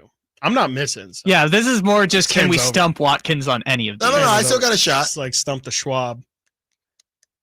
All right, here is sound number 4. Yeah, it's probably pretty emotional for them. They came all the way from Iowa to come support us, and that was a really cool thing. And yeah, I think my dad was wearing like a King sweatshirt and it's Portland shirt, so they made it work. That one does sound a lot more in the middle. And they're talking about their parents being there for the game. I want to say Keegan, but it did. Some moments there really sounded like Chris. Keegan Murray. I think I'm gonna go Keegan. You're gonna go Keegan. I'm going Keegan. And Chris is going Keegan. Xavier Gomez says that's Keegan. They're going Keegan? Yep. Guys, I stumped you. No! Really? That is Chris Murray. I should have taken the chance. For them. They came all the way from Iowa to come support us, and that was a really cool thing. And yeah, I think my dad was wearing like a King sweatshirt and it's Portland shirt, so they made it work. Right there, he's at the end. He sounds like Chris. At the beginning, he sounds like Keegan. It's just like that little gravel that like. It's the gravel that gets it. Here, I'll play just that part. Yeah, for you. just like the first like 5 seconds. Oh, first 5 seconds. I thought you were Yes. saying the end. Well, Here. the end sounds more like Chris. But Okay, the this is beginning the part start. sounds like Keegan. Yeah, it's probably pretty emotional for Right there. That's No. Chris to me. Oh, that was my shot. All right. They made it work. So that sounds like Keegan at the end. Yes. I Yeah. gotcha. Yeah. So you're just going for the deepness of the voice. Yeah, I mean that's to me the most obvious tell. When you look at them, it's like very marginal. I think I have you in terms of I can look at them and know who's who. I could probably give you that because I am not great at recognizing. What's the last one, Kyle? FaceTime every single day. Usually we don't even talk about basketball stuff. It's just my twin brother. We just talk about life and stuff like that. So That's Keegan, by the way. It's Keegan, but I'm going to say Chris to try to tie it up. I don't know what he's showing you, but I'm showing him a picture of Chris and Keegan, but we'll get to it. Okay, so I know who that. By the way, that's Keegan on the left. That's Chris on the So right. there's a ESPN article that has Chris and Keegan on the cover, and it doesn't have, or on their thumbnail, and it doesn't show their number or anything like that. So you're saying the one on the let's finish this game. Yes. Okay, Yeah, so let's try to do you were some trying to things. get it. Chris knew it's Keegan. Yes, that Yes. last one is Keegan. So Chris wins because I knew it was Keegan, but I said But Chris. anyway. I win because I stumped both of you on one of them. That's true. I feel like I win if I can stump That's you. true. And here in the YouTube chat, Xavier did pretty well. Ryan and Sactown. I think Ryan and Sactown had 3 out of 5. There you go. Dave W. Cadence. Chris talks a little bit faster. Interesting. Ooh, I didn't hear that. That's interesting. Interesting. Okay, so in this picture, because you said you could do and this is about as close to This is the extra 15, folks. Yes, this is bonus. This is what we like to call. You remember DVDs, overtime. the bonus on DVDs? What's That's what a you're getting DVD? right now. Yeah. Oh, get out. What's a VHS? Okay, maybe I could show it to so the screen can see it as well. So you're saying, well, let me unplug my laptop here. You're saying that's Keegan. This is Keegan. Yeah. This is Chris. That's right. Okay, we're gonna go to the article here. I guarantee this is just riveting radio right now. Yeah. People are sitting on the edge of their seat trying And to. people on YouTube trying to stare at Chris's Okay, computer. well you got through a wrong camera. because number 24 is Chris Murray, and that's Keegan. They must have done a jersey swap. Is that the end of the game? The amount of people who said that, okay, they just did the jersey swap. They're back to normal now on the other teams is just, it's Or did crazy. you guys see the joke of, was it Devin Booker who was making fun of his former teammates for doing the jersey swap? Well, they were incorrectly? holding each other's jerseys. What if still? Keegan and Chris did that, where they were holding their own jerseys and didn't do the swap? No, like, that's to good throw stuff. people off. Wow. That's well, absolutely I guess I don't know. But those aren't straight on pictures. I'm telling you, yesterday when I'm watching, I'm thinking, sure, they don't look the same to me. Do you think it would be awesome or the worst thing ever to have a twin who looks exactly like you? I think I would be down.